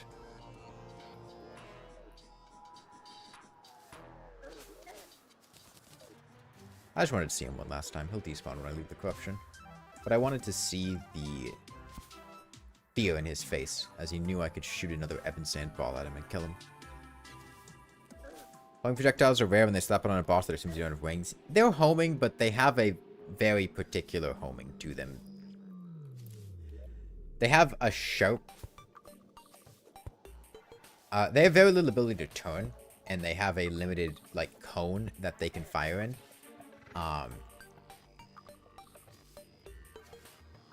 So they're pretty easy to avoid. The better weapon for Wild Flesh than Knight's Edge? It's a loaded question. Yes and no.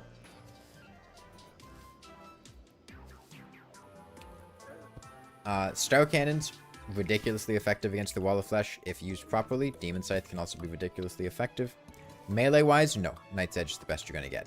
Ease of use-wise, yes, Knight's Edge is going to be the best you're going to get. Only thing that would rival the Knight's Edge in terms of ease of use, I think, might be Beanades, which are not going to do nearly as much damage as the Knight's Edge are. Also,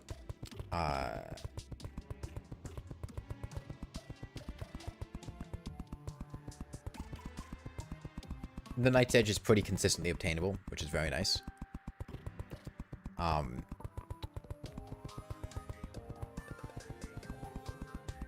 Knight's Edge against Wild Flesh is bad in multiplayer? Yes. Specifically multiplayer with more than like 4 or 5 people. Jan YouTuber. Or Jan YouTuber. Because the Hungry become effectively knockback immune, and then you don't have the damage to kill them, and they just rip you to pieces. What do we got? Lifeform Analyzer I already have. Rest of this is useless. Here, you can have a nice painting tablet cube. Here we go.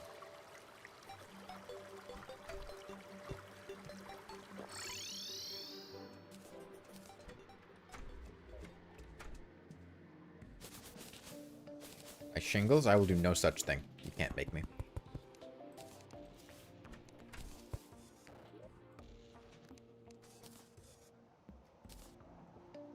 Okay, well, I'm gonna call it there for the day.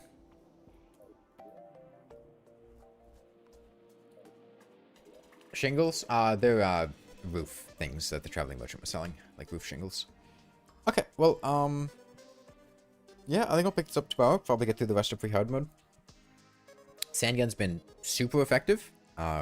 Works very, very well. And I'm interested to see how far it'll take us. I hope we can get past the mechs. That'll be the real make or break moment here. Yeah, bye everyone.